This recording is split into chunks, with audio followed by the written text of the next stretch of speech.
Others was similarly equipped. "Now," he said, "friend John, where are the skeleton keys? If so that we can open the door, we need not break house by the window, as before at Miss Luce's." Dr. Seward tried one or two skeleton keys, his mechanical dexterity as a surgeon standing him in good stead. Presently he got one to suit. After a little play back and forward the bolt yielded, and, with a rusty clang, shot back. We pressed on the door, the rusty hinges creaked, and it slowly opened. It was startlingly like the image conveyed to me in Dr. Seward's diary of the opening of Miss Westenra's tomb. I fancy that the same idea seemed to strike the others, for with one accord they shrank back. The professor was the first to move forward, and stepped into the open door. "In manus tuas, Domini," he said, crossing himself as he passed over the threshold. We closed the door behind us, lest when we should have lit our lamps we should possibly attract attention from the road. The professor carefully tried the lock, lest we might not be able to open it from within should we be in a hurry making our exit. Then we all lit our lamps and proceeded on our search. The light from the tiny lamps fell in all sorts of odd forms, as the rays crossed each other, or the opacity of our bodies threw great shadows. I could not for my life get away from the feeling that there was someone else amongst us.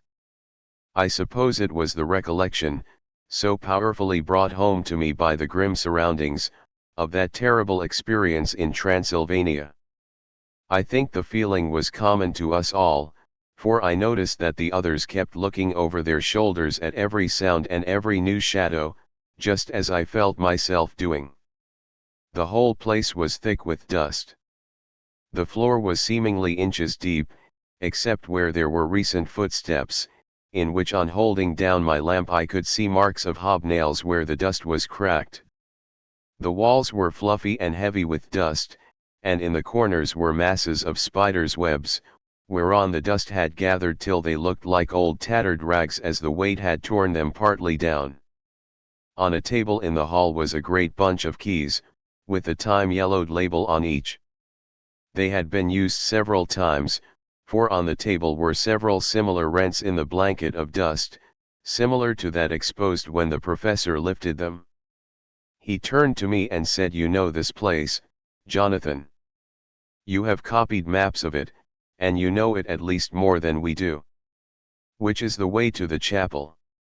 I had an idea of its direction, though on my former visit I had not been able to get admission to it, so I led the way, and after a few wrong turnings found myself opposite a low, arched oaken door, ribbed with iron bands. "This is the spot," said the professor as he turned his lamp on a small map of the house, copied from the file of my original correspondence regarding the purchase.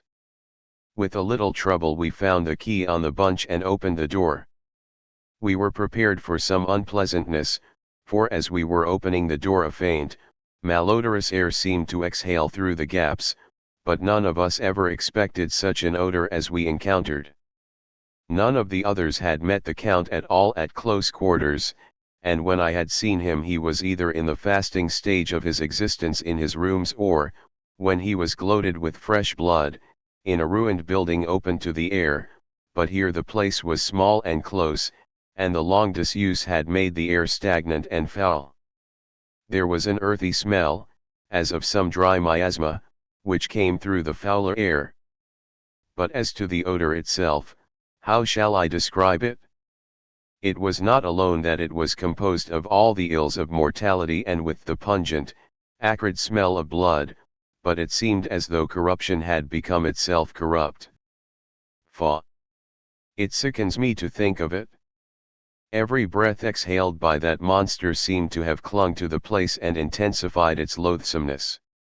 Under ordinary circumstances such a stench would have brought our enterprise to an end, but this was no ordinary case, and the high and terrible purpose in which we were involved gave us a strength which rose above merely physical considerations. After the involuntary shrinking consequent on the first nauseous whiff, We one and all set about our work as though that loathsome place were a garden of roses. We made an accurate examination of the place, the professor saying as we began, the first thing is to see how many of the boxes are left. We must then examine every hole and corner and cranny and see if we cannot get some clue as to what has become of the rest. A glance was sufficient to show how many remained, for the great earth chests were bulky, and there was no mistaking them.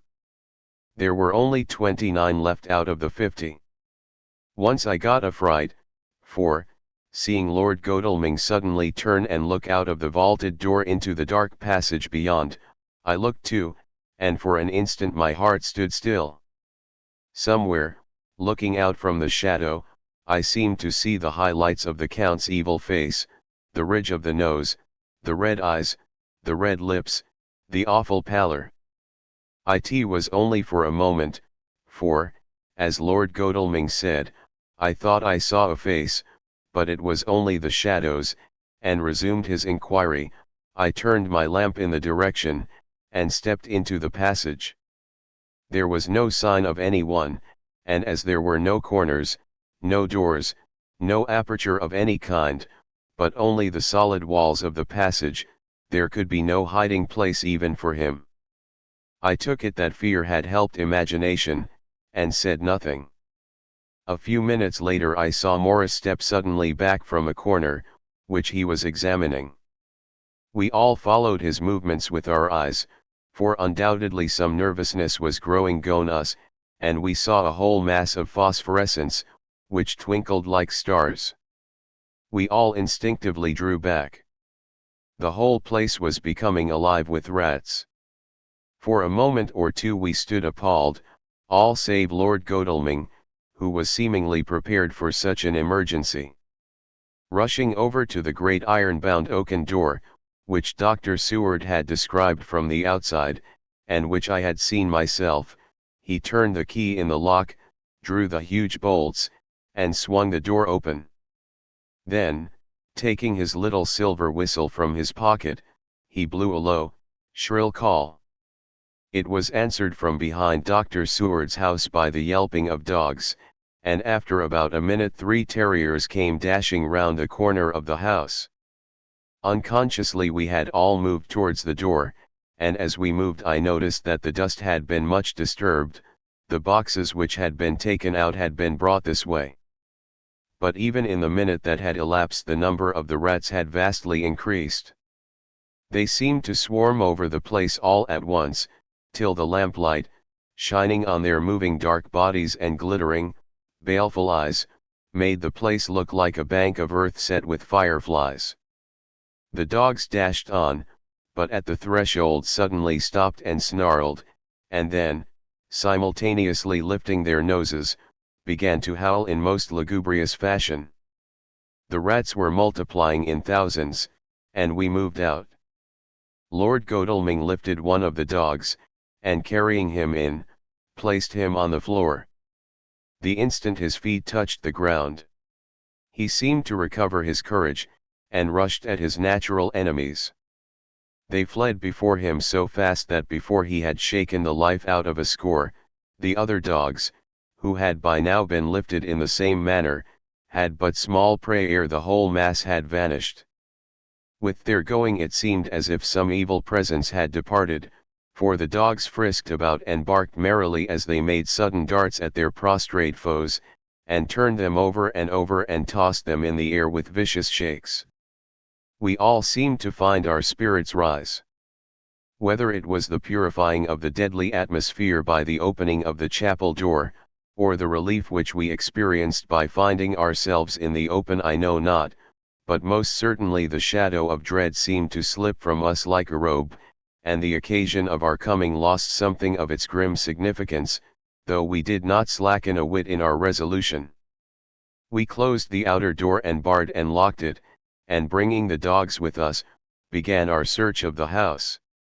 We found nothing throughout except dust in extraordinary proportions, and all untouched save for my own footsteps when I had made my first visit.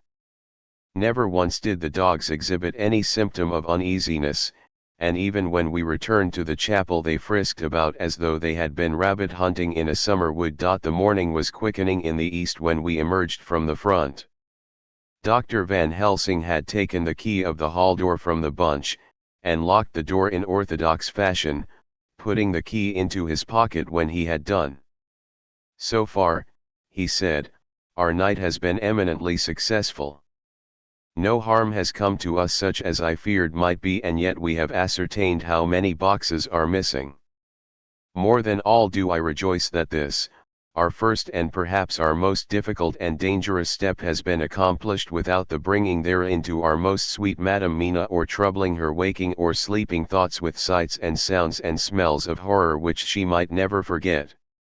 One lesson, too, we have learned, if it be allowable to argue a particularly, that the brute beasts which are to the Count's command are yet themselves not amenable to his spiritual power, for look, these rats that would come to his call, just as from his castle top he summoned the wolves to your going and to that poor mother's cry, though they come to him, they run pell-mell from the so little dogs of my friend Arthur. We have other matters before us, other dangers, other fears, and that monster he has not used his power over the brute world for the only or the last time tonight. So be it that he has gone elsewhere. Good. It has given us opportunity to cry check in some ways in this chess game, which we play for the stake of human souls. And now let us go home. The dawn is close at hand, and we have reason to be content with our first night's work. It may be ordained that we have many nights and days to follow, if full of peril, but we must go on, and from no danger shall we shrink. The house was silent when we got back, save for some poor creature who was screaming away in one of the distant wards, and a low, moaning sound from Renfield's room. The poor wretch was doubtless torturing himself, after the manner of the insane, with needless thoughts of pain. I came tiptoe into our own room, and found Mina asleep, breathing so softly that I had to put my ear down to hear it. She looks paler than usual. I hope the meeting tonight has not upset her. I am truly thankful that she is to be left out of our future work, and even of our deliberations. It is too great a strain for a woman to bear. I did not think so at first, but I know better now. Therefore I am glad that it is settled. There may be things which would frighten her to hear, and yet to conceal them from her might be worse than to tell her if once she suspected that there was any concealment. Henceforth our work is to be a sealed book to her, till at least such time as we can tell her that all is finished, and the earth free from a monster of the nether world. I dare say it will be difficult to begin to keep silence after such confidence as ours, but I must be resolute, and tomorrow I shall keep dark over tonight's doings, and shall refuse to speak of anything that has happened. I rest on the sofa, so as not to disturb her. 1 October, later. I'll suppose it was natural that we should have all overslept ourselves, for the day was a busy one, and the night had no rest at all. Even Mina must have felt its exhaustion, for though I slept till the sun was high, I was awake before her, and had to call 2 or 3 times before she awoke. Indeed, she was so sound asleep that for a few seconds she did not recognize me, but looked at me with a sort of blank terror, as one looks who has been waked out of a bad dream. She complained a little of being tired, and I let her rest till later in the day. We now know of 21 boxes having been removed, and if it be that several were taken in any of these removals we may be able to trace them all. Such will, of course, immensely simplify our labor, and the sooner the matter is attended to the better. I shall look up Thomas Snelling today. Dr. Seward's Diary. 1 October. Lt was towards noon when I was awakened by the professor walking into my room. He was more jolly and cheerful than usual, and it is quite evident that last night's work has helped to take some of the brooding weight off his mind. After going over the adventure of the night he suddenly said, "Your patient interests me much. May it be that with you I visit him this morning?" or if that you are too occupied, I can go alone if it may be. It is a new experience to me to find a lunatic who talk philosophy, and reason so sound. I had some work to do which pressed, so I told him that if he would go alone I would be glad, as then I should not have to keep him waiting, so I called an attendant and gave him the necessary instructions. Before the professor left the room I cautioned him against getting any false impression from my patient. But, he answered, I want him to talk of himself and of his delusion as to consuming live things. He said to Madam Mina, as I see in your diary of yesterday, that he had once had such a belief. Why do you smile, friend John? Excuse me, I said, but the answer is here. I laid my hand on the typewritten matter. When our sane and learned lunatic made that very statement of how he used to consume life, his mouth was actually nauseous with the flies and spiders which he had eaten just before Mrs. Harker entered the room. Van Helsing smiled in turn. Good, he said. Your memory is true, friend John. I should have remembered. And yet it is this very obliquity of thought and memory which makes mental disease such a fascinating study. Perhaps I may gain more knowledge out of the folly of this madman than I shall from the teaching of the most wise. Who knows? I went on with my work, and before long was through that in hand. It seemed that the time had been very short indeed, but there was Van Helsing back in the study. Do I interrupt? He asked politely as he stood at the door. Not at all, I answered. Come in.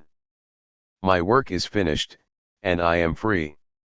I can go with you now, if you like. It is needless, I have seen him. Well. I fear that he does not appraise me at much. Our interview was short. When I entered his room he was sitting on a stool in the center, with his elbows on his knees, and his face was the picture of sullen discontent.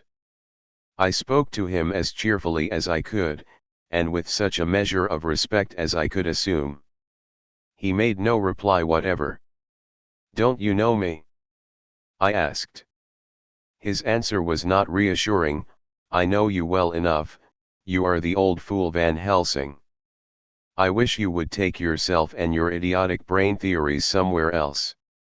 Damn all thick-headed Dutchmen. Not a word more would he say, but sat in his implacable sullenness as indifferent to me as though I had not been in the room at all.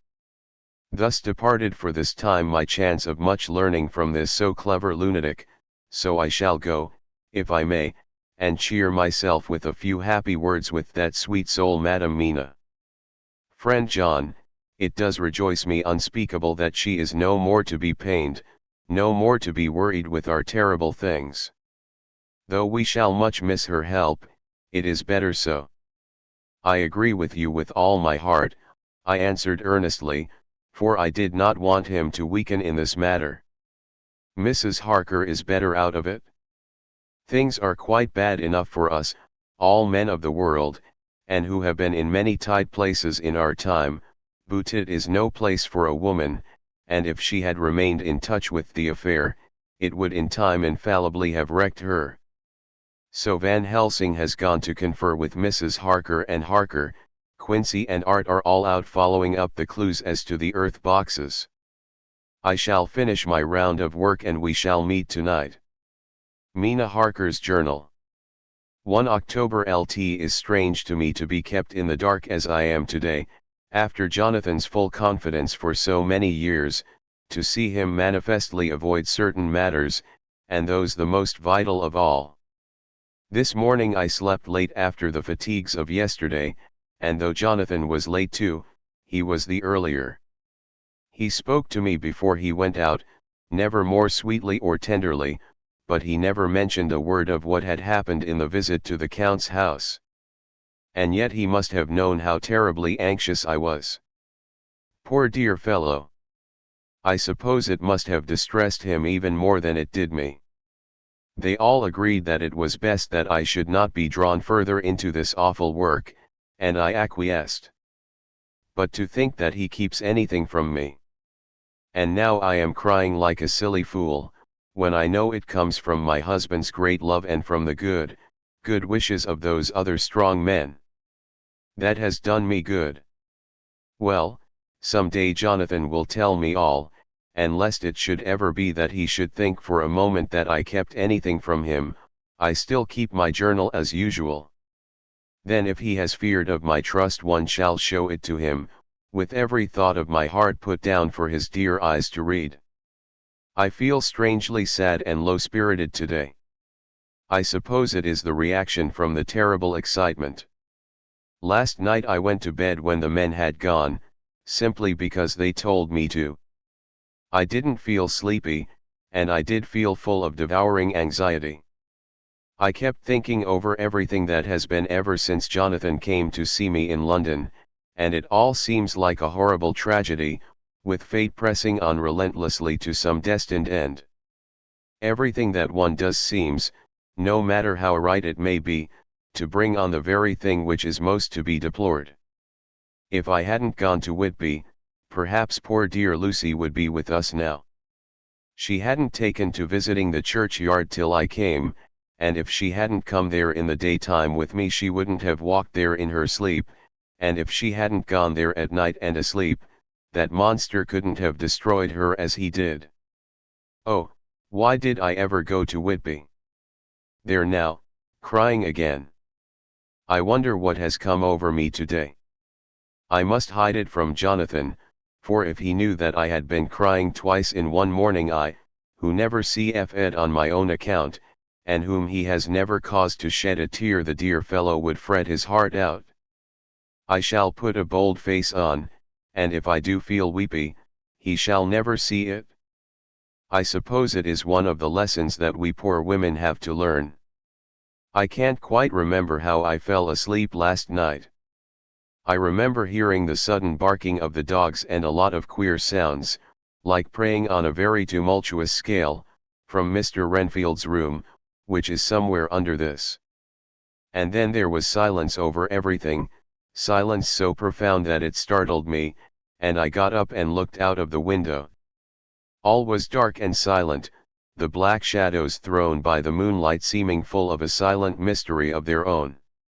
Not a thing seemed to be stirring, but all to be grim and fixed as death or fate, so that a thin streak of white mist, that crept with almost imperceptible slowness across the grass towards the house, seemed to have a sentience and a vitality of its own.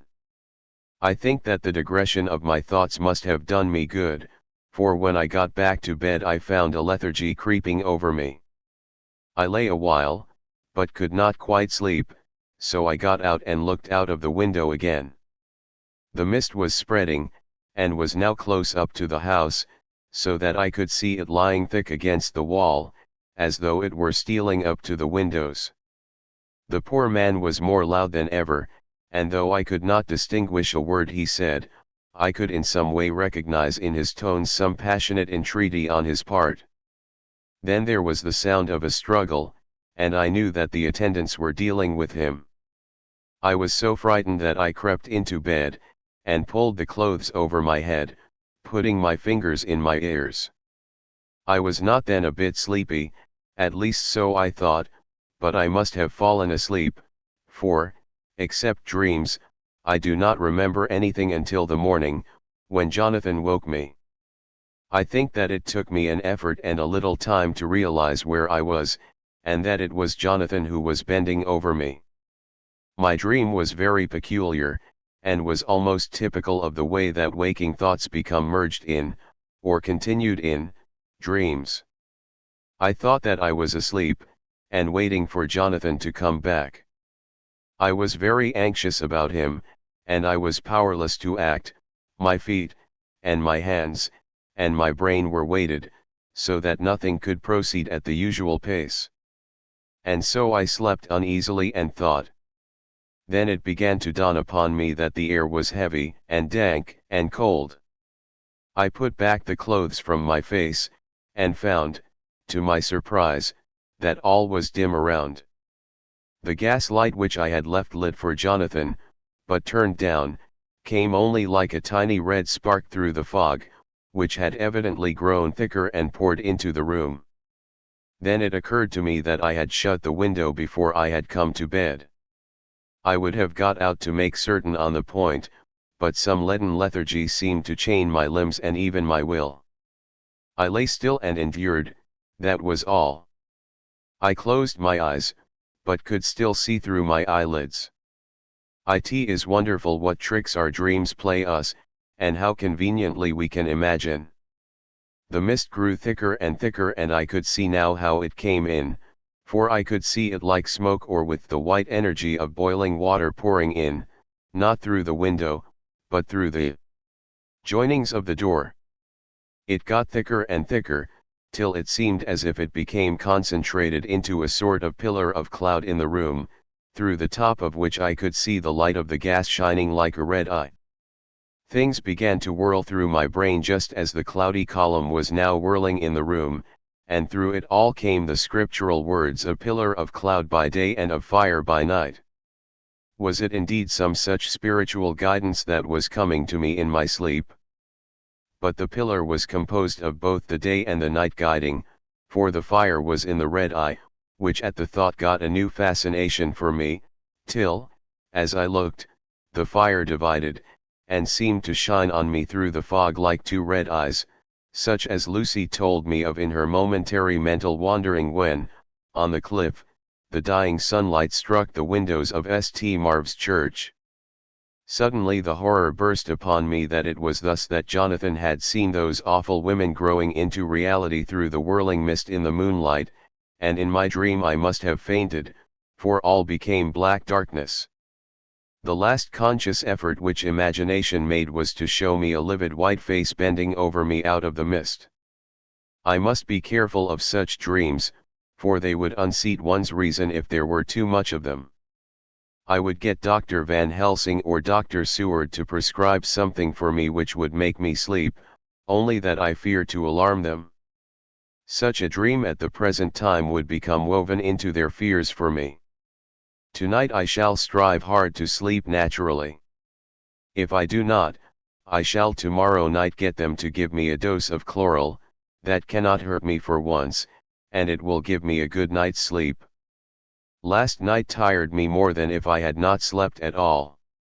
October 2nd, 10 p.m. Last night I slept, but did not dream. I must have slept soundly, for I was not waked by Jonathan coming to bed, but the sleep has not refreshed me, for today I feel terribly weak and spiritless. I spent all yesterday trying to read, or lying down dozing. In the afternoon Mr. Renfield asked if he might see me. Poor man, he was very gentle, and when I came away he kissed my hand and bade God bless me. Some way it affected me much, I am crying when I think of him. This is a new weakness, of which I must be careful. Jonathan would be miserable if he knew I had been crying. He and the others were out till dinner time, and they all came in tired. I did what I could to brighten them up, and I suppose that the effort did me good, for I forgot how tired I was. After dinner they sent me to bed, and all went off to smoke together, as they said, but I knew that they wanted to tell each other of what had occurred to each during the day.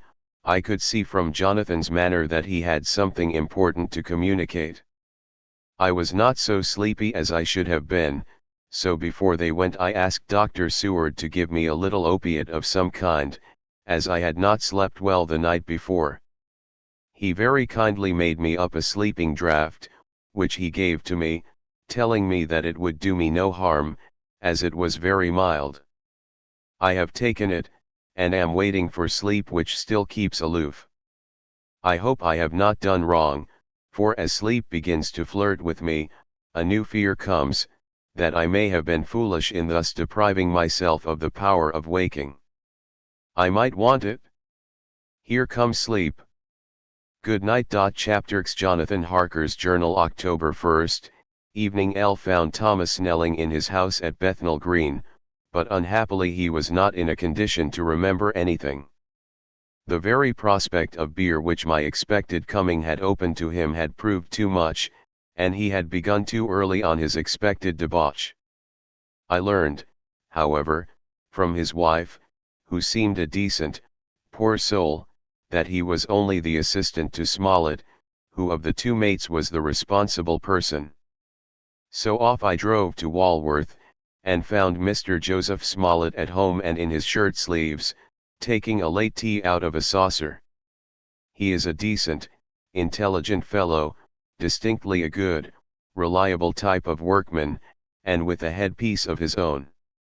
He remembered all about the incident of the boxes, and from a wonderful dog's-eared notebook, which he produced from some mysterious receptacle about the seat of his trousers, and which had hieroglyphical entries in thick, half-obliterated pencil, he gave me the destinations of the boxes. There were, he said, 6 in the cartload which he took from Carfax and left at 197, Chicksand Street, Mile End Newtown, and another 6 which he deposited at Jamaica Lane, Bermondsey. If then the Count meant to scatter these ghastly refuges of his over London, these places were chosen as the first of delivery, so that later he might distribute more fully. The systematic manner in which this was done made me think that he could not mean to confine himself to 2 sides of London. He was now fixed on the far east of the northern shore, on the east of the southern shore, and on the south. The north and west were surely never meant to be left out of his diabolical scheme, let alone the city itself and the very heart of fashionable London in the southwest and west. I went back to Smollett, and asked him if he could tell us if any other boxes had been taken from Carfax. He replied, well, Guv, you've treated me werry handsome. I had given him half a sovereign, and I'll tell yer all I know. I heard a man by the name of Bloxham say 4 nights ago in the R&Ounds, in Pincher's Alley, as how he and his mate 'ad a rare dusty job in a old ooze at Perfect. There ain't a many such jobs as this 'ere, and I'm thinkin' that maybe Sam Bloxham could tell ye some yet. I asked if he could tell me where to find him. I told him that if he could get me the address it would be worth another half sovereign to him. So he gulped down the rest of his tea and stood up, saying that he was going to begin the search then and there. At the door he stopped, and said, look 'ere, Guv, there ain't no sense in me a keepin' you 'ere.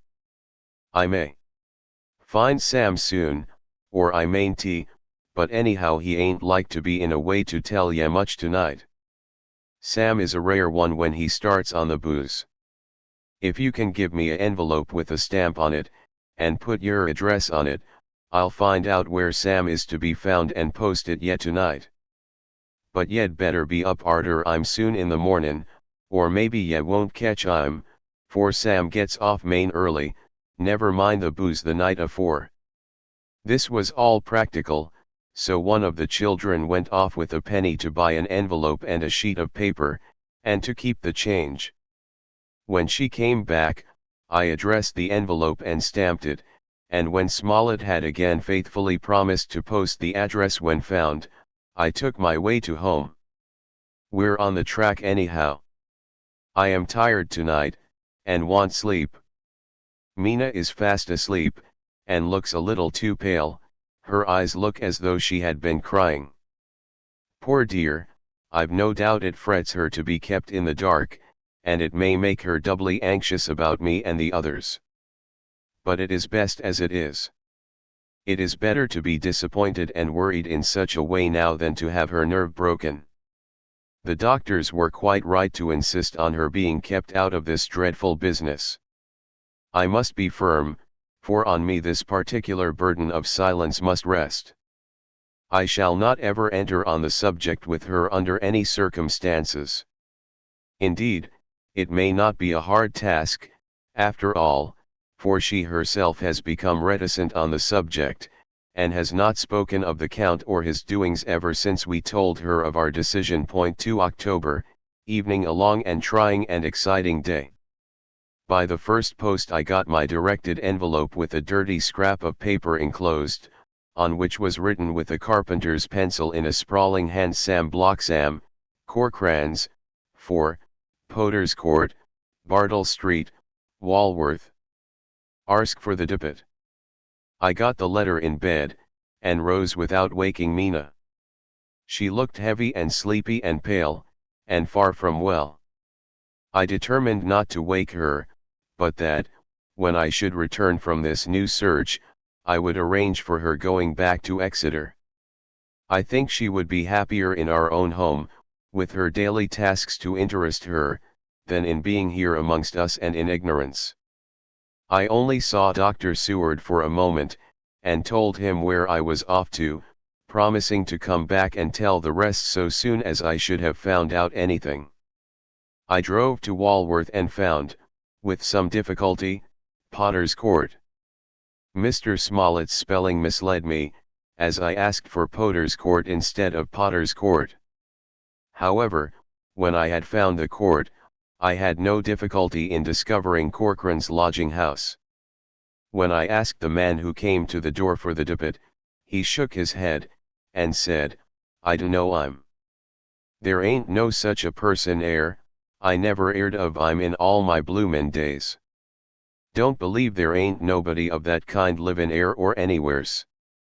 I took out Smollett's letter, and as I read it, it seemed to me that the lesson of the spelling of the name of the court might guide me. "What are you?" I asked. "I'm the deputy," he answered. I saw at once that I was on the right track. Phonetic spelling had again misled me. A half-crown tip put the deputy's knowledge at my disposal, and I learned that Mr. Bloxam, who had slept off the remains of his beer on the previous night at Corcoran's, had left for his work at Poplar at 5 o'clock that morning. He could not tell me where the place of work was situated, but he had a vague idea that it was some kind of a new-fangled warehouse, and with this slender clue I had to start for Poplar. It was 12 o'clock before I got any satisfactory hint of such a building, and this I got at a coffee shop, where some workmen were having their dinner. One of these suggested that there was being erected at Cross Angel Street a new cold storage building, and as this suited the condition of a new-fangled warehouse, I at once drove to it. An interview with a surly gatekeeper and a surlier foreman, both of whom were appeased with the coin of the realm, put me on the track of Bloxam. He was sent for on my suggesting that I was willing to pay his day's wages to his foreman for the privilege of asking him a few questions on a private matter. He was a smart enough fellow, though rough of speech and bearing. When I had promised to pay for his information and given him an earnest, he told me that he had made 2 journeys between Carfax and a house in Piccadilly, and had taken from this house to the latter 9 great boxes, main heavy ones, with a horse and cart hired by him for this purpose. I asked him if he could tell me the number of the house in Piccadilly, to which he replied, "Well, guv nor, I forgets the number, but it was only a few doors from a big white church or something of the kind, not long built. It was a dusty old ooze, too, though nothin' to the dustiness of the ooze we took the bloomin' boxes from."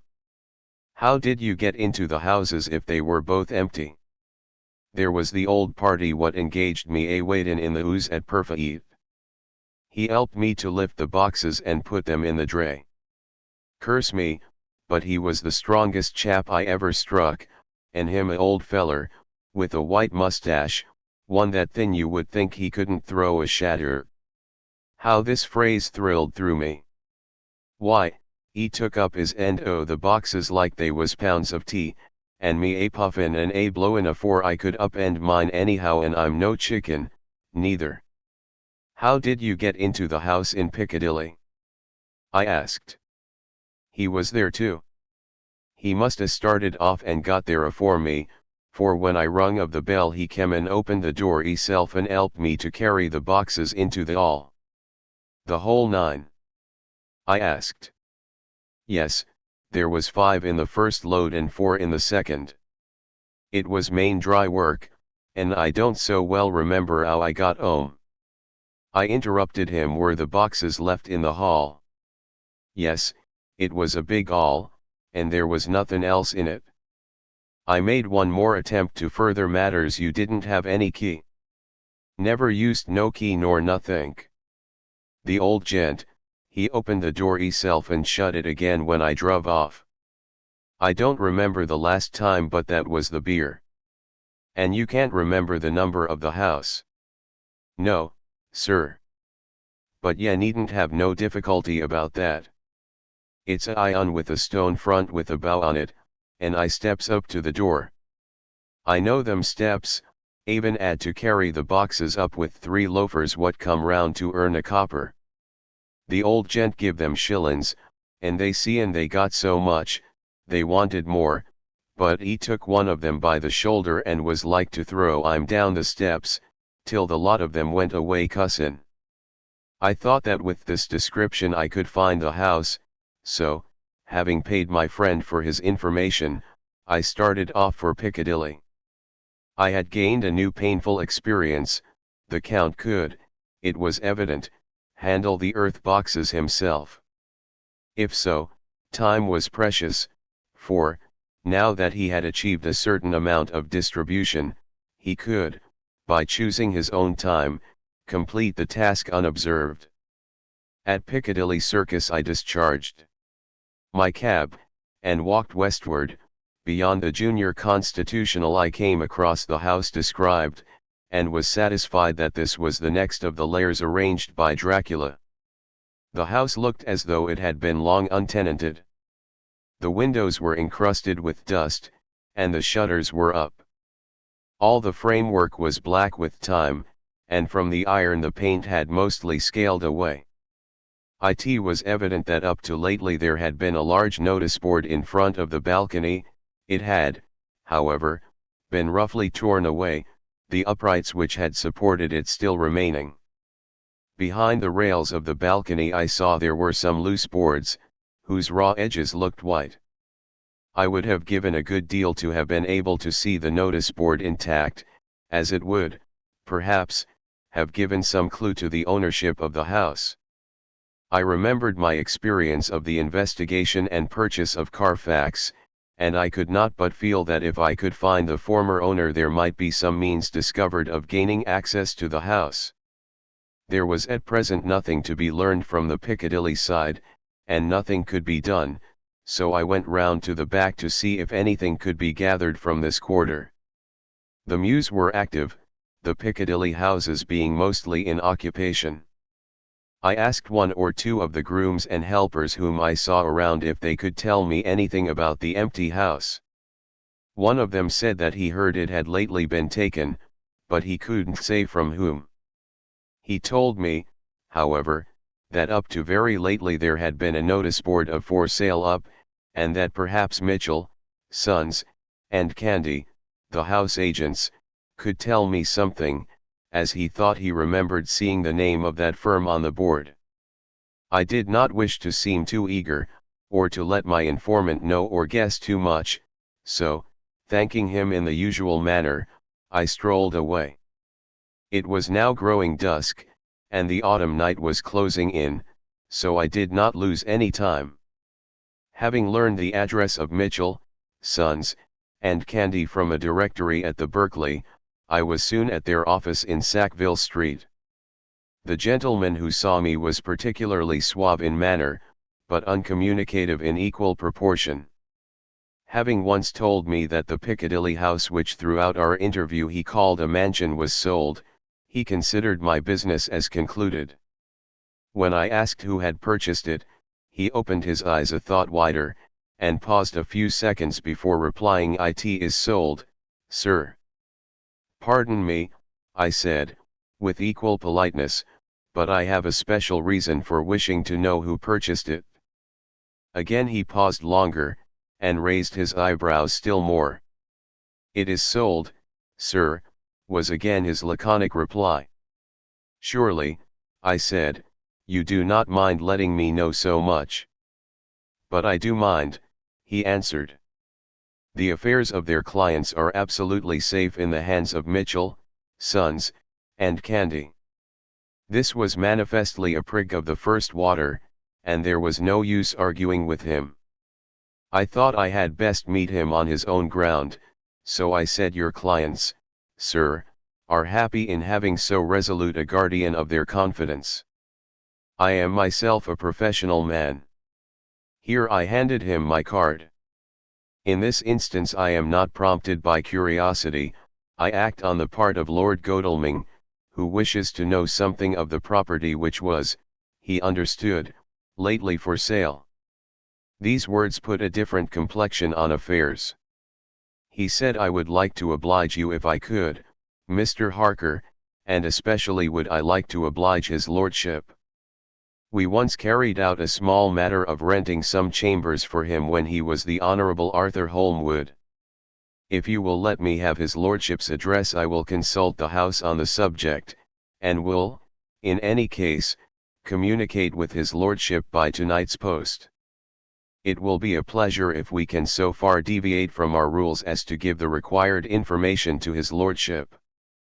I wanted to secure a friend, and not to make an enemy, so I thanked him, gave the address at Dr. Seward's and came away. It was now dark, and I was tired and hungry. I got a cup of tea at the Aerated Bread Company and came down to Perfait by the next train. I found all the others at home. Mina was looking tired and pale, but she made a gallant effort to be bright and cheerful. It wrung my heart to think that I had had to keep anything from her and so caused her inquietude.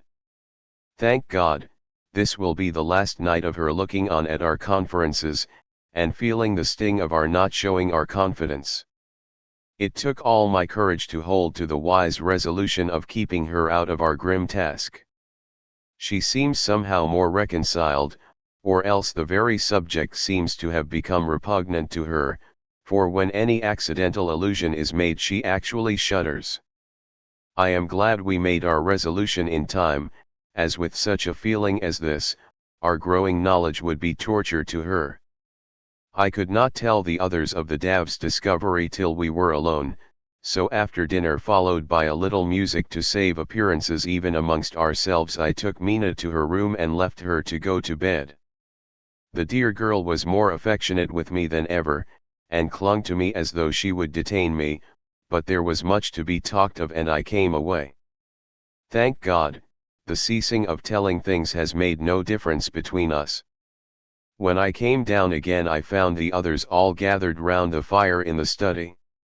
In the train I had written my diary so far, and simply read it off to them as the best means of letting them get abreast of my own information. When I had finished Van Helsing said, "This has been a great day's work, friend Jonathan. Doubtless we are on the track of the missing boxes. If we find them all in that house, then our work is near the end. But if there be some missing, we must search until we find them.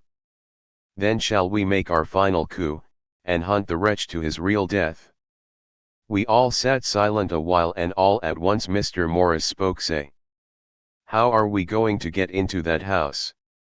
"We got into the other," answered Lord Godalming quickly. "But, Art, this is different. We broke house at Carfax, but we had night and a walled park to protect us. It will be a mighty different thing to commit burglary in Piccadilly, either by day or night. I confess I don't see how we are going to get in unless that agency duck can find us a key of some sort. Perhaps we shall know when you get his letter in the morning." Lord Godalming's brows contracted, and he stood up and walked about the room. By and by he stopped and said, turning from one to another of us, "Quincy's head is level. This burglary business is getting serious. We got off once all right, but we have now a rare job on hand unless we can find the Count's key basket. As nothing could well be done before morning, and as it would be at least advisable to wait till Lord Godalming should hear from Mitchell's, we decided not to take any active step before breakfast time. For a good while we sat and smoked, discussing the matter in its various lights and bearings. I took the opportunity of bringing this diary right up to the moment. I am very sleepy and shall go to bed. Just a line. Mina sleeps soundly and her breathing is regular. Her forehead is puckered up into little wrinkles, as though she thinks even in her sleep. She is still too pale, but does not look so haggard as she did this morning. Tomorrow will, I hope, mend all this. She will be herself at home in Exeter. Oh, but I am sleepy. Dr. Seward's Diary. 1 October. I am puzzled afresh about Renfield. His moods change so rapidly that I find it difficult to keep touch of them, and as they always mean something more than his own well-being, they form a more than interesting study. This morning, when I went to see him after his repulse of Van Helsing, his manner was that of a man commanding destiny. He was, in fact, commanding destiny subjectively. He did not really care for any of the things of mere earth. He was in the clouds and looked down on all the weaknesses and wants of us poor mortals. I thought I would improve the occasion and learn something, so I asked him what about the flies these times. He smiled on me in quite a superior sort of way, such a smile as would have become the face of Malvolio, as he answered me. The fly, my dear sir, has one striking feature: its wings are typical of the aerial powers of the psychic faculties. The ancients did well when they typified the soul as a butterfly. I thought I would push his analogy to its utmost logically, so I said quickly, "Oh, it is a soul you are after now, is it?" His madness foiled his reason, and a puzzled look spread over his face as, shaking his head with a decision which I had but seldom seen in him, he said, "Oh, no, oh no. I want no souls. Life is all I want." Here he brightened up. "I am pretty indifferent about it at present. Life is all right, I have all I want. You must get a new patient, doctor, if you wish to study zoophagy." This puzzled me a little, so I drew him on. "Then you command life, you are a god, I suppose?" He smiled with an ineffably benign superiority. "Oh no. Far be it from me to arrogate to myself the attributes of the deity. I am not even concerned in his especially spiritual doings. If I may state my intellectual position, I am, so far as concerns things purely terrestrial, somewhat in the position which Enoch occupied spiritually." This was a poser to me. I could not at the moment recall Enoch's appositeness, so I had to ask a simple question, though I felt that by so doing I was lowering myself in the eyes of the lunatic. "And why with Enoch?" "Because he walked with God." I could not see the analogy, but did not like to admit it, so I harked back to what he had denied. "So you don't care about life and you don't want souls?" "Why not?" I put my question quickly and somewhat sternly, on purpose to disconcert him. The effort succeeded. For an instant he unconsciously relapsed into his old servile manner, bent low before me, and actually fawned upon me as he replied, "I don't want any souls, indeed, indeed. I don't. I couldn't use them if I had them, they would be no manner of use to me. I couldn't eat them." Or he suddenly stopped, and the old cunning look spread over his face, like a windsweep on the surface of the water. "And doctor, as to life, what is it after all? When you've got all you require, and you know that you will never want, that is all. I have friends, good friends like you, Dr. Seward." This was said with a leer of inexpressible cunning. "I know that I shall never lack the means of life." I think that through the cloudiness of his insanity he saw some antagonism in me, for he at once fell back on the last refuge of such as he, a dogged silence. After a short time I saw that for the present it was useless to speak to him. He was sulky, and so I came away. Later in the day he sent for me. Ordinarily I would not have come without special reason, but just at present I am so interested in him that I would gladly make an effort. Besides, I am glad to have anything to help to pass the time. Harker is out, following up clues, and so are Lord Godalming and Quincy. Van Helsing sits in my study poring over the record prepared by the Harkes. He seems to think that by accurate knowledge of all details he will light upon some clue. He does not wish to be disturbed in the work, without cause. I would have taken him with me to see the patient, only I thought that after his last repulse he might not care to go again. There was also another reason: Renfield might not speak so freely before a third person as when he and I were alone. I found him sitting out in the middle of the floor on his stool, a pose which is generally indicative of some mental energy on his part. When I came in, he said at once, as though the question had been waiting on his lips, "What about souls?" It was evident then that my surmise had been correct. Unconscious cerebration was doing its work, even with the lunatic. I determined to have the matter out. "What about them yourself?" I asked. He did not reply for a moment, but looked all round him, and up and down, as though he expected to find some inspiration for an answer. "I don't want any souls," he said in a feeble, apologetic way. The matter seemed preying on his mind, and so I determined to use it to be cruel only to be kind. So I said, "You like life, and you want life." "Oh yes. But that is all right, you needn't worry about that." "But," I asked, "how are we to get the life without getting the soul also?" This seemed to puzzle him, so I followed it up: "A nice time you'll have some time when you're flying out there, with the souls of thousands of flies and spiders and birds and cats buzzing and twittering and meowing all round you.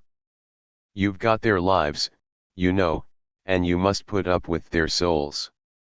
Something seemed to affect his imagination, for he put his fingers to his ears and shut his eyes, screwing them up tightly just as a small boy does when his face is being soaped. There was something pathetic in it that touched me. It also gave me a lesson, for it seemed that before me was a child, only a child, though the features were worn, and the stubble on the jaws was white. It was evident that he was undergoing some process of mental disturbance, and, knowing how his past moods had interpreted things seemingly foreign to himself, I thought I would enter into his mind as well as I could and go with him. The first step was to restore confidence, so I asked him, speaking pretty loud so that he would hear me through his closed ears, "Would you like some sugar to get your flies round again?" He seemed to wake up all at once, and shook his head.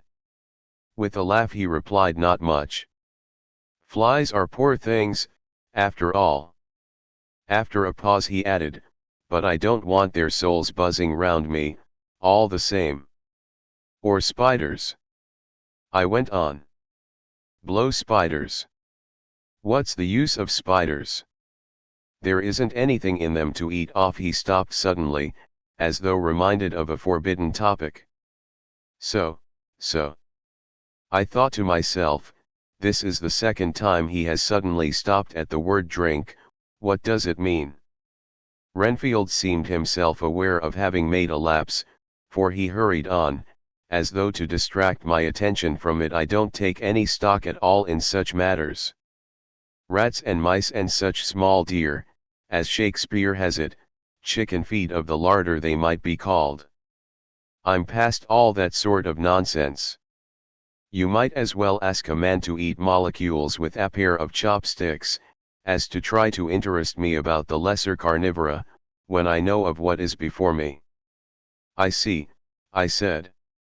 "You want big things that you can make your teeth meet in? How would you like to breakfast on elephant?"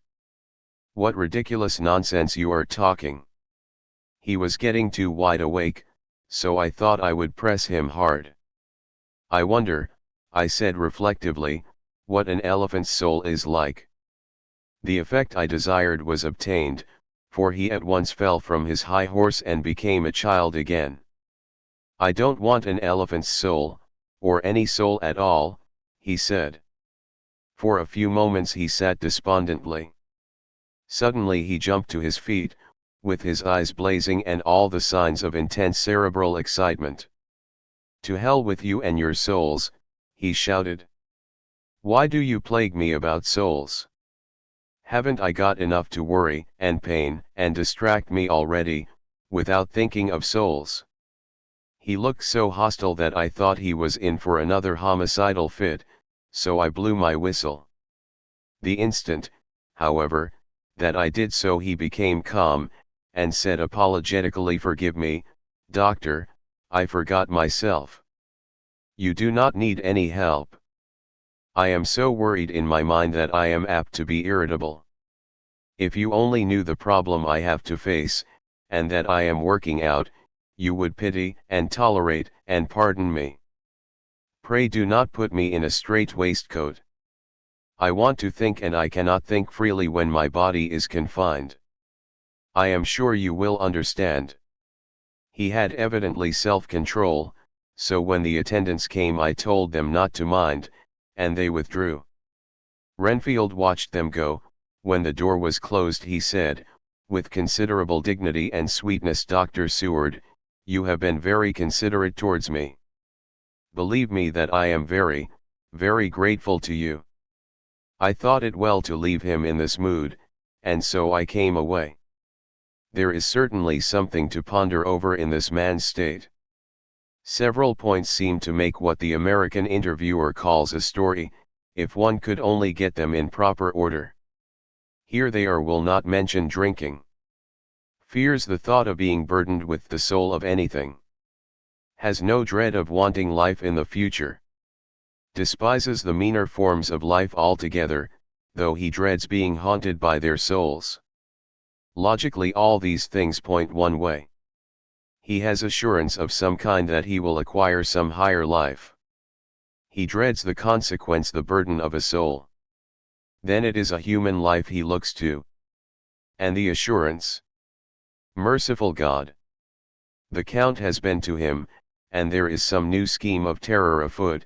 Later I went after my round to Van Helsing and told him my suspicion.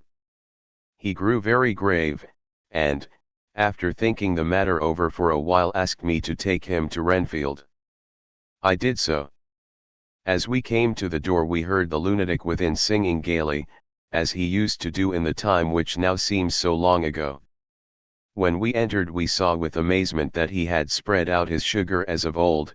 The flies, lethargic with the autumn, were beginning to buzz into the room. We tried to make him talk of the subject of our previous conversation, but he would not attend. He went on with his singing, just as though we had not been present. He had got a scrap of paper and was folding it into a notebook. We had to come away as ignorant as we went in. His is a curious case indeed. We must watch him tonight. Letter, Mitchell, Sons, and Candy to Lord Godalming. October 1st. My Lord, we are at all times only too happy to meet your wishes. We beg, with regard to the desire of your Lordship, expressed by Mr. Harker on your behalf, to supply the following information concerning the sale and purchase of number 347, Piccadilly. The original vendors are the executors of the late Mr. Archibald Winter Suffield. The purchaser is a foreign nobleman, Count de Ville, who effected the purchase himself, paying the purchase money in notes over the counter, if your Lordship will pardon us using so vulgar an expression. Beyond this we know nothing whatever of him. We are, my lord, your Lordship's humble servants, Mitchell, Sons and Candy. Dr. Seward's Diary. 2 October. L placed a man in the corridor last night, and told him to make an accurate note of any sound he might hear from Renfield's room, and gave him instructions that if there should be anything strange he was to call me. After dinner, when we had all gathered round the fire in the study, Mrs. Harker having gone to bed, we discussed the attempts and discoveries of the day. Harker was the only one who had any result, and we are in great hopes that his clue may be an important one. Before going to bed I went round to the patient's room and looked in through the observation trap. He was sleeping soundly, and his heart rose and fell with regular respiration. This morning the man on duty reported to me that a little after midnight he was restless and kept saying his prayers somewhat loudly. I asked him if that was all. He replied that it was all he heard. There was something about his manner so suspicious that I asked him point blank if he had been asleep. He denied sleep, but admitted to having dozed for a while. It is too bad that men cannot be trusted unless they are watched. Today Harker is out following up his clue, and Art and Quincy are looking after horses. Godalming thinks that it will be well to have horses always in readiness, for when we get the information which we seek there will be no time to lose. We must sterilize all the imported earth between sunrise and sunset, we shall thus catch the Count at his weakest, and without a refuge to fly to. Van Helsing is off to the British Museum looking up some authorities on ancient medicine. The old physicians took account of things which their followers do not accept, and the professor is searching for witch and demon cures which may be useful to us later. I sometimes think we must be all mad and that we shall wake to sanity in strait waistcoats. Later we have met again. We seem at last to be on the track, and our work of tomorrow may be the beginning of the end. I wonder if Renfield's quiet has anything to do with this. His moods have so followed the doings of the Count, that the coming destruction of the monster may be carried to him in some subtle way.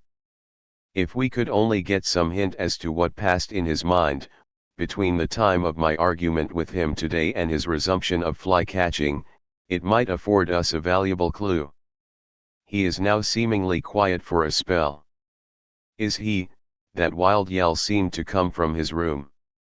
The attendant came bursting into my room and told me that Renfield had somehow met with some accident. He had heard him yell, and when he went to him found him lying on his face on the floor, all covered with blood.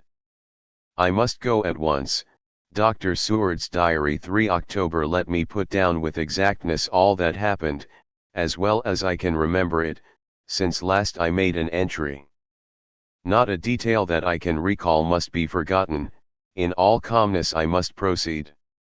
When I came to Renfield's room I found him lying on the floor on his left side in a glittering pool of blood. When I went to move him, it became at once apparent that he had received some terrible injuries. There seemed none of that unity of purpose between the parts of the body which marks even lethargic sanity. As the face was exposed I could see that it was horribly bruised, as though it had been beaten against the floor. Indeed it was from the face wounds that the pool of blood originated. The attendant who was kneeling beside the body said to me as we turned him over, "I think, sir, his back is broken. See, both his right arm and leg and the whole side of his face are paralyzed." How such a thing could have happened puzzled the attendant beyond measure. He seemed quite bewildered, and his brows were gathered in as he said, "I can't understand the two things. He could mark his face like that by beating his own head on the floor. I saw a young woman do it once at the Eversfield Asylum before anyone could lay hands on her. And I suppose he might have broke his neck by falling out of bed, if he got in an awkward kink. But for the life of me I can't imagine how the two things occurred. If his back was broke, he couldn't beat his head, and if his face was like that before the fall out of bed, there would be marks of it." I said to him, "Go to Dr. Van Helsing, and ask him to kindly come here at once. I want him without an instant's delay."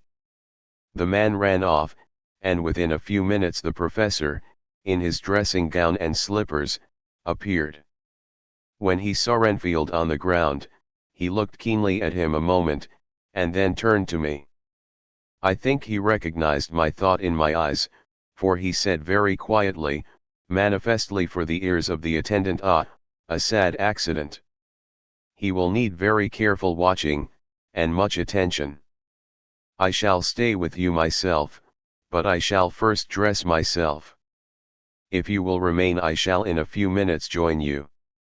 The patient was now breathing stertorously and it was easy to see that he had suffered some terrible injury. Van Helsing returned with extraordinary celerity, bearing with him a surgical case. He had evidently been thinking and had his mind made up, for, almost before he looked at the patient, he whispered to me, "Send the attendant away." We must be alone with him when he becomes conscious, after the operation. So I said, I think that will do now, Simmons. We have done all that we can at present. You had better go your round, and Dr. Van Helsing will operate. Let me know instantly if there be anything unusual anywhere. The man withdrew, and we went into a strict examination of the patient. The wounds of the face was superficial, the real injury was a depressed fracture of the skull, extending right up through the motor area. The professor thought a moment and said we must reduce the pressure and get back to normal conditions, as far as can be. The rapidity of the suffusion shows the terrible nature of his injury. The whole motor area seems affected. The suffusion of the brain will increase quickly, so we must trephine at once or it may be too late. As he was speaking there was a soft tapping at the door. I went over and opened it and found in the corridor without, Arthur and Quincy in pajamas and slippers. The former spoke, I heard your man call up Dr. Van Helsing and tell him of an accident. So I woke Quincy, or rather called for him, as he was not asleep. Things are moving too quickly and too strangely for sound sleep for any of us these times.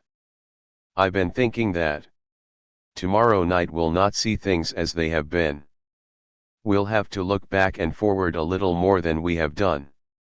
May we come in? I nodded, and held the door open till they had entered, then I closed it again. When Quincy saw the attitude and state of the patient, and noted the horrible pool on the floor, he said softly, my God! What has happened to him? Poor devil. I told him briefly, and added that we expected he would recover consciousness after the operation for a short time, at all events. He went at once and sat down on the edge of the bed, with Godalming beside him. We all watched in patience. We shall wait, said Van Helsing, just long enough to fix the best spot for trephining, so that we may most quickly and perfectly remove the blood clot, for it is evident that the hemorrhage is increasing. The minutes during which we waited passed with fearful slowness. I had a horrible sinking in my heart, and from Van Helsing's face I gathered that he felt some fear or apprehension as to what was to come. I dreaded the words that Renfield might speak. I was positively afraid to think, but the conviction of what was coming was on me, as I have read of men who have heard the death watch. The poor man's breathing came in uncertain gasps. Each instant he seemed as though he would open his eyes and speak, but then would follow a prolonged stertorous breath, and he would relapse into a more fixed insensibility. Inured as I was to sick beds and death, this suspense grew, and grew upon me. I could almost hear the beating of my own heart, and the blood surging through my temples sounded like blows from a hammer. The silence finally became agonizing. I looked at my companions, one after another, and saw from their flushed faces and damp brows that they were enduring equal torture. There was a nervous suspense over us all, as though overhead some dread bell would peal out powerfully when we should least expect it. At last there came a time when it was evident that the patient was sinking fast, he might die at any moment. I looked up at the professor and caught his eyes fixed on mine. His face was sternly set as he spoke. There is no time to lose. His words may be worth many lives, I have been thinking so, as I stood here. Maybe there is a soul at stake. We shall operate just above the ear. Without another word he made the operation. For a few moments the breathing continued to be stertorous. Then there came a breath so prolonged that it seemed as though it would tear open his chest. Suddenly his eyes opened, and became fixed in a wild, helpless stare. This was continued for a few moments, then it softened into a glad surprise, and from the lips came a sigh of relief. He moved convulsively, and as he did so, said, "I'll be quiet, doctor. Tell them to take off the strait waistcoat. I have had a terrible dream, and it has left me so weak that I cannot move." What's wrong with my face? It feels all swollen, and it smarts dreadfully. He tried to turn his head, but even with the effort his eyes seemed to grow glassy again, so I gently put it back. Then Van Helsing said in a quiet, grave tone, "Tell us your dream, Mr. Renfield." As he heard the voice his face brightened, through its mutilation, and he said, "That is Dr. Van Helsing. How good it is of you to be here. Give me some water, my lips are dry, and I shall try to tell you." I dreamed he stopped and seemed fainting. I called quietly to Quincy, "The brandy, it is in my study, quick." He flew and returned with a glass, the decanter of brandy and a carafe of water. We moistened the parched lips, and the patient quickly revived. It seemed, however, that his poor injured brain had been working in the interval, for, when he was quite conscious, he looked at me piercingly with an agonized confusion which I shall never forget, and said I must not deceive myself, it was no dream, but all a grim reality. Then his eyes roved round the room. As they caught sight of the two figures sitting patiently on the edge of the bed, he went on, "If I were not sure already, I would know from them." For an instant his eyes closed, not with pain or sleep but voluntarily, as though he were bringing all his faculties to bear. When he opened them he said, hurriedly, and with more energy than he had yet displayed, "Quick, doctor, quick. I am dying. I feel that I have but a few minutes, and then I must go back to death or worse. Wet my lips with brandy again. I have something that I must say before I die, or before my poor crushed brain dies anyhow. Thank you. It was that night after you left me, when I implored you to let me go away. I couldn't speak then, for I felt my tongue was tied, but I was as sane then, except in that way, as I am now. I was in an agony of despair for a long time after you left me, it seemed hours. Then there came a sudden peace to me. My brain seemed to become cool again, and I realized where I was. I heard the dogs bark behind our house, but not where he was. As he spoke, Van Helsing's eyes never blinked, but his hand came out and met mine and gripped it hard. He did not, however, betray himself. He nodded slightly and said, "Go on," in a low voice. Renfield proceeded. He came up to the window in the mist, as I had seen him often before, but he was solid then, not a ghost, and his eyes were fierce like a man's when angry. He was laughing with his red mouth, the sharp white teeth glinted in the moonlight when he turned to look back over the belt of trees, to where the dogs were barking. I wouldn't ask him to come in at first, though I knew he wanted to, just as he had wanted all along. Then he began promising me things not in words but by doing them. He was interrupted by a word from the professor. How? By making them happen, just as he used to send in the flies when the sun was shining. Great big fat ones with steel and sapphire on their wings, and big moths, in the night, with skull and crossbones on their backs. Van Helsing nodded to him as he whispered to me unconsciously, "The Acherontia a tetrapo of the Sphinges, what you call the death's head moth." The patient went on without stopping. Then he began to whisper. "Rats, rats, rats. Hundreds, thousands, millions of them, and every one alive, and dogs to eat them, and cats too. All lives. All red blood, with years of life in it, and not merely buzzing flies." I laughed at him, for I wanted to see what he could do. Then the dogs howled, away beyond the dark trees in his house. He beckoned me to the window. I got up and looked out, and he raised his hands, and seemed to call out without using any words. A dark mass spread over the grass, coming on like the shape of a flame of fire, and then he moved the mist to the right and left, and I could see that there were thousands of rats with their eyes blazing red like his, only smaller. He held up his hand, and they all stopped, and I thought he seemed to be saying, "All these lives will I give you, I, and many more and greater, through countless ages, if you will fall down and worship me." And then a red cloud, like the color of blood, seemed to close over my eyes, and before I knew what I was doing, I found myself opening the sash and saying to him, "Come in, Lord and Master."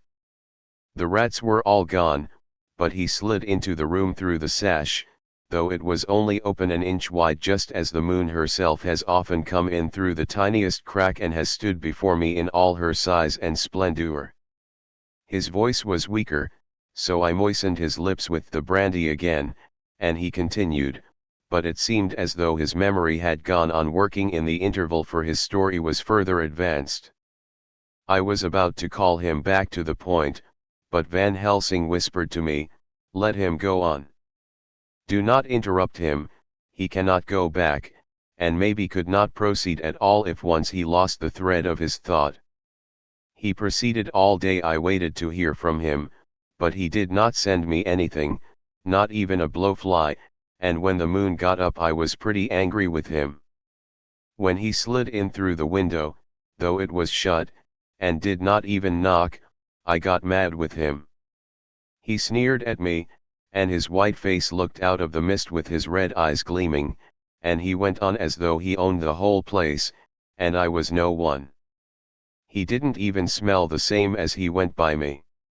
I couldn't hold him. I thought that, somehow, Mrs. Harker had come into the room. The two men sitting on the bed stood up and came over, standing behind him so that he could not see them, but where they could hear better. They were both silent, but the professor started and quivered. His face, however, grew grimmer and sterner still. Renfield went on without noticing, "When Mrs. Harker came in to see me this afternoon she wasn't the same, it was like tea after the teapot had been watered." Here we all moved, but no one said a word. He went on, "I didn't know that she was here till she spoke, and she didn't look the same. I don't care for the pale people, I like them with lots of blood in them, and hers had all seemed to have run out. I didn't think of it at the time, but when she went away I began to think, and it made me mad to know that he had been taking the life out of her. I could feel that the rest quivered, as I did, but we remained otherwise still. So when he came tonight I was ready for him. I saw the mist stealing in, and I grabbed it tight. I had heard that madmen have unnatural strength, and as I knew I was a madman at times anyhow, I resolved to use my power.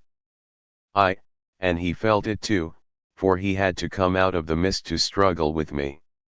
I held tight, and I thought I was going to win, for I didn't mean him to take any more of her life, till I saw his eyes.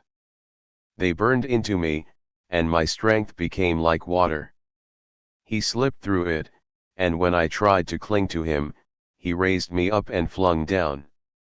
There was a red cloud before me, and a noise like thunder, and the mist seemed to steal away under the door. His voice was becoming fainter and his breath more stertorous. Van Helsing stood up instinctively. "We know the worst now," he said. "He is here, and we know his purpose. It may not be too late. Let us be armed the same as we were the other night, but lose no time, there is not an instant to spare." There was no need to put our fear, nay our conviction, into words. We shared them in common. We all hurried and took from our rooms the same things that we had when we entered the Count's house. The professor had his ready, and as we met in the corridor he pointed to them significantly as he said, "They never leave me, and they shall not till this unhappy business is over. Be wise also, my friends. It is no common enemy that we deal with. Alas! Alas! That dear Madam Mina should suffer." He stopped, his voice was breaking, and I do not know if rage or terror predominated in my own heart. Outside the Harkis' door we paused. Art and Quincy held back, and the latter said, "Should we disturb her?" "We must," said Van Helsing grimly. If the door be locked, I shall break it in. May it not frighten her terribly? It is unusual to break into a lattice room. Van Helsing said solemnly, "You are always right, but this is life and death. All chambers are alike to the doctor, and even were they not, they are all as one to me tonight. Friend John, when I turn the handle, if the door does not open, do you put your shoulder down and shove, and you too, my friends. Now." He turned the handle as he spoke, but the door did not yield. We threw ourselves against it, with a crash it burst open, and we almost fell headlong into the room. The professor did actually fall, and I saw across him as he gathered himself up from hands and knees. What I saw appalled me. I felt my hair rise like bristles on the back of my neck, and my heart seemed to stand still. The moonlight was so bright that through the thick yellow blind the room was light enough to see. On the bed beside the window lay Jonathan Harker, his face flushed and breathing heavily as though in a stupor. Kneeling on the near edge of the bed facing outwards was the white-clad figure of his wife. By her side stood a tall, thin man, clad in black. His face was turned from us, but the instant we saw we all recognized the Count in every way, even to the scar on his forehead. With his left hand he held both Mrs. Harker's hands, keeping them away with her arms at full tension. His right hand gripped her by the back of the neck, forcing her face down on his bosom. Her white night-dress was smeared with blood, and a thin stream trickled down the man's bare breast which was shown by his torn-open dress. The attitude of the two had a terrible resemblance to a child forcing a kitten's nose into a saucer of milk to compel it to drink. As we burst into the room, the Count turned his face, and the hellish look that I had heard described seemed to leap into it. His eyes flamed red with devilish passion, the great nostrils of the white aquiline nose opened wide and quivered at the edge, and the white sharp teeth, behind the full lips of the blood-dripping mouth, champed together like those of a wild beast. With a wrench, which threw his victim back upon the bed as though hurled from a height, he turned and sprang at us. But by this time the professor had gained his feet, and was holding towards him the envelope which contained the sacred wafer. The Count suddenly stopped, just as poor Lucy had done outside the tomb, and cowered back. Further and further back he cowered, as we, lifting our crucifixes, advanced. The moonlight suddenly failed, as a great black cloud sailed across the sky, and when the gaslight sprang up under Quincy's match, we saw nothing but a faint vapor. This, as we looked, trailed under the door, which with the recoil from its bursting open, had swung back to its old position. Van Helsing, Art, and I moved forward to Mrs. Harker, who by this time had drawn her breath and with it had given a scream so wild, so ear-piercing, so despairing that it seems to me now that it will ring in my ears till my dying day. For a few seconds she lay in her helpless attitude and disarray. Her face was ghastly, with a pallor which was accentuated by the blood, which smeared her lips and cheeks and chin. From her throat trickled a thin stream of blood, her eyes were mad with terror. Then she put before her face her poor crushed hands, which bore on their whiteness the red mark of the Count's terrible grip, and from behind them came a low desolate wail which made the terrible scream seem only the quick expression of an endless grief. Van Helsing stepped forward and drew the coverlet gently over her body, whilst Art, after looking at her face for an instant despairingly, ran out of the room. Van Helsing whispered to me, "Jonathan is in a stupor such as we know the vampire can produce. We can do nothing with poor Madame Mina for a few moments till she recovers herself. I must wake him." He dipped the end of a towel in cold water and with it began to flick him on the face, his wife all the while holding her face between her hands and sobbing in a way that was heart-breaking to hear. I raised the blind, and looked out of the window. There was much moonshine, and as I looked I could see Quincy Morris run across the lawn and hide himself in the shadow of a great yew tree. It puzzled me to think why he was doing this, but at the instant I heard Harker's quick exclamation as he woke to partial consciousness, and turned to the bed. On his face, as there might well be, was a look of wild amazement. He seemed dazed for a few seconds, and then full consciousness seemed to burst upon him all at once, and he started up. His wife was aroused by the quick movement, and turned to him with her arms stretched out, as though to embrace him.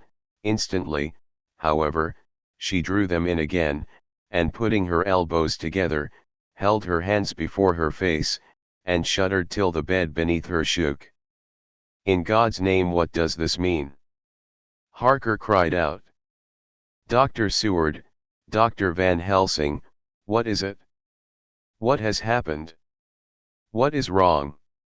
Mina, dear, what is it? What does that blood mean? My God, my God! Has it come to this?" And, raising himself to his knees, he beat his hands wildly together. "Good God, help us! Help her! Oh, help her!" With a quick movement he jumped from bed, and began to pull on his clothes, all the man in him awake at the need for instant exertion. "What has happened? Tell me all about it," he cf'd without pausing. "Dr. Van Helsing, you love Mina, I know. Oh, do something to save her. It cannot have gone too far yet. Guard her while I look for him." His wife, through her terror and horror and distress, saw some sure danger to him. Instantly forgetting her own grief, she seized hold of him and cried out, "No! No! Jonathan, you must not leave me. I have suffered enough tonight, God knows, without the dread of his harming you. You must stay with me. Stay with these friends who will watch over you." Her expression became frantic as she spoke, and, he yielding to her, she pulled him down sitting on the bedside, and clung to him fiercely. Van Helsing and I tried to calm them both.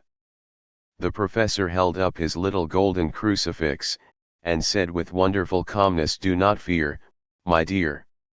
We are here, and whilst this is close to you no foul thing can approach. You are safe for tonight, and we must be calm and take counsel together."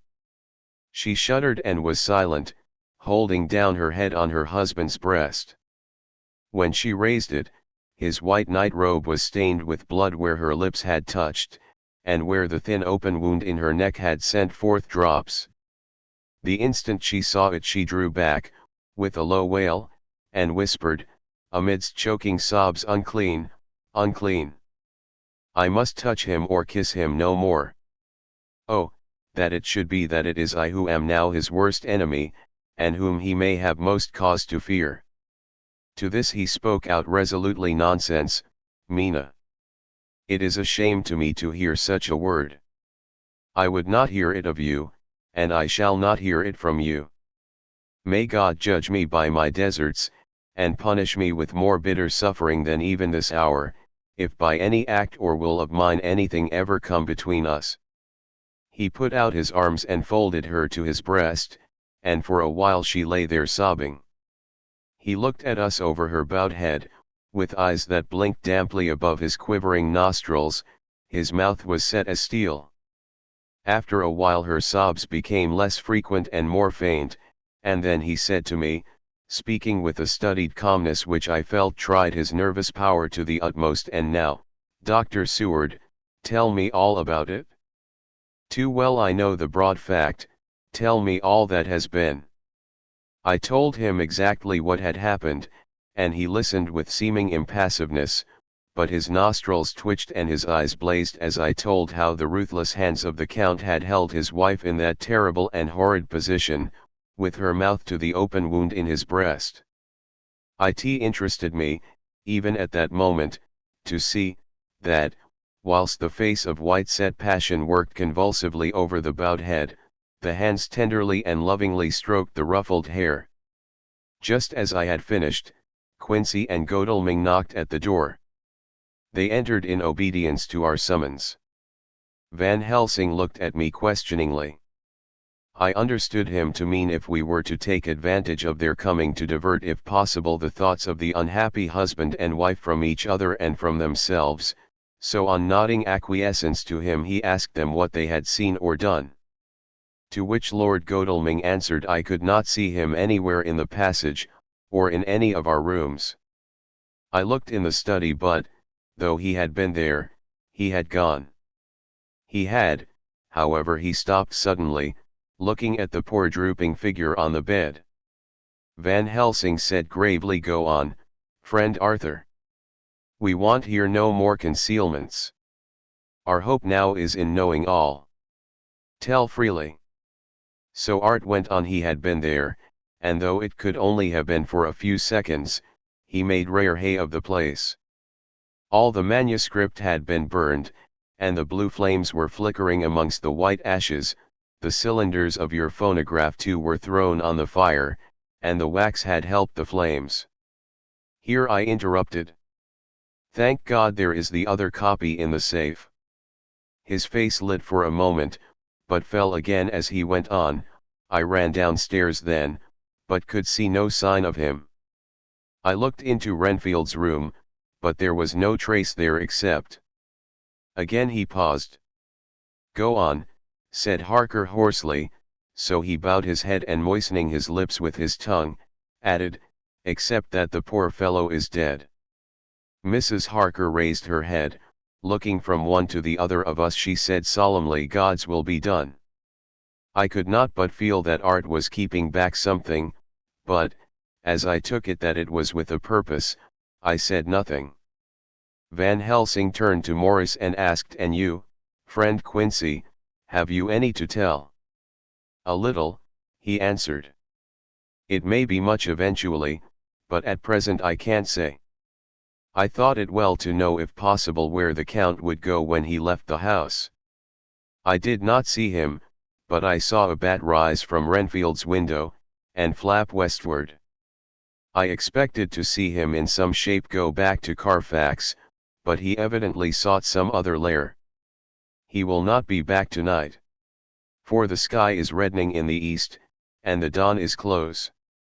We must work tomorrow." He said the latter words through his shut teeth.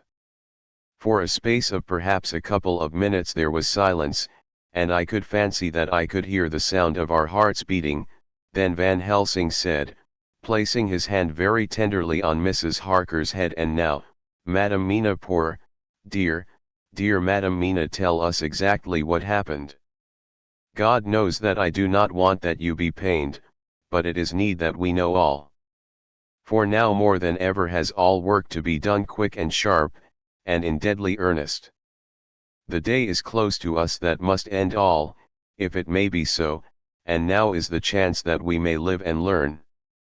The poor, dear lady shivered, and I could see the tension of her nerves as she clasped her husband closer to her and bent her head lower and lower still on his breast. Then she raised her head proudly, and held out one hand to Van Helsing, who took it in his, and, after stooping and kissing it reverently, held it fast. The other hand was locked in that of her husband, who held his other arm thrown round her protectingly.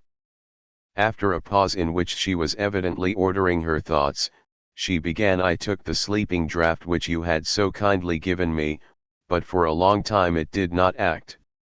I seemed to become more wakeful, and myriads of horrible fancies began to crowd in upon my mind, all of them connected with death, and vampires, with blood, and pain, and trouble." Her husband involuntarily groaned as she turned to him and said lovingly, "Do not fret, dear. You must be brave and strong, and help me through the horrible task. If you only knew what an effort it is to me to tell of this fearful thing at all, you would understand how much I need your help." Well, I saw I must try to help the medicine to its work with my will, if it was to do me any good, so I resolutely set myself to sleep. Sure enough, sleep must soon have come to me, for I remember no more. Jonathan coming in had not waked me, for he lay by my side when next I remember. There was in the room the same thin white mist that I had before noticed. But I forget now. If you know of this, you will find it in my diary, which I shall show you later. I felt the same vague terror which had come to me before, and the same sense of some presence. I turned to wake Jonathan, but found that he slept so soundly that it seemed as if it was he who had taken the sleeping draught, and not I. I tried, but I could not wake him. This caused me a great fear, and I looked around terrified. Then indeed, my heart sank within me, beside the bed, as if he had stepped out of the mist, or rather as if the mist had turned into his figure, for it had entirely disappeared. Stood a tall, thin man, all in black. I knew him at once from the description of the others. The waxen face, the high aquiline nose, on which the light fell in a thin white line, the parted red lips, with the sharp white teeth showing between, and the red eyes that I had seemed to see in the sunset on the windows of St. Marv's Church at Whitby. I knew, too, the red scar on his forehead where Jonathan had struck him. For an instant my heart stood still, and I would have screamed out, only that I was paralysed. In the pause he spoke in a sort of keen, cutting whisper, pointing as he spoke to Jonathan. Silence. If you make a sound I shall take him and dash his brains out before your very eyes. I was appalled and was too bewildered to do or say anything. With a mocking smile, he placed one hand upon my shoulder and, holding me tight, bared my throat with the other, saying as he did so, "First, a little refreshment to reward my exertions. You may as well be quiet, it is not the first time, or the second, that your veins have appeased my thirst." I was bewildered, and, strangely enough, I did not want to hinder him. I suppose it is a part of the horrible curse that such is, when his touch is on his victim. And oh, my God, pity me. He placed his reeking lips upon my throat. Her husband groaned again. She clasped his hand harder, and looked at him pityingly, as if he were the injured one, and went on. I felt my strength fading away, and I was in a half swoon. How long this horrible thing lasted I know not, but it seemed that a long time must have passed before he took his foul, awful, sneering mouth away.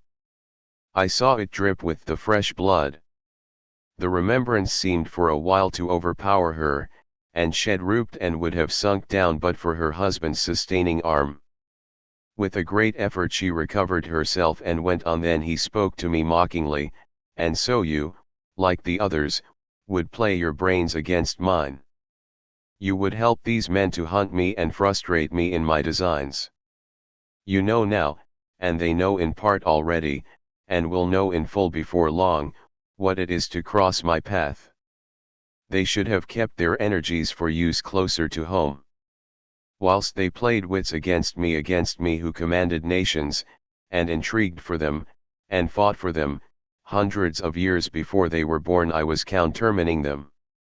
And you, their best beloved one, are now to me, flesh of my flesh, blood of my blood, kin of my kin, my bountiful winepress for a while, and shall be later on my companion and my helper. You shall be avenged in turn, for not one of them but shall minister to your needs. But as yet you are to be punished for what you have done. You have aided in thwarting me, now you shall come to my call. When my brain says come to you, you shall cross land or sea to do my bidding, and to that end this." With that he pulled open his shirt, and with his long sharp nails opened a vein in his breast. When the blood began to spurt out, he took my hands in one of his, holding them tight, and with the other seized my neck and pressed my mouth to the wound, so that I must either suffocate or swallow some of the— Oh my God! My God! What have I done? What have I done to deserve such a fate, I who have tried to walk in meekness and righteousness all my days? God pity me! Look down on a poor soul in worse than mortal peril, and in mercy pity those to whom she is dear." Then she began to rub her lips as though to cleanse them from pollution. As she was telling her terrible story, the eastern sky began to quicken, and everything became more and more clear. Harker was still and quiet, but over his face, as the awful narrative went on, came a grey look which deepened and deepened in the morning light, till when the first red streak of the coming dawn shot up, the flesh stood darkly out against the whitening hair. "We have arranged that one of us is to stay within call of the unhappy pair till we can meet together and arrange about taking action. Of this I am sure, the sun rises today on no more miserable house in all the great round of its daily course." Chapter XXII Jonathan Harker's Journal 3 October. As I must do something or go mad, I write this diary. It is now 6 o'clock, and we are to meet in the study in half an hour and take something to eat, for Dr. Van Helsing and Dr. Seward are agreed that if we do not eat we cannot work our best. Our best will be, God knows, required today. I must keep writing at every chance, for I dare not stop to think. All, big and little, must go down. Perhaps at the end the little things may teach us most. The teaching, big or little, could not have landed Mina or me anywhere worse than we are today. However, we must trust and hope. Poor Mina told me just now, with the tears running down her dear cheeks, that it is in trouble and trial that our faith is tested, that we must keep on trusting, and that God will aid us up to the end. The end. Oh my God! What end? To work. To work. When Dr. Van Helsing and Dr. Seward had come back from seeing poor Renfield, we went gravely into what was to be done. First, Dr. Seward told us that when he and Dr. Van Helsing had gone down to the room below they had found Renfield lying on the floor, all in a heap. His face was all bruised and crushed in, and the bones of the neck were broken. Dr. Seward asked the attendant who was on duty in the passage if he had heard anything. He said that he had been sitting down. He confessed to half dozing when he heard loud voices in the room, and then Renfield had called out loudly several times, "God! God! God!" After that there was a sound of falling, and when he entered the room he found him lying on the floor, face down, just as the doctors had seen him. Van Helsing asked if he had heard voices or a voice, and he said he could not say, that at first it had seemed to him as if there were two, but as there was no one in the room it could have been only one. He could swear to it, if required, that the word God was spoken by the patient. Dr. Seward said to us, when we were alone, that he did not wish to go into the matter. The question of an inquest had to be considered, and it would never do to put forward the truth, as no one would believe it. As it was, he thought that on the attendant's evidence he could give a certificate of death by misadventure in falling from bed. In case the coroner should demand it, there would be a formal inquest, necessarily to the same result. When the question began to be discussed as to what should be our next step, the very first thing we decided was that Mina should be in full confidence, that nothing of any sort, no matter how painful, should be kept from her. She herself agreed as to its wisdom, and it was pitiful to see her so brave and yet so sorrowful, and in such a depth of despair. There must be no concealment, she said, alas! We have had too much already. And besides, there is nothing in all the world that can give me more pain than I have already endured than I suffer now. Whatever may happen, it must be of new hope or of new courage to me. Van Helsing was looking at her fixedly as she spoke, and said, suddenly but quietly, "But dear Madam Mina, are you not afraid, not for yourself, but for others, from yourself, after what has happened?" Her face grew set in its lines, but her eyes shone with the devotion of a martyr as she answered, "Ah no. For my mind is made up." "To what?" he asked gently, whilst we were all very still. for each in our own way we had a sort of vague idea of what she meant. Her answer came with direct simplicity, as though she were simply stating a fact, because if I find in myself, and I shall watch keenly for it, a sign of harm to any that I love, I shall die. You would not kill yourself? He asked, hoarsely. I would, if there were no friend who loved me, who would save me such a pain, and so desperate an effort. She looked at him meaningly as she spoke. He was sitting down, but now he rose and came close to her and put his hand on her head as he said solemnly, "My child, there is such an one if it were for your good. For myself I could hold it in my account with God to find such an euthanasia for you, even at this moment, if it were best. Nay, were it safe. But my child," for a moment he seemed choked, and a great sob rose in his throat. He gulped it down and went on, "There are here some who would stand between you and death. You must not die. You must not die by any hand, but least of all by your own. Until the other, who has fouled your sweet life, is true dead, you must not die, for if he is still with the quick undead, your death would make you even as he is. No, you must live. You must struggle and strive to live, though death would seem a boon unspeakable. You must fight death himself, though he come to you in pain or in joy, by the day, or the night, in safety or in peril. On your living soul I charge you that you do not die, nay, nor think of death till this great evil be past." The poor dear grew white as death, and shook and shivered, as I have seen a quicksand shake and shiver at the incoming of the tide.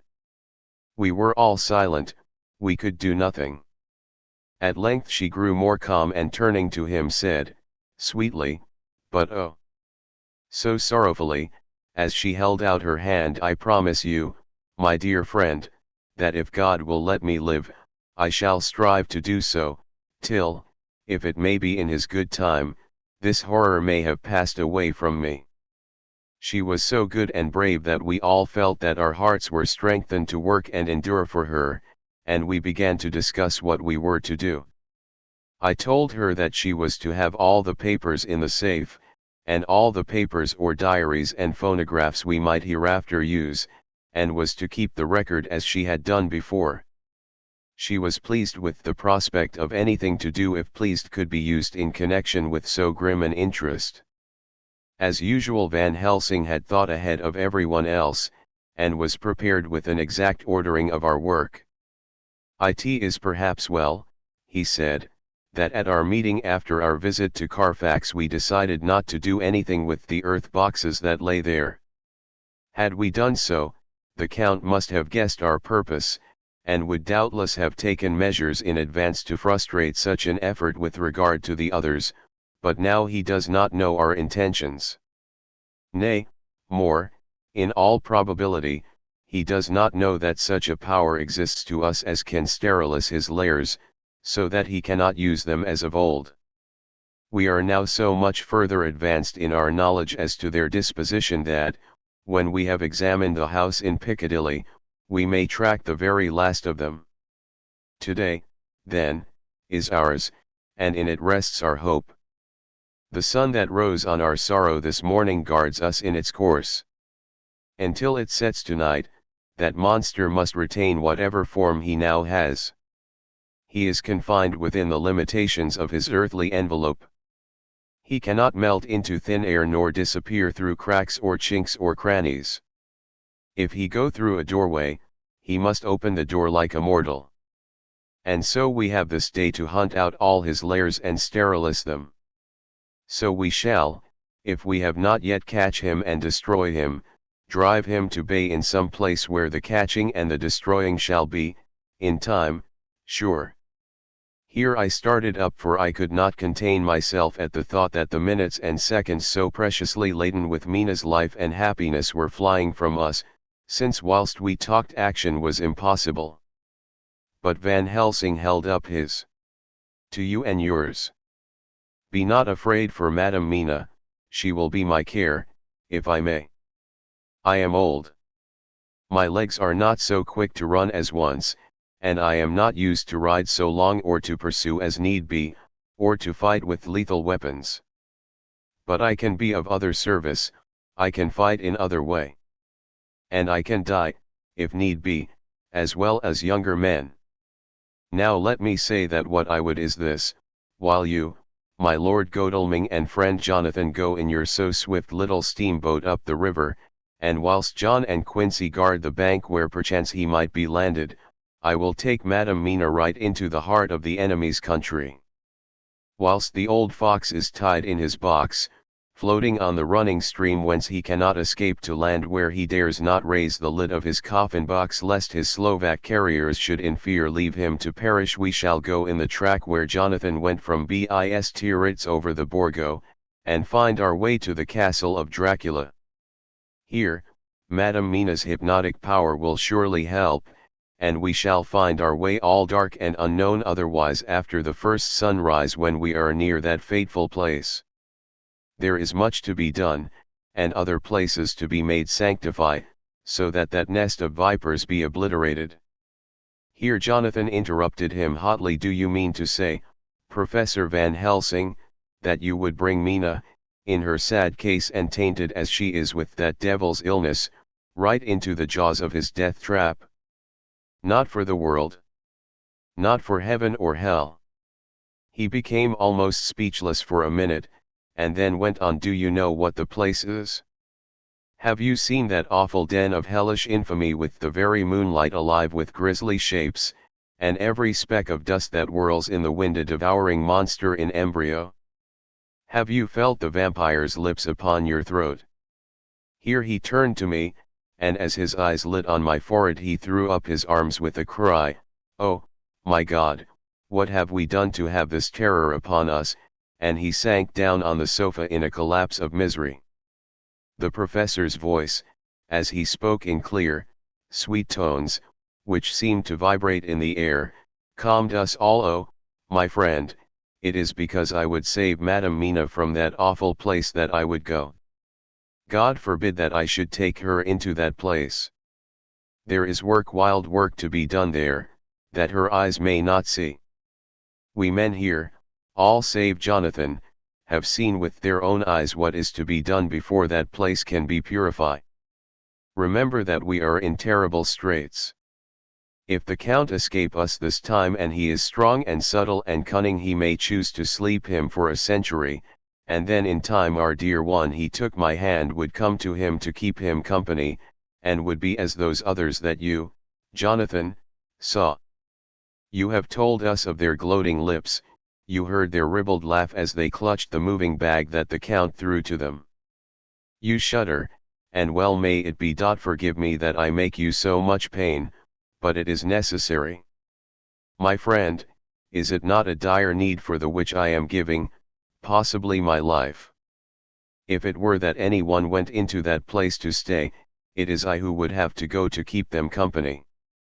"Do as you will," said Jonathan, with a sob that shook him all over, "we are in the hands of God."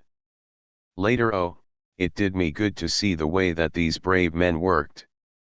How can women help loving men when they are so earnest, and so true, and so brave? And, too, it made me think of the wonderful power of money.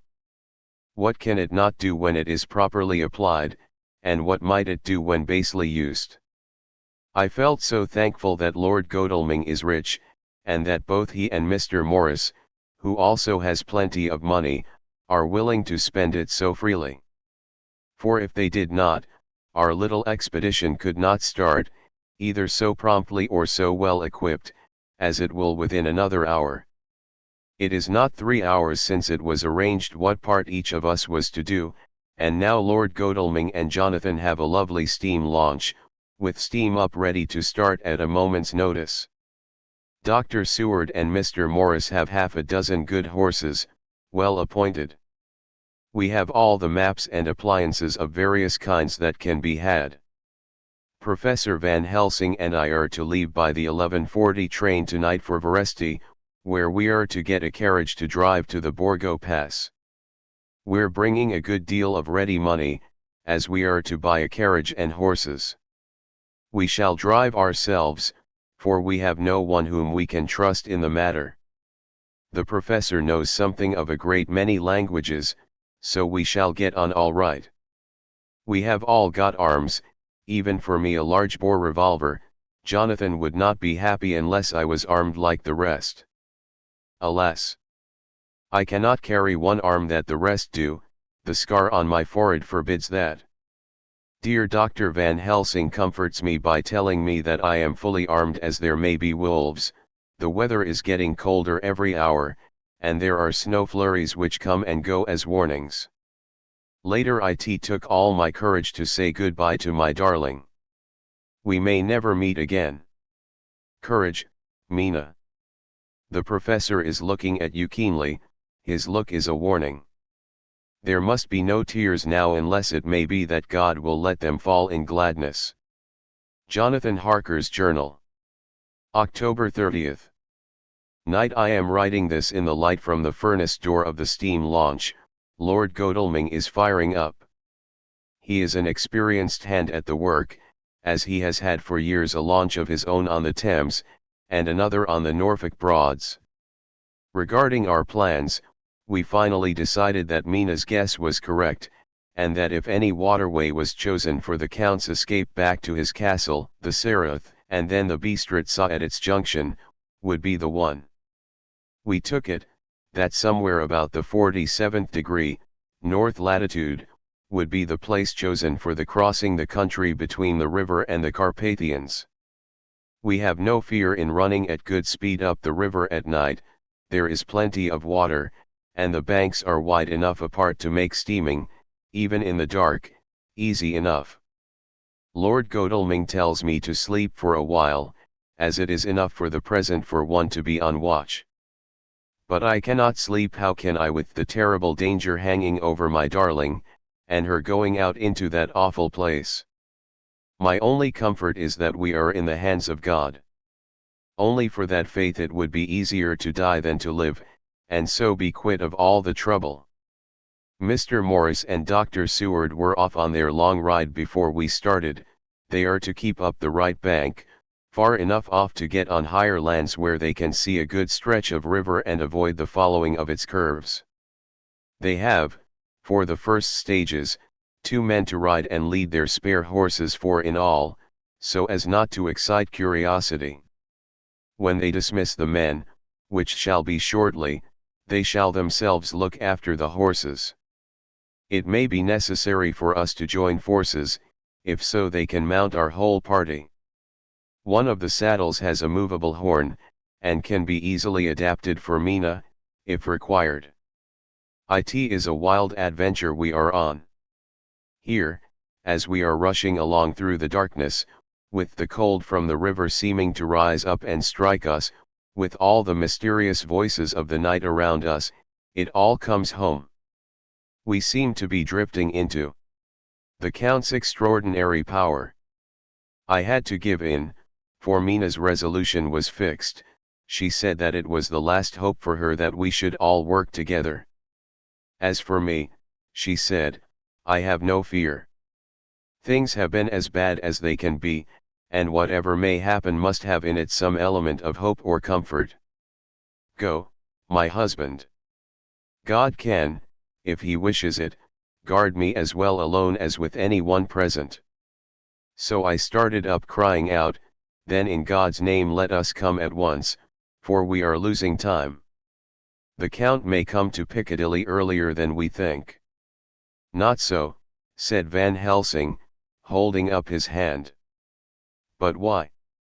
I asked.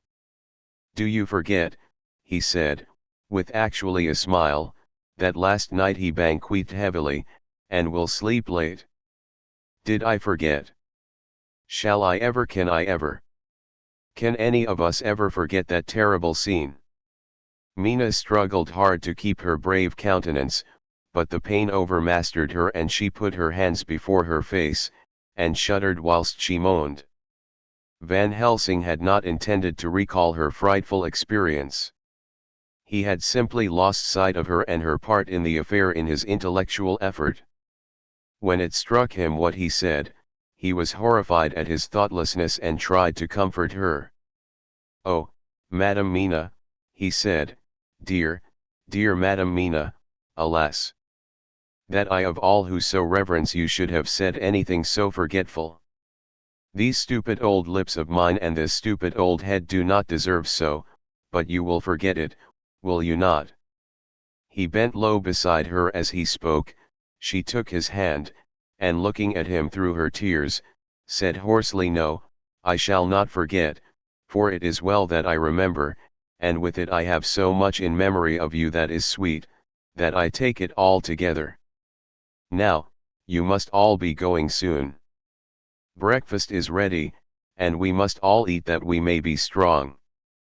Breakfast was a strange meal to us all. We tried to be cheerful and encourage each other, and Mina was the brightest and most cheerful of us. When it was over, Van Helsing stood up and said, "Now, my dear friends, we go forth to our terrible enterprise. Are we all armed, as we were on that night when first we visited our enemy's lair, armed against ghostly as well as carnal attack?" We all assured him. "Then it is well.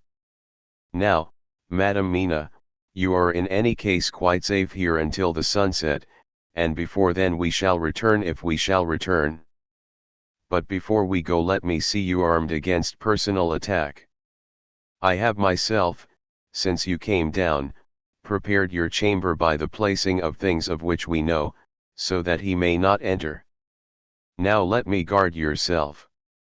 On your forehead I touch this piece of sacred wafer in the name of the Father, the Son," and there was a fearful scream which almost froze our hearts to hear. As he had placed the wafer on Mina's forehead, it had seared, it had burned into the flesh as though it had been a piece of white-hot metal. My poor darling's brain had told her the significance of the fact as quickly as her nerves received the pain of it, and the two so overwhelmed her that her overwrought nature had its voice in that dreadful scream. But the words to her thought came quickly. The echo of the scream had not ceased to ring on the air when there came the reaction, and she sank on her knees on the floor in an agony of abasement. Pulling her beautiful hair over her face, as the leper of old his mantle, she wailed out, "Unclean! Unclean! Even the Almighty shuns my polluted flesh. I must bear this mark of shame upon my forehead until the judgment day." They all paused. I had thrown myself beside her in an agony of helpless grief, and putting my arms around held her tight. For a few minutes our sorrowful hearts beat together, whilst the friends around us turned away their eyes that ran tears silently. Then Van Helsing turned and said gravely, so gravely that I could not help feeling that he was in some way inspired, and was stating things outside himself. "It may be that you may have to bear that mark till God himself see fit, as he most surely shall, on the judgment day, to redress all wrongs of the earth and of his children that he has placed thereon. And oh, Madam Mina, my dear, may we who love you be there to see, when that red scar, the sign of God's knowledge of what has been, shall pass away, and leave your forehead as pure as the heart we know. For so surely as we live, that scar shall pass away when God sees right to lift the burden that is hard upon us. Till then we bear our cross, as his Son did in obedience to his will. It may be that we are chosen instruments of his good pleasure, and that we ascend to his bidding as that other through stripes and shame, through tears and blood, through doubts and fears, and all that makes the difference between God and man." There was hope in his words, and comfort, and they made for resignation. Mina and I both felt so, and simultaneously we each took one of the old man's hands and bent over and kissed it. Then without a word we all knelt down together, and, all holding hands, swore to be true to each other. We men pledged ourselves to raise the veil of sorrow from the head of her whom, each in his own way, we loved, and we prayed for help and guidance in the terrible task which lay before us. It was then time to start. So I said farewell to Mina, a parting which neither of us shall forget to our dying day, and we set out. To one thing I have made up my mind, if we find out that Mina must be a vampire in the end, then she shall not go into that unknown and terrible land alone. I suppose it is thus that in old times one vampire meant many, just as their hideous bodies could only rest in sacred earth, so the holiest love was the recruiting sergeant for their ghastly ranks. We entered Carfax without trouble and found all things the same as on the first occasion. It was hard to believe that amongst so prosaic surroundings of neglect and dust and decay there was any ground for such fear as already we knew. Had not our minds been made up, and had there not been terrible memories to spur us on, we could hardly have proceeded with our task. We found no papers, or any sign of use in the house, and in the old chapel the great boxes looked just as we had seen them last. Dr. Van Helsing said to us solemnly as we stood before them, "And now, my friends, we have a duty here to do. We must sterilize this earth, so sacred of holy memories, that he has brought from a far distant land for such fell use. He has chosen this earth because it has been holy. Thus we defeat him with his own weapon, for we make it more holy still. It was sanctified to such use of man, now we sanctify it to God." As he spoke he took from his bag a screwdriver and a wrench, and very soon the top of one of the cases was thrown open. The earth smelled musty and close, but we did not somehow seem to mind, for our attention was concentrated on the professor. Taking from his box a piece of the sacred wafer he laid it reverently on the earth, and then shutting down the lid began to screw it home, we aiding him as he worked. One by one we treated in the same way each of the great boxes, and left them as we had found them to all appearance, but in each was a portion of the host. When we closed the door behind us, the professor said solemnly, "So much is already done. If it may be that with all the others we can be so successful, then the sunset of this evening may shine on Madame Mina's forehead all white as ivory and with no stain." As we passed across the lawn on our way to the station to catch our train we could see the front of the asylum. I looked eagerly, and in the window of my own room saw Mina. I waved my hand to her, and nodded to tell that our work there was successfully accomplished. She nodded in reply to show that she understood. The last I saw, she was waving her hand in farewell. It was with a heavy heart that we sought the station and just caught the train, which was steaming in as we reached the platform. I have written this in the train. Piccadilly, 12:30 o'clock. Just before we reached Fenchurch Street Lord Godalming said to me, "Quincy and I will find a locksmith. You had better not come with us in case there should be any difficulty, for under the circumstances it wouldn't seem so bad for us to break into an empty house. But you are a solicitor and the Incorporated Law Society might tell you that you should have known better." I demurred as to my not sharing any danger even of odium, but he went on, "Besides, it will attract less attention if there are not too many of us. My title will make it all right with the locksmith, and with any policeman that may come along. You had better go with Jack and the professor and stay in the Green Park, somewhere inside of the house, and when you see the door opened and the smith has gone away, do you all come across. We shall be on the lookout for you, and shall let you in." "The advice is good," said Van Helsing, so we said no more. Godalming and Morris hurried off in a cab, we following in another. At the corner of Arlington Street our contingent got out and strolled into the Green Park. My heart beat as I saw the house on which so much of our hope was centered, looming up grim and silent in its deserted condition amongst its more lively and spruce-looking neighbors.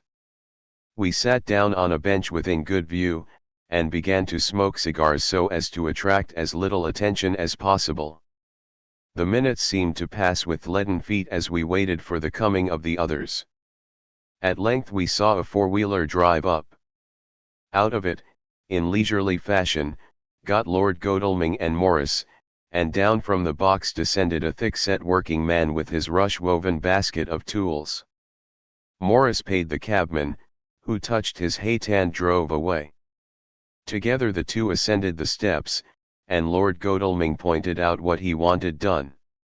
The workman took off his coat leisurely and hung it on one of the spikes of the rail, saying something to a policeman who just then sauntered along. The policeman nodded acquiescence, and the man kneeling down placed his bag beside him. After searching through it, he took out a selection of tools which he produced to lay beside him in orderly fashion. Then he stood up, looked into the keyhole, blew into it, and turning to his employers, made some remark. Lord Godalming smiled, and the man lifted a good-sized bunch of keys. Selecting one of them, he began to probe the lock, as if feeling his way with it. After fumbling about for a bit he tried a second, and then a third. All at once the door opened under a slight push from him, and he and the two others entered the hall. We sat still, my own cigar burned furiously, but Van Helsing's went cold altogether. We waited patiently as we saw the workman come out and bring in his bag. Then he held the door partly open, steadying it with his knees, whilst he fitted a key to the lock. This he finally handed to Lord Godalming, who took out his purse and gave him something. The man touched his hat, took his bag, put on his coat and departed. Not a soul took the slightest notice of the whole transaction. When the man had fairly gone, we three crossed the street and knocked at the door. It was immediately opened by Quincy Morris, beside whom stood Lord Godalming lighting a cigar. "The place smells so vilely," said the latter as we came in. It did indeed smell vilely like the old chapel at Carfax, and with our previous experience it was plain to us that the Count had been using the place pretty freely.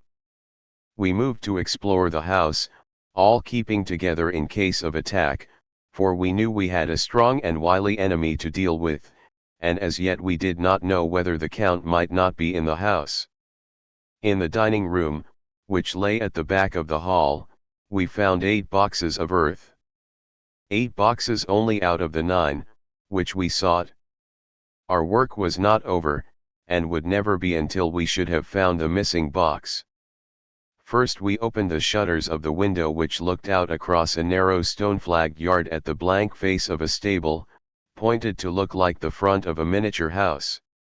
There were no windows in it, so we were not afraid of being overlooked.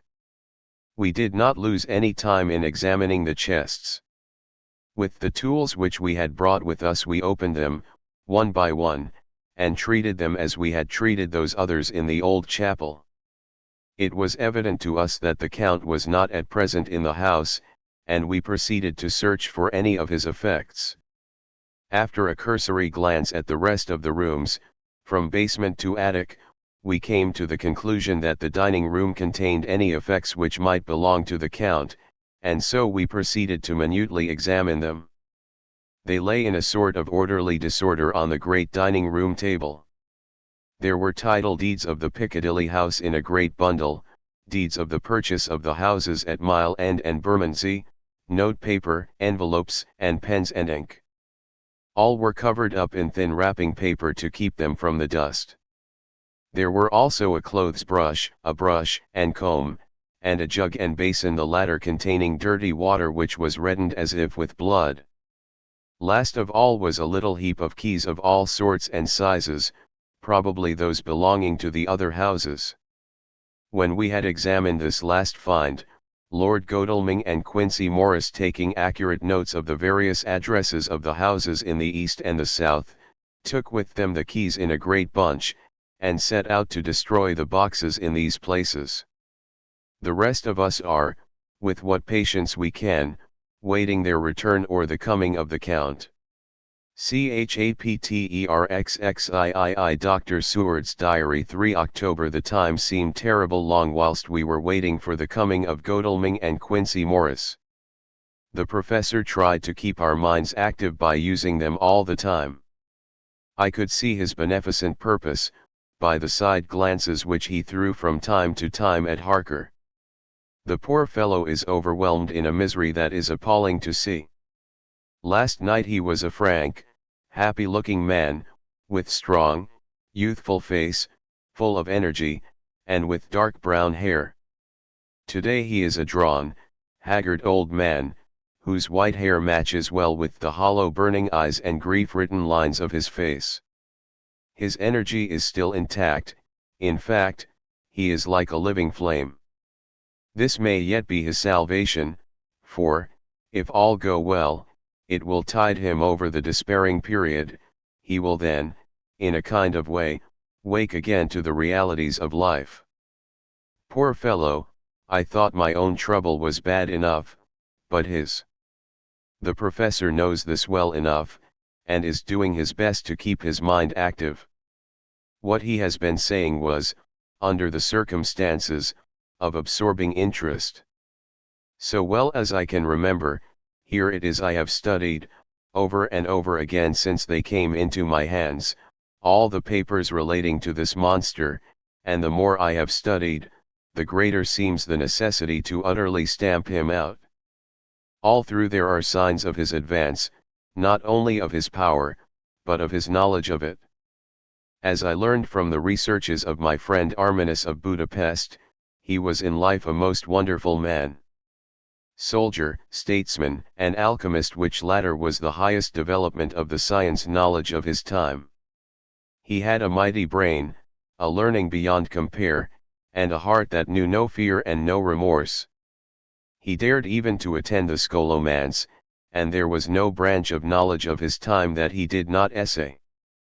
Well, in him the brain powers survived the physical death, though it would seem that memory was not all complete.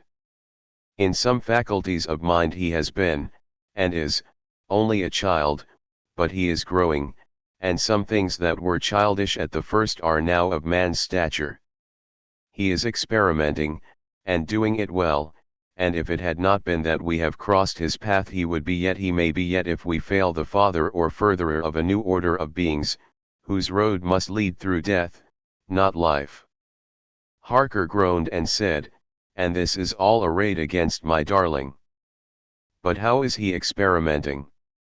The knowledge may help us to defeat him. He has all along, since his coming, been trying his power, slowly but surely, that big child brain of his is working. Well for us, it is, as yet, a child brain, for had he dared, at the first, to attempt certain things he would long ago have been beyond our power. However, he means to succeed, and a man who has centuries before him can afford to wait and to go slow. Festina lente may well be his motto.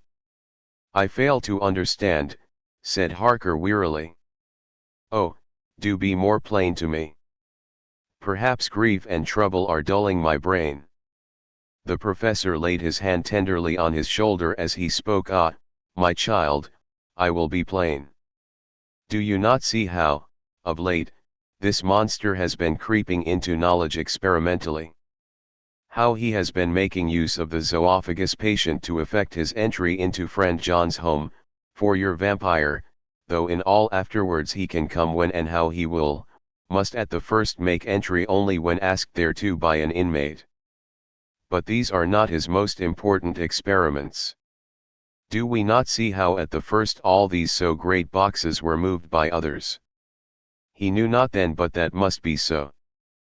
But all the time that so great child brain of his was growing, and he began to consider whether he might not himself move the box. So he began to help, and then, when he found that this be all right, he tried to move them all alone. And so he progress, and he scatter these graves of him, and none but he know where they are hidden. He may have intend to bury them deep in the ground. So that he only use them in the night, or at such time as he can change his form, they do him equal well, and none may know these are his hiding place. But, my child, do not despair, this knowledge come to him just too late. Already all of his lairs but one be sterilous as for him, and before the sunset this shall be so. Then he have no place where he can move and hide. I delayed this morning that so we might be sure. Is there not more at stake for us than for him? Then why we not be even more careful than him? By my clock it is 1 hour and already, if all be well, friend Arthur and Quincy are on their way to us. Today is our day, and we must go sure, if slow, and lose no chance. See. There are 5 of us when those absent ones return. Whilst he was speaking we were startled by a knock at the hall door, the double postman's knock of the telegraph boy. We all moved out to the hall with one impulse, and Van Helsing, holding up his hand to us to keep silence, stepped to the door and opened it. The boy handed in a dispatch. The professor closed the door again, and, after looking at the direction, opened it and read aloud. Look out for D. He has just now, 12:45, come from Carfax hurriedly and hastened towards the south. He seems to be going the round and may want to see you, Mina. There was a pause, broken by Jonathan Harker's voice. Now, God be thanked, we shall soon meet. Van Helsing turned to him quickly and said, God will act in his own way and time. Do not fear, and do not rejoice as yet, for what we wish for at the moment may be our undoings. I care for nothing now, he answered hotly, except to wipe out this brood from the face of creation. I would sell my soul to do. Oh, hush, hush, my child, said Van Helsing. God does not purchase souls in this wise, and the devil, though he may purchase, does not keep faith. But God is merciful and just, and knows your pain and your devotion to that dear Madam Mina. Think you, how her pain would be doubled, did she but hear your wild words? Do not fear any of us, we are all devoted to this cause, and today shall see the end. The time is coming for action. Today this vampire is limit to the powers of man, and till sunset he may not change. It will take him time to arrive here. See, it is 20 minutes past 1 and there are yet some times before he can hither come, be he never so quick. What we must hope for is that my Lord Arthur and Quincy arrive first. About half an hour after we had received Mrs. Harker's telegram, there came a quiet, resolute knock at the hall door. It was just an ordinary knock, such as is given hourly by thousands of gentlemen, but it made the professor's heart and mine beat loudly. We looked at each other, and together moved out into the hall. We each held ready to use our various armaments, the spiritual in the left hand, the mortal in the right. Van Helsing pulled back the latch, and, holding the door half open, stood back, having both hands ready for action. The gladness of our hearts must have shone upon our faces when on the step, close to the door, we saw Lord Godalming and Quincy Morris. They came quickly in and closed the door behind them, the former saying, as they moved along the hall, "It is all right. We found both places, 6 boxes in each, and we destroyed them all." "Destroyed?" asked the professor. "For him." We were silent for a minute, and then Quincy said, "There's nothing to do but to wait here. If, however, he doesn't turn up by 5 o'clock, we must start off, for it won't do to leave Mrs. Harker alone after sunset." "He will be here before long now," said Van Helsing, who had been consulting his pocket-book. Nota bene, in Madam's telegram he went south from Carfax, that means he went to cross the river, and he could only do so at slack of tide, which should be something before 1 o'clock. That he went south has a meaning for us. He is as yet only suspicious, and he went from Carfax first to the place where he would suspect interference least. You must have been at Bermondsey only a short time before him. That he is not here already shows that he went to Mile End next. This took him some time, for he would then have to be carried over the river in some way. Believe me, my friends, we shall not have long to wait now. We should have ready some plan of attack, so that we may throw away no chance. Hush, there is no time now. Have all your arms. Be ready." He held up a warning hand as he spoke, for we all could hear a key softly inserted in the lock of the hall door. I could not but admire, even at such a moment, the way in which a dominant spirit asserted itself. In all our hunting parties and adventures in different parts of the world, Quincy Morris had always been the one to arrange the plan of action, and Arthur and I had been accustomed to obey him implicitly. Now, the old habit seemed to be renewed instinctively. With a swift glance around the room, he at once laid out our plan of attack, and, without speaking a word, with a gesture, placed us each in position. Van Helsing, Harker, and I were just behind the door, so that when it was opened the professor could guard it whilst we two stepped between the incomer and the door. Godalming behind and Quincy in front stood just out of sight, ready to move in front of the window. We waited in a suspense that made the seconds pass with nightmare slowness. The slow, careful steps came along the hall. The Count was evidently prepared for some surprise, at least he feared it. Suddenly, with a single bound, he leaped into the room, winning a way past us before any of us could raise a hand to stay him. There was something so panther-like in the movement, something so unhuman, that it seemed to sober us all from the shock of his coming. The first to act was Harker, who, with a quick movement, threw himself before the door leading into the room in the front of the house. As the Count saw us, a horrible sort of snarl passed over his face, showing the eye-teeth long and pointed, but the evil smile as quickly passed into a cold stare of lion-like disdain. His expression again changed as, with a single impulse, we all advanced upon him. It was a pity that we had not some better organized plan of attack, for even at the moment I wondered what we were to do. I did not myself know whether our lethal weapons would avail us anything. Harker evidently meant to try the matter, for he had ready his great cookery knife and made a fierce and sudden cut at him. The blow was a powerful one, only the diabolical quickness of the Count's leap back saved him. A second less and the trenchant blade had shorn through his heart. As it was, the point just cut the cloth of his coat, making a wide gap whence a bundle of banknotes and a stream of gold fell out. The expression of the Count's face was so hellish, that for a moment I feared for Harker, though I saw him throw the terrible knife aloft again for another stroke. Instinctively I moved forward with a protective impulse, holding the crucifix and wafer in my left hand.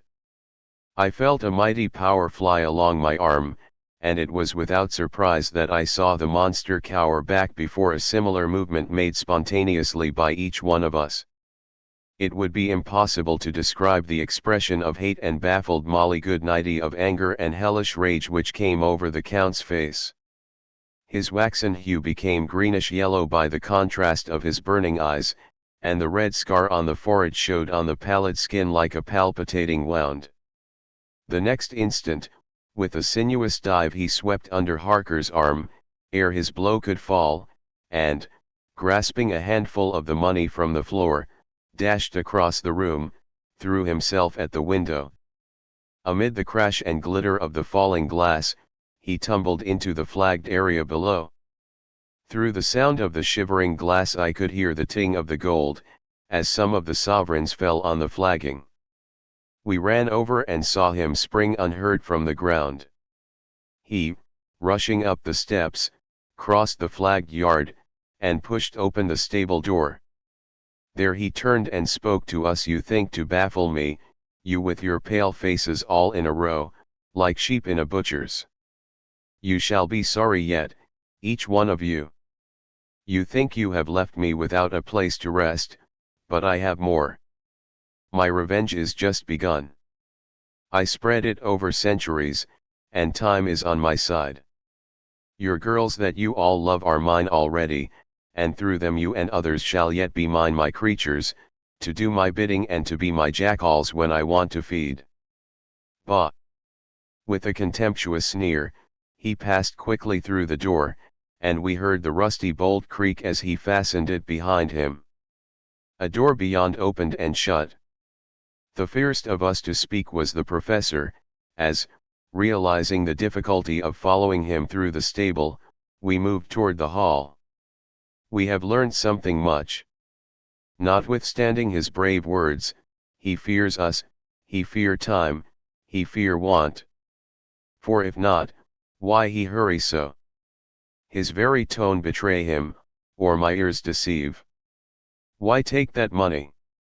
You follow quick. You are hunters of wild beast, and understand it so.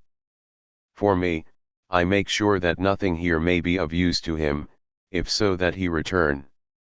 As he spoke he put the money remaining into his pocket, took the title deeds in the bundle as Harker had left them, and swept the remaining things into the open fireplace, where he set fire to them with a match. Godalming and Morris had rushed out into the yard, and Harker had lowered himself from the window to follow the Count. He had, however, bolted the stable door, and by the time they had forced it open there was no sign of him. Van Helsing and I tried to make inquiry at the back of the house, but the mews was deserted and no one had seen him depart. It was now late in the afternoon, and sunset was not far off. We had to recognize that our game was up. With heavy hearts we agreed with the professor when he said let us go back to Madame Mina. Poor dear Madame Mina. All we can do just now is done, and we can there, at least, protect her. But we need not despair. There is but one more earth box, and we must try to find it. When that is done all may. Death. However, I must try to sleep, for there is tomorrow to think of, and there is no rest for me until. Later L must have fallen asleep, for I was awaked by Mina, who was sitting up in bed, with a startled look on her face. I could see easily, for we did not leave the room in darkness. She had placed a warning hand over my mouth, and now she whispered in my ear, "Hush! There is someone in the corridor." I got up softly, and crossing the room, gently opened the door. Just outside, stretched on a mattress, lay Mr. Morris, wide awake. He raised a warning hand for silence as he whispered to me, "Hush! Go back to bed, it is all right. One of us will be here all night. We don't mean to take any chances." His look and gesture forbade discussion, so I came back and told Mina. She sighed and positively a shadow of a smile stole over her poor, pale face as she put her arms round me and said softly, "Oh, thank God for good brave men." With a sigh she sank back again to sleep. I write this now as I am not sleepy, though I must try again. October 4th, morning. Once again during the night I was wakened by Mina.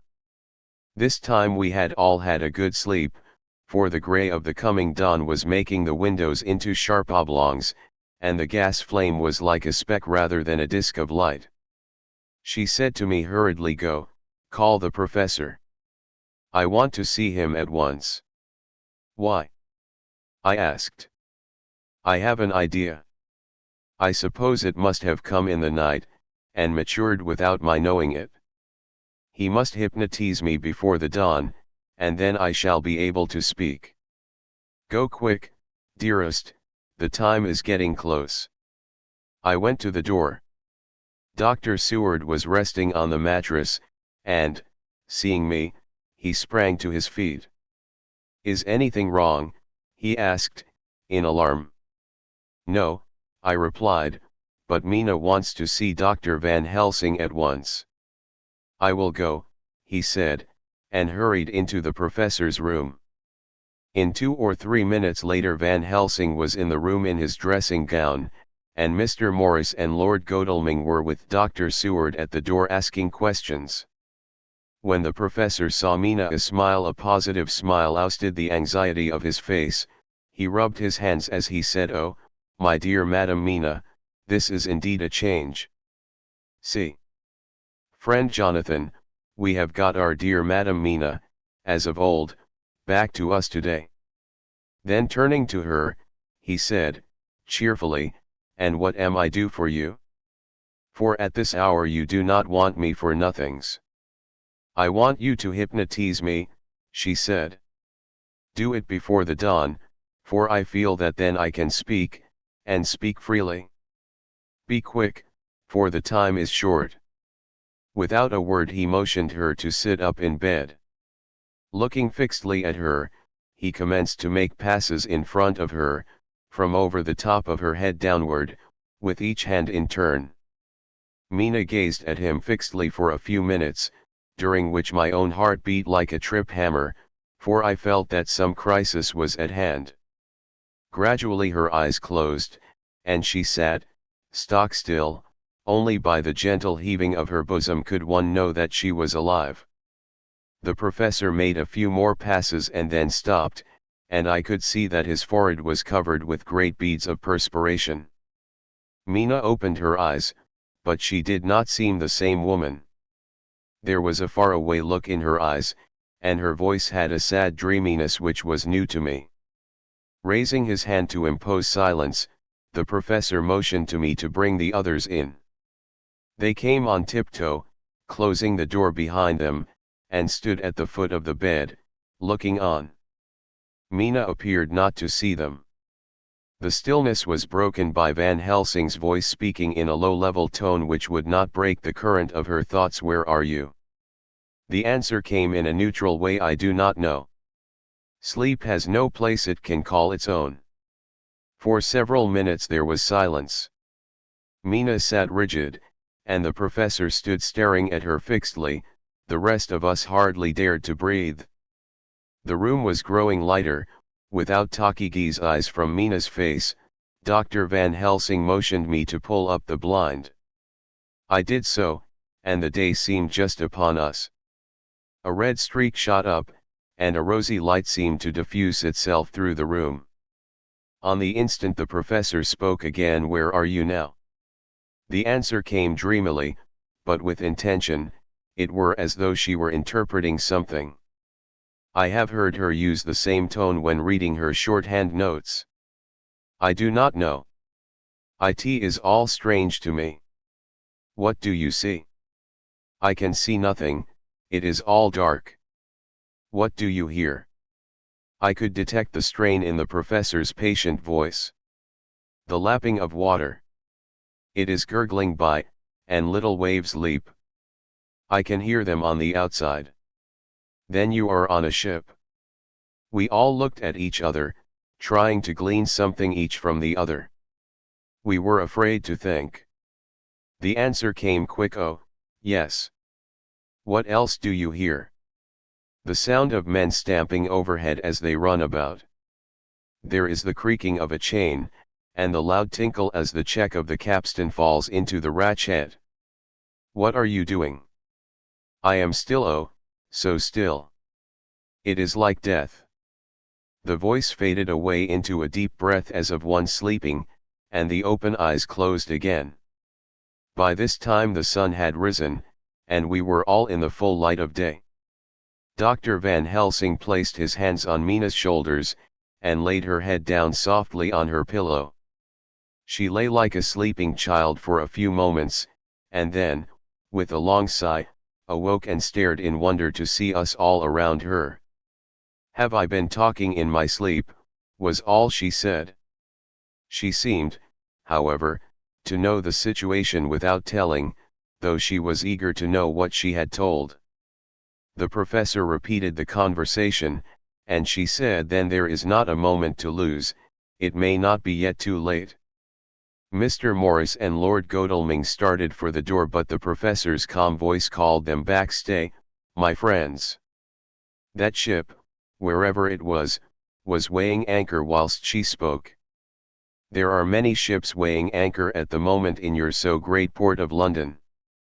Which of them is it that you seek?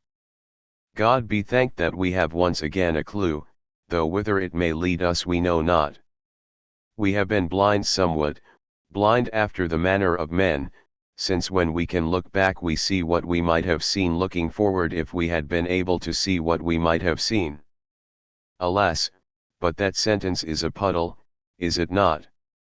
We can know now what was. In the Count's mind, when he sees that money, though Jonathan's so fierce knife put him in the danger that even he dread. He meant escape. Hear me, escape. He saw that with but one earth box left, and a pack of men following like dogs after a fox, this London was no place for him. He have take his last earth box on board a ship, and he leave the land. He think to escape, but no. We follow him. Tally ho!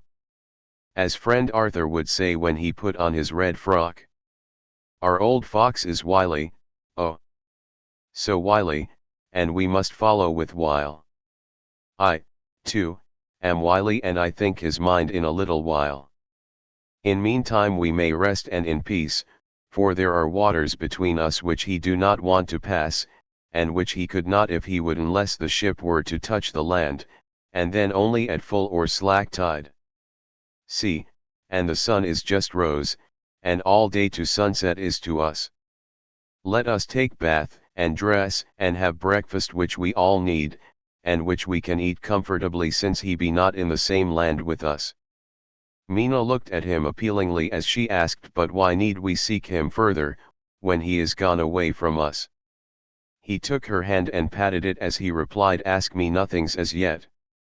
When we have breakfast, then I answer all questions. He would say no more, and we separated to dress. After breakfast Mina repeated her question. He looked at her gravely for a minute and then said sorrowfully, because my dear, dear Madam Mina, now more than ever must we find him, even if we have to follow him to the jaws of hell.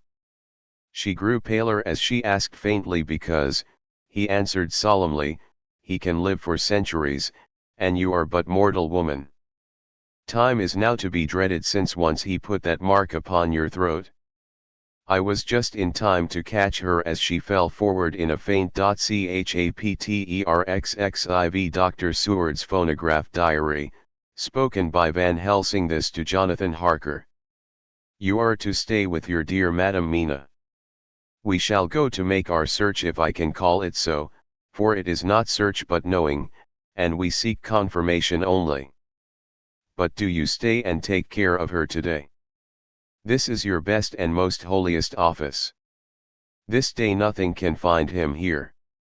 Let me tell you that, so you will know what we foreknow already, for I have tell them. He, our enemy, have gone away, he have gone back to his castle in Transylvania. I know it so well, as if a great hand of fire wrote it on the wall. He have prepared for this in some way, and that last earth box was ready to ship somewheres. For this he took the money, for this he hurry at the last, lest we catch him before the sun go down. It was his last hope, save that he might hide in the tomb that he think poor Miss Lucy, being as he thought like him, keep open to him. But there was not of time. When that fail he make straight for his last resource, his last earth work, I might say, did I wish double entente. He is clever, oh, so clever. He know that his game here was finish, and so he decide he go back home. He find ship going by the route he came, and he go in it. We go off now to find what ship, and whither bound. When we have discovered that, we come back and tell you all. Then we will comfort you and poor dear Madam Mina with new hope. For it will be hope when you think it over. That all is not lost. This very creature that we pursue, he take hundreds of years to get so far as London, and yet in one day, when we know of the disposal of him, we drive him out. He is finite, though he is powerful to do much harm, and suffers not as we do. But we are strong, each in our purpose, and we are all more strong together. Take heart afresh, dear husband of Madam Mina. This battle is but begun, and in the end we shall win, so sure as that God sits on high to watch over his children. Therefore be of much comfort till we return. Van Helsing. Jonathan Harker's Journal. 4 October. When I read to Mina, Van Helsing's message in the phonograph, the poor girl brightened up considerably. Already the certainty that the Count is out of the country has given her comfort, and comfort is strength to her. For my own part, now that his horrible danger is not face to face with us, it seems almost impossible to believe in it. Even my own terrible experiences in Castle Dracula seem like a long-forgotten dream. Here in the crisp autumn air, in the bright sunlight, alas! How can I disbelieve? In the midst of my thought my eye fell on the red scar on my poor darling's white forehead. Whilst that lasts, there can be no disbelief. And afterwards the very memory of it will keep faith crystal clear. Mina and I fear to be idle, so we have been over all the diaries again and again. Somehow, although the reality seems greater each time, the pain and the fear seem less. There is something of a guiding purpose manifest throughout, which is comforting. Mina says that perhaps we are the instruments of ultimate good. It may be. I shall try to think as she does. We have never spoken to each other yet of the future. It is better to wait till we see the professor and the others after their investigations. The day is running by more quickly than I ever thought a day could run for me again. It is now 3 o'clock. Mina Harker's Journal. October 5th, 5 p.m. Our meeting for report. Present, Professor Van Helsing, Lord Godalming, Dr. Seward, Mr. Quincy Morris, Jonathan Harker, Mina Harker. Dr. Van Helsing described what steps were taken during the day to discover on what boat and whither bound Count Dracula made his escape.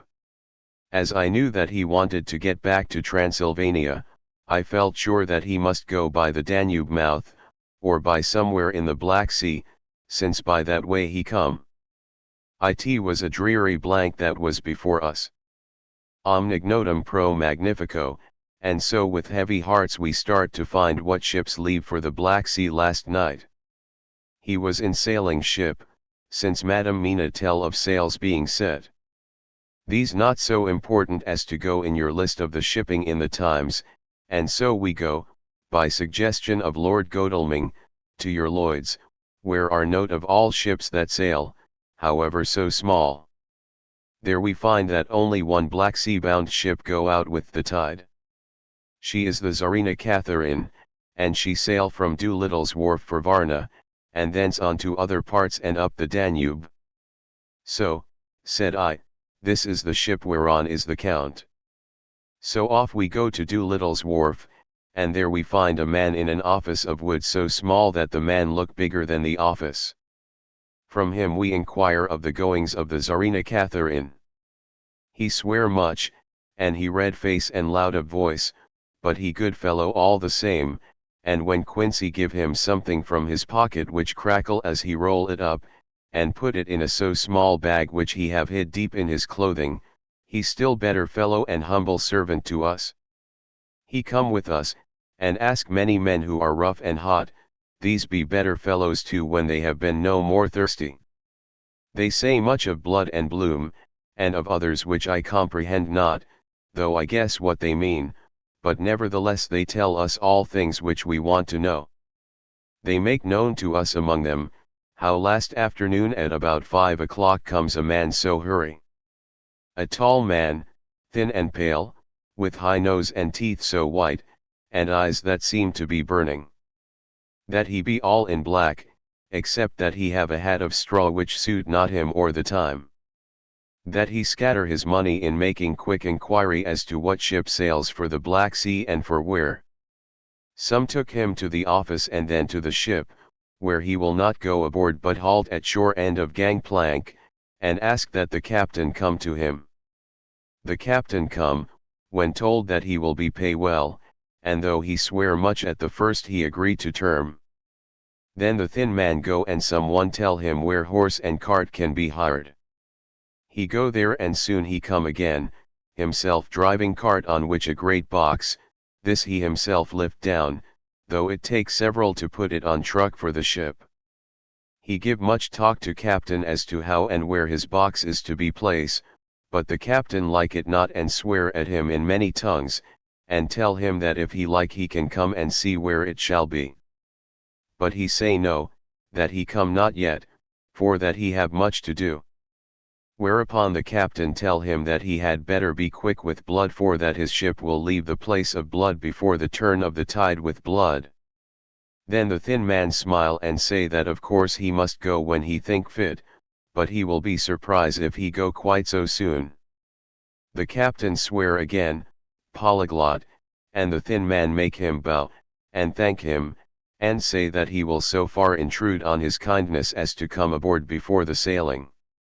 Final the captain, more red than ever, and in more tongues tell him that he doesn't want no Frenchman with bloom upon them, and also with blood in his ship, with blood on her also. And so, after asking where there might be close at hand a ship where he might purchase ship forms, he departed. No one knew where he went, or Bloomin well cared, as they said, for they had something else to think of. Well, with blood again, for it soon became apparent to all that the Tsarina Catherine would not sail as was expected. A thin mist began to creep up from the river, and it grew, and grew, till soon a dense fog enveloped the ship and all around her. The captain swore polyglot, very polyglot with bloom and blood, but he could do nothing. The water rose and rose, and he began to fear that he would lose the tide altogether.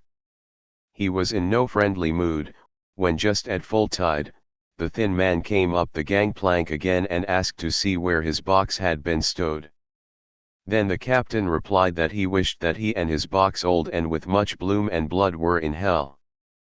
But the thin man did not be offend, and went down with the mate and saw where it was placed, and came up and stood a while on deck in fog. He must have come off by himself, for none notice him. Indeed they thought not of him, for soon the fog began to melt away, and all was clear again. My friends of the thirst and the language that was of bloom and blood laughed, as they told how the captain's swears exceeded even his usual polyglot, and was more than ever full of picturesque, when on questioning other mariners who were on movement up and down on the river that hour, he found that few of them had seen any of fog at all, except where it lay round the wharf. However, the ship went out on the ebb tide, and was doubtless by morning far down the river mouth. She was by then, when they told us, well out to sea. And so, my dear Madam Mina, it is that we have to rest for a time, for our enemy is on the sea, with the fog at his command, on his way to the Danube mouth. To sail a ship takes time, go she never so quick, and when we start we go on land more quick, and we meet him there. Our best hope is to come on him when in the box between sunrise and sunset, for then he can make no struggle, and we may deal with him as we should. There are days for us, in which we can make ready our plan. We know all about where he go, for we have seen the owner of the ship, who have shown us invoices and all papers that can be. The box we seek is to be landed in Varna, and to be given to an agent, one Ristix, who will there present his credentials, and so our merchant friend will have done his part. When he asks if there be any wrong, for that so, he can telegraph and have inquiry made at Varna, we say no, for what is to be done is not for police or of the customs. It must be done by us alone and in our own way. When Dr. Van Helsing had done speaking, I asked him if he were certain that the Count had remained on board the ship. He replied, we have the best proof of that, your own evidence, when in the hypnotic trance this morning. I asked him again if it were really necessary that they should pursue the Count, for I dread Jonathan leaving me, and I know that he would surely go if the others went. He answered in growing passion, at first quietly. As he went on, however, he grew more angry and more forceful, till in the end we could not but see wherein was at least some of that personal dominance which made him so long a master amongst men. Yes, it is necessary. For your sake in the first, and then for the sake of humanity. This monster has done much harm already, in the narrow scope where he find himself, and in the short time when as yet he was only as a body groping his so small measure in darkness and not knowing. All this have I told these others, you, my dear Madam Mina, will learn it in the phonograph of my friend John, or in that of your husband. I have told them how the measure of leaving his own barren land barren of peoples and coming to a new land where life of man teems till they are like the multitude of standing corn, was the work of centuries. Were another of the undead, like him, to try to do what he has done, perhaps not all the centuries of the world that have been, or that will be, could aid him. With this one, all the forces of nature that are occult and deep and strong must have worked together in some wondrous way. The very place, where he have been alive, undead for all these centuries, is full of strangeness of the geologic and chemical world. There are deep caverns and fissures that reach none know whither. There have been volcanoes, some of whose openings still send out waters of strange properties, and gases that kill or make to vivify.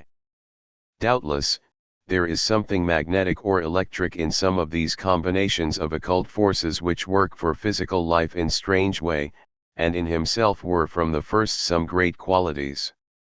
In a hard and warlike time he was celebrate that he have more iron nerve, more subtle brain, more braver heart, than any man.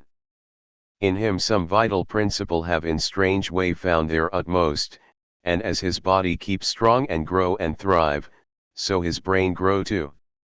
All this without that diabolic aid which is surely to him, for it have to yield to the powers that come from, and are, symbolic of good. And now this is what he is to us. He have infect you. Oh, forgive me, my dear, that I must say such, but it is for good of you that I speak. He infect you in such wise, that even if he do no more, you have only to live in your own old, sweet way, and so in time, death, which is of man's common lot and with God's sanction, shall make you like to him. This must not be. We have sworn together that it must not. Thus are we ministers of God's own wish, that the world, and men for whom his Son died, will not be given over to monsters, whose very existence would defame him. He have allowed us to redeem one soul already, and we go out as the old knights of the cross to redeem more. Like them we shall travel towards the sunrise, and like them, if we fall in good cause. He paused and I said, but will not the Count take his rebuff wisely? Since he has been driven from England, will he not avoid it, as a tiger does the village from which he has been hunted? Aha, he said, your simile of the tiger good, for me, and I shall adopt him. Your man-eater, as they of India call the tiger who has once tasted blood of the human, care no more for the other prey, but prowl unceasing till he get him. This that we hunt from our village is a tiger, too, a man-eater, and he never cease to prowl. Nay, in himself he is not one to retire and stay afar. In his life, his living life, he go over the Turkey frontier and attack his enemy on his own ground, he be beaten back, but did he stay? No. He come again, and again, and again. Look at his persistence and endurance. With the child brain that was to him he have long since conceived the idea of coming to a great city. What does he do? He find out the place of all the world most of promise for him. Then he deliberately set himself down to prepare for the task. He find in patience just how is his strength, and what are his powers. He study new tongues. He learn new social life, new environment of old ways, the politic, the law, the finance, the science, the habit of a new land and a new people who have come to be since he was. His glimpse that he have had, whet his appetite only and keen his desire. Nay, it help him to grow as to his brain, for it all proved to him how right he was at the first in his surmises. He have done this alone, all alone. From a ruined tomb in a forgotten land. What more may he not do when the greater world of thought is open to him?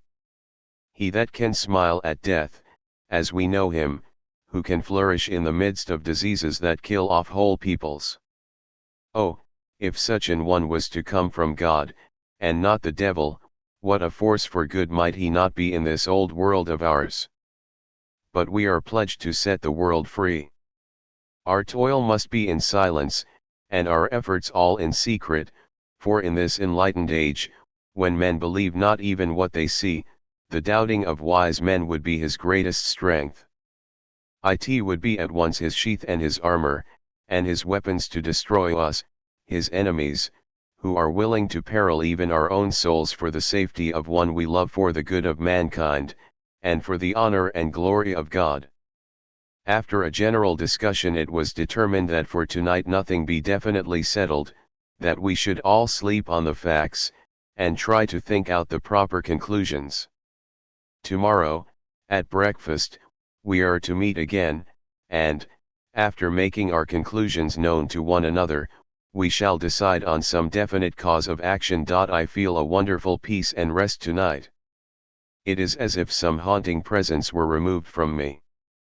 Perhaps my surmise was not finished, could not be, for I caught sight in the mirror of the red mark upon my forehead, and I knew that I was still unclean. Dr. Seward's Diary. 5 October. We all rose early, and I think that sleep did much for each and all of us. When we met at early breakfast there was more general cheerfulness than any of us had ever expected to experience again. It is really wonderful how much resilience there is in human nature. Let any obstructing cause, no matter what, be removed in any way, even by death, and we fly back to first principles of hope and enjoyment. More than once as we sat around the table, my eyes opened in wonder whether the whole of the past days had not been a dream. It was only when I caught sight of the red blotch on Mrs. Harker's forehead that I was brought back to reality. Even now, when I am gravely revolving the matter, it is almost impossible to realize that the cause of all our trouble is still existent. Even Mrs. Harker seems to lose sight of her trouble for whole spells. It is only now and again, when something recalls it to her mind, that she thinks of her terrible scar. We are to meet here in my study in half an hour and decide on our course of action. I see only one immediate difficulty. I know it by instinct rather than reason. We shall all have to speak frankly, and yet I fear that in some mysterious way poor Mrs. Harker's tongue is tied. I know that she forms conclusions of her own, and from all that has been I can guess how brilliant and how true they must be, but she will not, or cannot, give them utterance. I have mentioned this to Van Helsing, and he and I are to talk it over when we are alone. I suppose it is some of that horrid poison which has got into her veins beginning to work. The Count had his own purposes when he gave her what Van Helsing called the vampire's baptism of blood. Well, there may be a poison that distills itself out of good things. In an age when the existence of ptomaines is a mystery, we should not wonder at anything. One thing I know. That if my instinct be true regarding poor Mrs. Harker's silences, then there is a terrible difficulty and unknown danger in the work before us. The same power that compels her silence may compel her speech. I dare not think further, for so I should in my thoughts to see a new or a noble woman. Van Helsing is coming to my study a little before the others. I shall try to open the subject with him. Later, when the professor came in, we talked over the state of things. I could see that he had something on his mind which he wanted to say, but felt some hesitancy about broaching the subject. After beating about the bush a little, he said suddenly, "Friend John, there is something that you and I must talk of alone, just at the first at any rate. Later, we may have to take the others into our confidence." Then he stopped, so I waited. He went on, "Madam Mina, our poor, dear Madam Mina is changing." A cold shiver ran through me to find my worst fears thus endorsed. Van Helsing continued, with the sad experience of Miss Lucy, we must this time be warned before things go too far. Our task is now in reality more difficult than ever, and this new trouble makes every hour of the direst importance. I can see the characteristics of the vampire coming in her face. It is now but very, very slight, but it is to be seen if we have eyes to notice without to prejudge. Her teeth are some sharper, and at times her eyes are more hard. But these are not all, there is to her the silence now often, as so it was with Miss Lucy. She did not speak, even when she wrote that which she wished to be known later. Now my fear is this. If it be that she can, by our hypnotic trance, tell what the Count see and hear, is it not more true that he who have hypnotize her first, and who have drink of her very blood and make her drink of his, should, if he will, compel her mind to disclose to him that which she know? I nodded acquiescence. He went on then, what we must do is to prevent this, we must keep her ignorant of our intent, and so she cannot tell what she know not. This is a painful task. Oh, so painful that it heartbreak me to think of, but it must be. When today we meet, I must tell her that for reason which we will not to speak she must not more be of our counsel, but be simply guarded by us. He wiped his forehead, which had broken out in profuse perspiration at the thought of the pain which he might have to inflict upon the poor soul already so tortured. I knew that it would be some sort of comfort to him if I told him that I also had come to the same conclusion, for at any rate it would take away the pain of doubt. I told him, and the effect was as I expected. It is now close to the time of our general gathering. Van Helsing has gone away to prepare for the meeting, and his painful part of it. I really believe his purpose is to be able to pray alone. Later at the very outset of our meeting a great personal relief was experienced by both Van Helsing and myself. Mrs. Harker had sent a message by her husband to say that she would not join us at present, as she thought it better that we should be free to discuss our movements without her presence to embarrass us. The professor and I looked at each other for an instant, and somehow we both seemed relieved. For my own part, I thought that if Mrs. Harker realized the danger herself, it was much pain as well as much danger averted. Under the circumstances we agreed, by a questioning look and answer, with finger on lip, to preserve silence in our suspicions, until we should have been able to confer alone again. We went at once into our plan of campaign. Van Helsing roughly put the facts before us. First, the Tsarina Catherine left the Thames yesterday morning. It will take her at the quickest speed she has ever made at least 3 weeks to reach Varna, but we can travel overland to the same place in 3 days. Now, if we allow for 2 days less for the ship's voyage, owing to such weather influences as we know that the Count can bring to bear, and if we allow a whole day and night for any delays which may occur to us, then we have a margin of nearly 2 weeks. Thus, in order to be quite safe, we must leave here on 17th at latest. Then we shall at any rate be in Varna a day before the ship arrives, and able to make such preparations as may be necessary. Of course we shall all go armed against evil things, spiritual as well as physical. Here Quincy Morris added, I understand that the Count comes from a wolf country, and it may be that he shall get there before us. I propose that we add Winchesters to our armament. I have a kind of belief in a Winchester when there is any trouble of that sort around. Do you remember, Art, when we had the pack after us at Tobolsk? What wouldn't we have given then for a repeater apiece? Good, said Van Helsing, Winchesters it shall be. Quince vs head is level at all times, but most so when there is to hunt, metaphor be more disianure to science than wolves be of danger to man. In the meantime we can do nothing here, and as I think that Varna is not familiar to any of us, why not go there more soon? It is as long to wait here as there. Tonight and tomorrow we can get ready, and then, if all be well, we four can set out on our journey. We four, said Harker interrogatively, looking from one to another of us. Of course, answered the professor quickly, you must remain to take care of your so sweet wife. Harker was silent for a while and then said in a hollow voice, let us talk of that part of it in the morning. I want to consult with Mina. I thought that now was the time for Van Helsing to warn him not to disclose our plans to her, but he took no notice. I looked at him significantly and coughed. For answer he put his finger on his lips and turned away. Jonathan Harker's Journal. October 5th, afternoon. For some time after our meeting this morning I could not think. The new phases of things leave my mind in a state of wonder which allows no room for active thought. Mina's determination not to take any part in the discussion set me thinking, and as I could not argue the matter with her, I could only guess.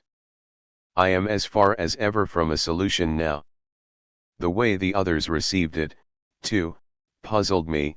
The last time we talked of the subject we agreed that there was to be no more concealment of anything amongst us. Mina is sleeping now, calmly and sweetly like a little child. Her lips are curved and her face beams with happiness. Thank God, there are such moments still for her. Later, how strange it all is. I sat watching Mina's happy sleep, and came as near to being happy myself as I suppose I shall ever be. As the evening drew on, and the earth took its shadows from the sun sinking lower, the silence of the room grew more and more solemn to me. All at once Mina opened her eyes, and looking at me tenderly, said, Jonathan, I want you to promise me something on your word of honor. A promise made to me, but made holily in God's hearing, and not to be broken though I should go down on my knees and implore you with bitter tears. Quick, you must make it to me at once. Mina, I said, a promise like that, I cannot make at once. I may have no right to make it. But, dear one, she said, with such spiritual intensity that her eyes were like pole stars, it is I who wish it, and it is not for myself. You can ask Dr. Van Helsing if I am not right. If he disagrees you may do as you will. Nay, more, if you all agree, later, you are absolved from the promise. I promise, I said, and for a moment she looked supremely happy, though to me all happiness for her was denied by the red scar on her forehead. She said, promise me that you will not tell me anything of the plans formed for the campaign against the Count. Not by word, or inference, or implication, not at any time whilst this remains to me, and she solemnly pointed to the scar. I saw that she was in earnest, and said solemnly, I promise, and as I said it I felt that from that instant a door had been shut between us. Later, midnight. Mina has been bright and cheerful all the evening. So much so that all the rest seemed to take courage, as if infected somewhat with her gaiety. As a result even I myself felt as if the pall of gloom which weighs us down were somewhat lifted. We all retired early. Mina is now sleeping like a little child. It is a wonderful thing that her faculty of sleep remains to her in the midst of her terrible trouble. Thank God for it, for then at least she can forget her care. Perhaps her example may affect me as her gaiety did tonight. I shall try it. Oh, for a dreamless sleep. October 6th, morning. Another surprise. Mina woke me early, about the same time as yesterday, and asked me to bring Dr. Van Helsing.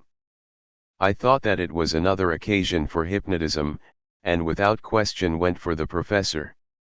He had evidently expected some such call, for I found him dressed in his room. His door was ajar, so that he could hear the opening of the door of our room. He came at once. As he passed into the room, he asked Mina if the others might come, too. No, she said quite simply, it will not be necessary. You can tell them just as well. I must go with you on your journey. Dr. Van Helsing was as startled as I was. After a moment's pause he asked, "But why? You must take me with you. I am safer with you, and you shall be safer, too." "But why, dear Madam Mina? You know that your safety is our solemnest duty. We go into danger, to which you are, or may be, more liable than any of us from circumstances things that have been." He paused, embarrassed.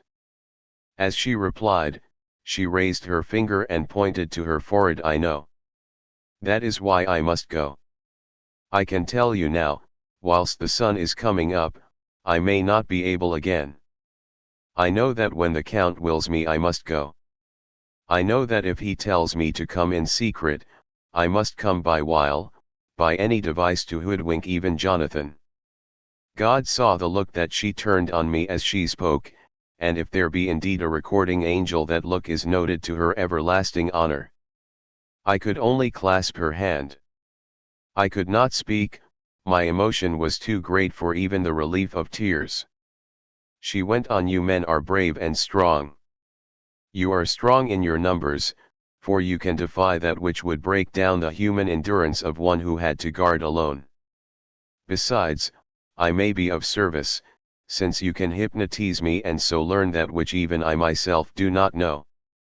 Dr. Van Helsing said very gravely, "Madam Mina, you are, as always, most wise. You shall with us come, and together we shall do that which we go forth to achieve." When he had spoken, Mina's long spell of silence made me look at her. She had fallen back on her pillow asleep. She did not even wake when I had pulled up the blind and let in the sunlight which flooded the room. Van Helsing motioned to me to come with him quietly. We went to his room, and within a minute Lord Godalming, Dr. Seward, and Mr. Morris were with us also. He told them what Mina had said, and went on, "In the morning we shall leave for Varna. We have now to deal with a new factor. Madam Mina. Oh, but her soul is true. It is to her an agony to tell us so much as she has done, but it is most right, and we are warned in time. There must be no chance lost, and in Varna we must be ready to act the instant when that ship arrives." "What shall we do exactly?" asked Mr. Morris laconically. The professor paused before replying. "We shall at the first board that ship, then, when we have identified the box, we shall place a branch of the wild rose on it. This we shall fasten, for when it is there none can emerge, so at least says the superstition. And to superstition must we trust at the first. It was man's faith in the early, and it have its root in faith still. Then, when we get the opportunity that we seek, when none are near to see, we shall open the box, and all will be well." "I shall not wait for any opportunity," said Morris. "When I see the box I shall open it and destroy the monster, though there were 1,000 men looking on, and if I am to be wiped out for it the next moment." I grasped his hand instinctively and found it as firm as a piece of steel. I think he understood my look. I hope he did. "Good boy," said Dr. Van Helsing. "Brave boy. Quincy is all man. God bless him for it. My child, believe me, none of us shall lag behind or pause from any fear. I do but say what we may do, what we must do. But, indeed, we cannot say what we shall do. There are so many things which may happen, and their ways and their ends are so various that until the moment we may not say. We shall all be armed, in all ways, and when the time for the end has come, our effort shall not be lack. Now let us today put all our affairs in order. Let all things which touch on others dear to us, and who on us depend, be complete, for none of us can tell what, or when, or how, the end may be.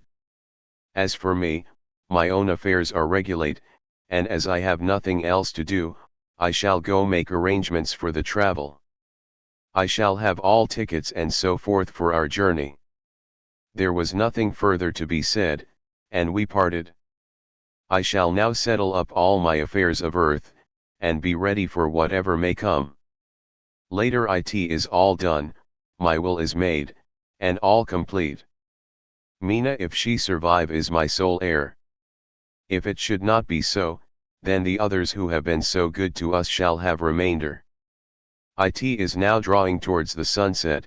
Mina's uneasiness calls my attention to it.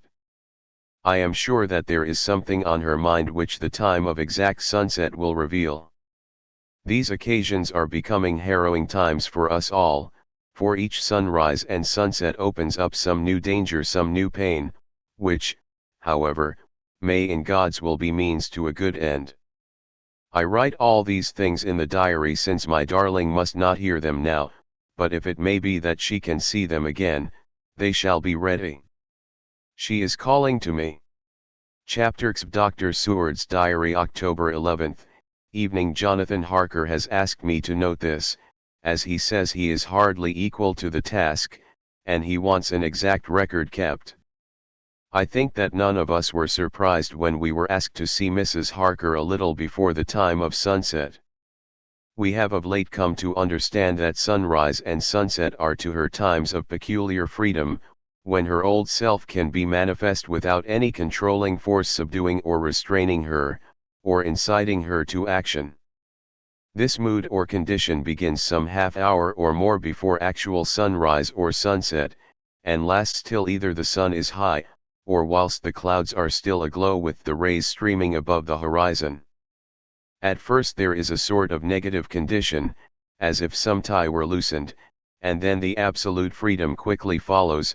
When, however, the freedom ceases, the change back or relapse comes quickly, preceded only by a spell of warning silence. Tonight, when we met, she was somewhat constrained, and bore all the signs of an internal struggle. I put it down myself to her making a violent effort at the earliest instant she could do so. A very few minutes, however, gave her complete control of herself. Then, motioning her husband to sit beside her on the sofa where she was half reclining, she made the rest of us bring chairs up close. Taking her husband's hand in hers, began, "We are all here together in freedom, for perhaps the last time. I know, dear, I know that you will always be with me to the end." This was to her husband, whose hand had, as we could see, tightened upon hers. In the morning we go out upon our task, and God alone knows what may be in store for any of us. You are going to be so good to me as to take me with you. I know that all that brave earnest men can do for a poor weak woman, whose soul perhaps is lost, no, not yet, but is at any rate at stake, you will do. But you must remember that I am not as you are. There is a poison in my blood, in my soul, which may destroy me, which must destroy me, unless some relief comes to us. Oh, my friends, you know as well as I do, that my soul is at stake, and though I know there is one way out for me, you must not and I must not take it. She looked appealingly to us all in turn, beginning and ending with her husband. "What is that way?" asked Van Helsing in a hoarse voice. "What is that way, which we must not, may not take?" "That I may die now, either by my own hand or that of another, before the greater evil is entirely wrought. I know, and you know, that were I once dead you could and would set free my immortal spirit, even as you did my poor Lucas. Were death, or the fear of death, the only thing that stood in the way, I would not shrink to die here, now, amidst the friends who love me. But death is not all. I cannot believe that to die in such a case, when there is hope before us and a bitter task to be done, is God's will. Therefore, I, on my part, give up here the certainty of eternal rest, and go out into the dark where may be the blackest things that the world or the nether world holds." We were all silent, for we knew instinctively that this was only a prelude. The faces of the others were set and Harker's grew ashen grey. Perhaps he guessed better than any of us what was coming. She continued, this is what I can give into the hodgepodge. I could not but note the quaint legal phrase which she used in such a place, and with all seriousness. What will each of you give? Your lives, I know, she went on quickly, that is easy for brave men. Your lives are God's, and you can give them back to Him, but what will you give to me? She looked again questioningly, but this time avoided her husband's face. Quincy seemed to understand, he nodded, and her face lit up. Then I shall tell you plainly what I want, for there must be no doubtful matter in this connection between us now. You must promise me, one and all, even you, my beloved husband, that, should the time come, you will kill me. What is that time? The voice was Quincy's, but it was low and strained. When you shall be convinced that I am so changed that it is better that I die that I may live. When I am thus dead in the flesh, then you will, without a moment's delay, drive a stake through me and cut off my head, or do whatever else may be wanting to give me rest. Quincy was the first to rise after the pause. He knelt down before her and taking her hand in his said solemnly, I'm only a rough fellow, who hasn't, perhaps, lived as a man should to win such a distinction, but I swear to you by all that I hold sacred and dear that, should the time ever come, I shall not flinch from the duty that you have set us. And I promise you, too, that I shall make all certain, for if I am only doubtful I shall take it that the time has come. My true friend, was all she could say amid her fast falling tears, as, bending over, she kissed his hand. I swear the same, my dear Madam Mina, said Van Helsing. And I, said Lord Godalming, each of them in turn kneeling to her to take the oath. I followed, myself. Then her husband turned to her wan-eyed and with a greenish pallor which subdued the snowy whiteness of his hair, and asked, and must I, too, make such a promise, oh, my wife? You too, my dearest, she said, with infinite yearning of pity in her voice and eyes. You must not shrink. You are nearest and dearest and all the world to me, our souls are knit into one, for all life and all time. Think, dear, that there have been times when brave men have killed their wives and their womenkind, to keep them from falling into the hands of the enemy. Their hands did not falter any the more because those that they loved implored them to slay them. It is men's duty towards those whom they love, in such times of sore trial. And oh, my dear, if it is to be that I must meet death at any hand, let it be at the hand of him that loves me best. Dr. Van Helsing, I have not forgotten your mercy in poor Lucy's case. To him who loved, she stopped with a flying blush, and changed her phrase, to him who had best right to give her peace. If that time shall come again, I look to you to make it a happy memory of my husband's life, that it was his loving hand which set me free from the awful thrall upon me. Again I swear, came the professor's resonant voice. Mrs. Harker smiled, positively smiled, as with a sigh of relief she leaned back and said, and now one word of warning, a warning which you must never forget. This time, if it ever come, may come quickly and unexpectedly, and in such case you must lose no time in using your opportunity. At such a time I myself might be, nay, if the time ever comes, shall be leagued with your enemy against you. One more request. She became very solemn as she said this. It is not vital and necessary like the other, but I want you to do one thing for me, if you will. We all acquiesced, but no one spoke. There was no need to speak. I want you to read the burial service. She was interrupted by a deep groan from her husband. Taking his hand in hers, she held it over her heart, and continued, you must read it over me some day. Whatever may be the issue of all this fearful state of things, it will be a sweet thought to all or some of us. You, my dearest, will I hope read it, for then it will be in your voice in my memory forever, come what may. But oh, my dear one, he pleaded, death is afar off from you. Nay, she said, holding up a warning hand. I am deeper in death at this moment than if the weight of an earthly grave lay heavy upon me.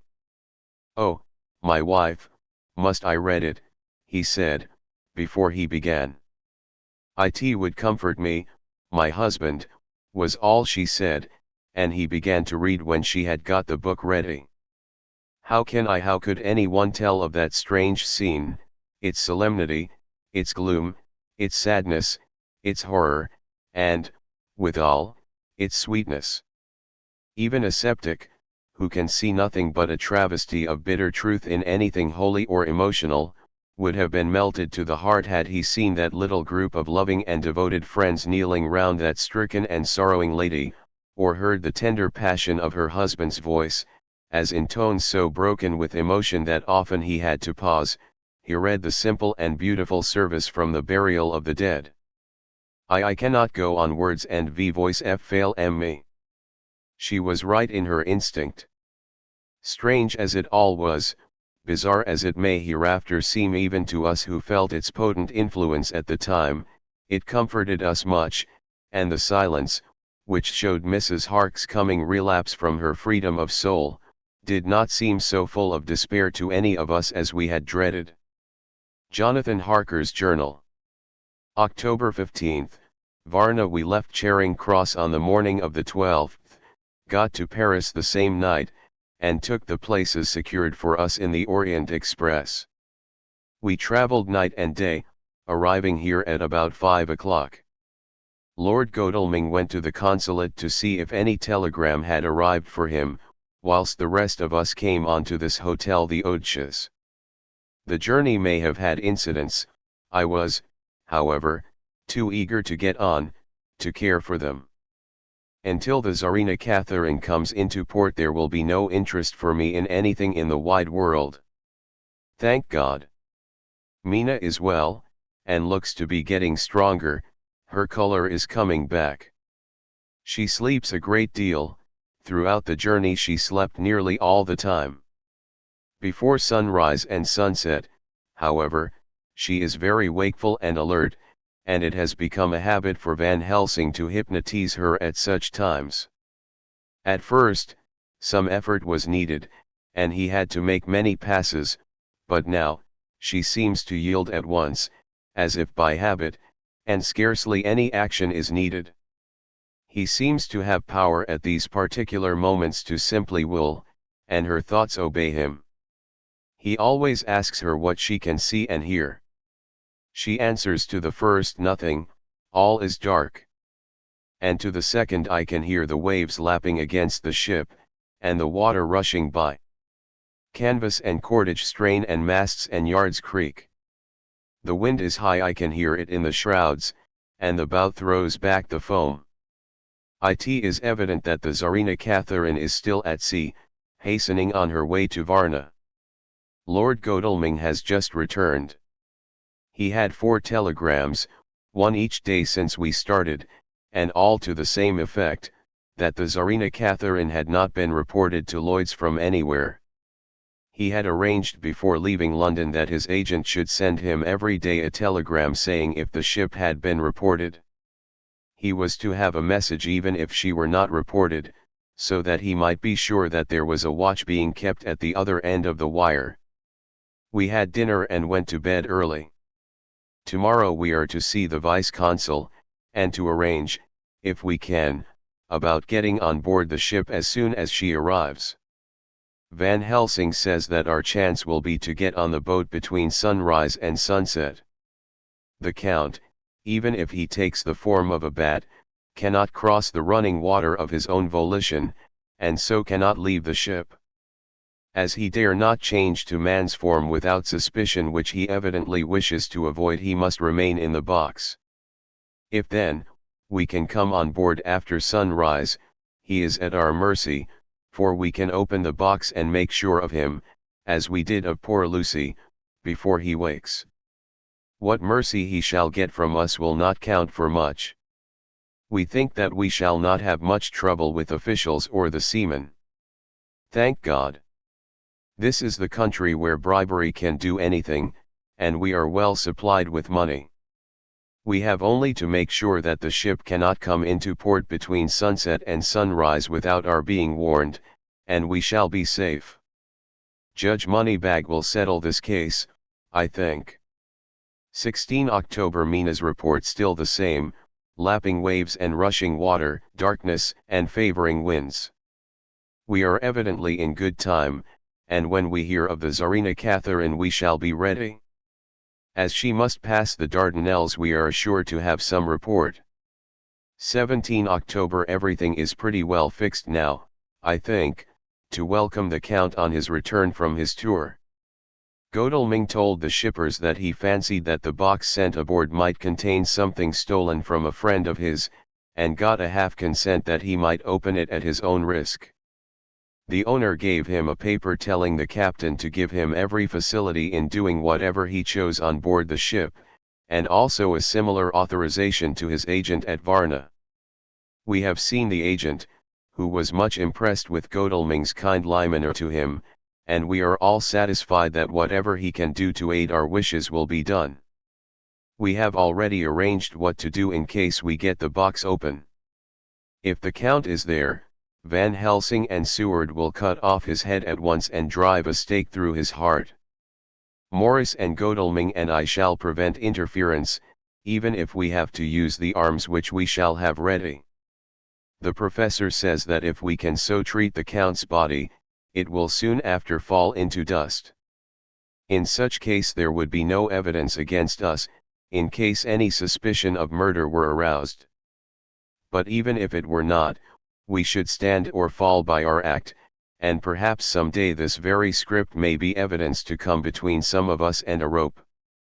For myself, I should take the chance only too thankfully if it were to come. We mean to leave no stone unturned to carry out our intent. We have arranged with certain officials that the instant the Tsarina Catherine is seen, we are to be informed by a special messenger. 24 October. A whole week of waiting.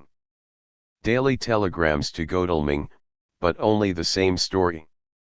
Not yet reported. Mina's morning and evening hypnotic answer is unvaried, lapping waves, rushing water, and creaking masts. Telegram, October 24. Rufus Smith, Lloyd's, London, to Lord Godalming, care of H.B.M. Vice-Consul, Varna. Tsarina Catherine reported this morning from Dardanelles. Dr. Seward's diary. 25 October. How I miss my phonograph. To write diary with a pen is irksome to me, but Van Helsing says I must. We were all wild with excitement yesterday when Godalming got his telegram from Lloyd's. I know now what men feel in battle when the call to action is heard. Mrs. Harker, alone of our party, did not show any signs of emotion. After all, it is not strange that she did not, for we took special care not to let her know anything about it, and we all tried not to show any excitement when we were in her presence. In old days she would, I am sure, have noticed, no matter how we might have tried to conceal it, but in this way she is greatly changed during the past 3 weeks. The lethargy grows upon her, and though she seems strong and well, and is getting back some of her color, Van Helsing and I are not satisfied. We talk of her often, we have not, however, said a word to the others. It would break poor Harker's heart, certainly his nerve, if he knew that we had even a suspicion on the subject. Van Helsing examines, he tells me, her teeth very carefully, whilst she is in the hypnotic condition, for he says that so long as they do not begin to sharpen there is no active danger of a change in her. If this change should come, it would be necessary to take steps. We both know what those steps would have to be, though we do not mention our thoughts to each other. We should neither of us shrink from the task, awful though it be to contemplate. Euthanasia is an excellent and a comforting word. I am grateful to whoever invented it. It is only about 24 hours sail from the Dardanelles to here, at the rate the Tsarina Catherine has come from London. She should therefore arrive sometime in the morning, but as she cannot possibly get in before then, we are all about to retire early. We shall get up at 1 o'clock, so as to be ready.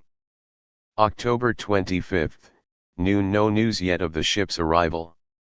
Mrs. Harker's hypnotic report this morning was the same as usual, so it is possible that we may get news at any moment.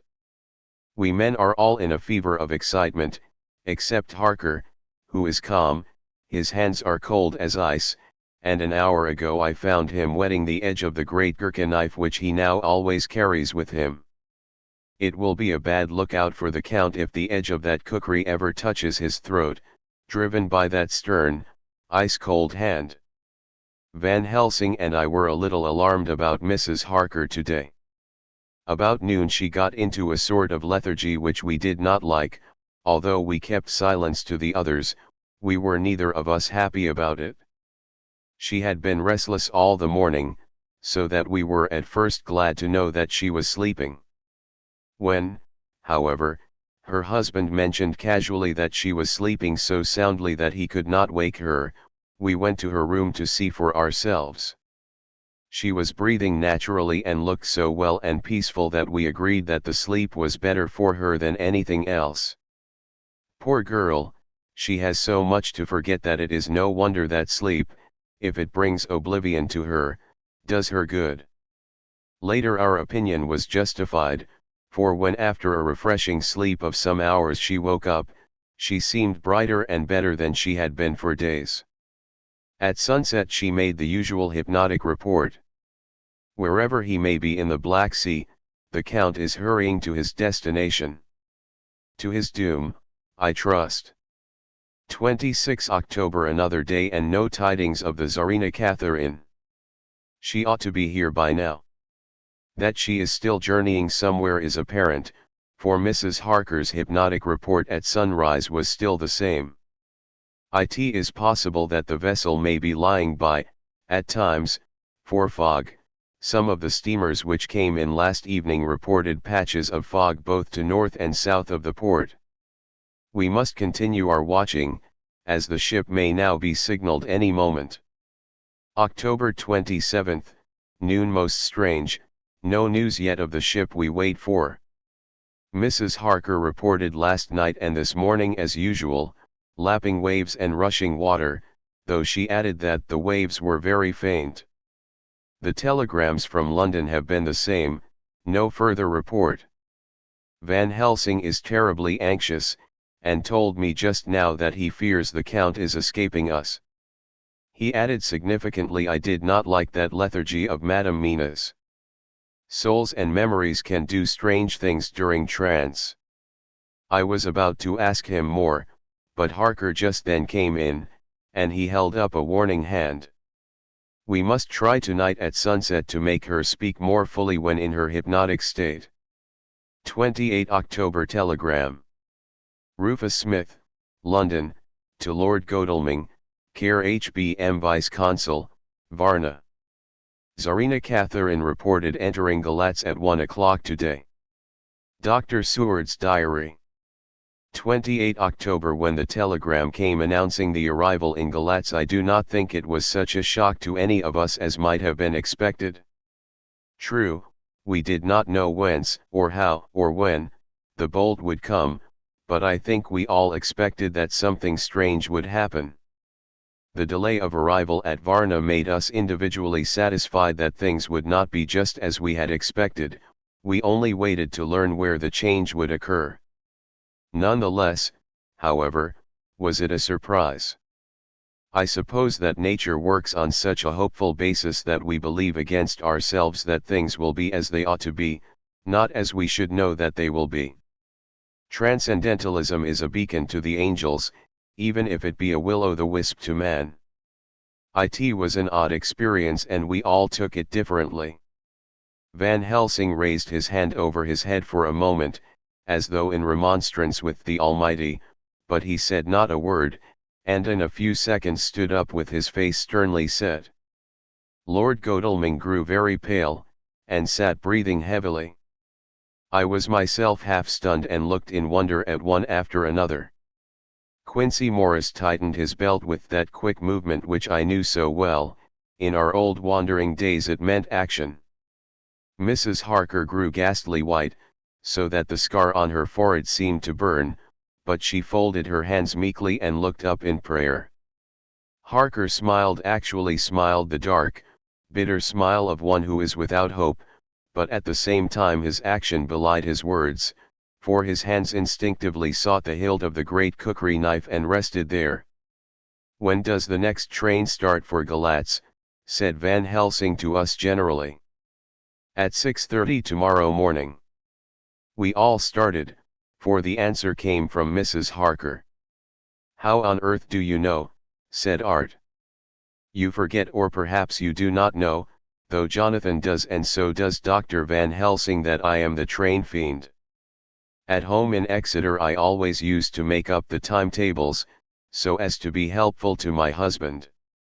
I found it so useful sometimes, that I always make a study of the timetables now. I knew that if anything were to take us to Castle Dracula we should go by Galatz, or at any rate through Bucharest, so I learned the times very carefully. Unhappily there are not many to learn, as the only train tomorrow leaves as I say." "Wonderful woman," murmured the professor. "Can't we get a special?" asked Lord Godalming. Van Helsing shook his head. "I fear not. This land is very different from yours or mine.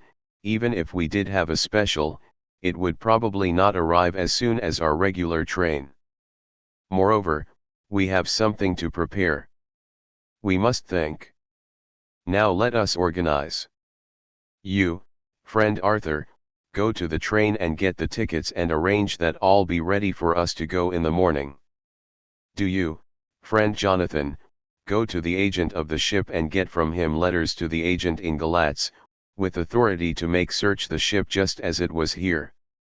Morris Quincy, you see the vice-consul, and get his aid with his fellow in Galatz and all he can do to make our way smooth, so that no times be lost when over the Danube. John will stay with Madam Mina and me, and we shall consult. For so if time be long you may be delayed, and it will not matter when the sun set, since I am here with Madam to make report."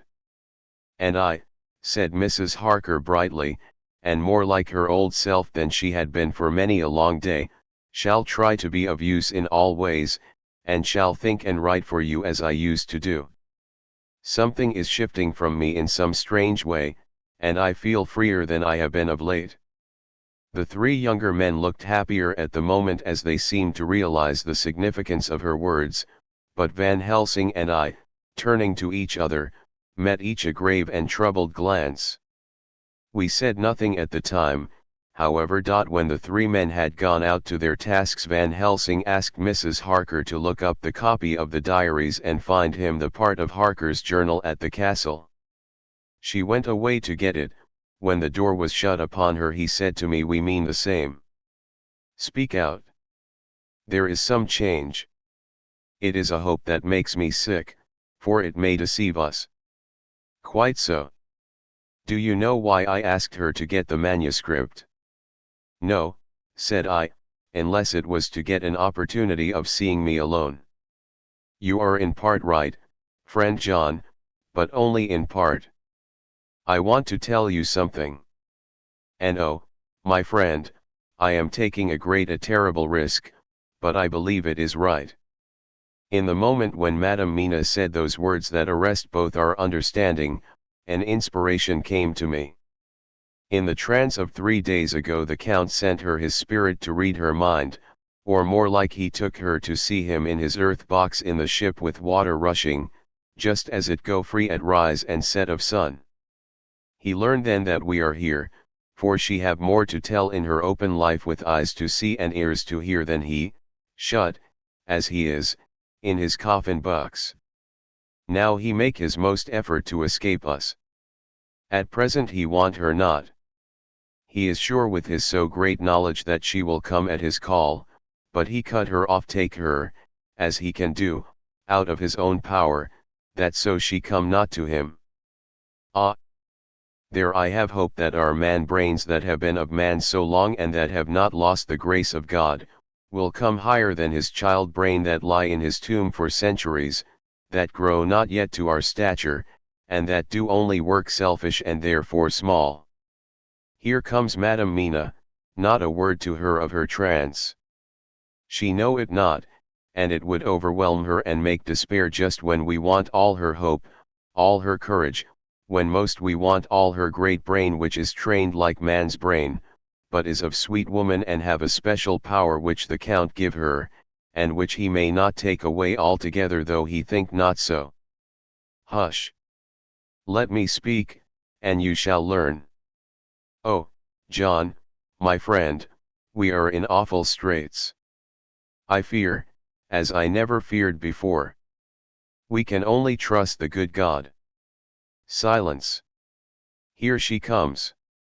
I thought that the professor was going to break down and have hysterics, just as he had when Lucy died, but with a great effort he controlled himself and was at perfect nervous poise when Mrs. Harker tripped into the room, bright and happy looking and, in the doing of work, seemingly forgetful of her misery. As she came in, she handed a number of sheets of typewriting to Van Helsing. He looked over them gravely, his face brightening up as he read.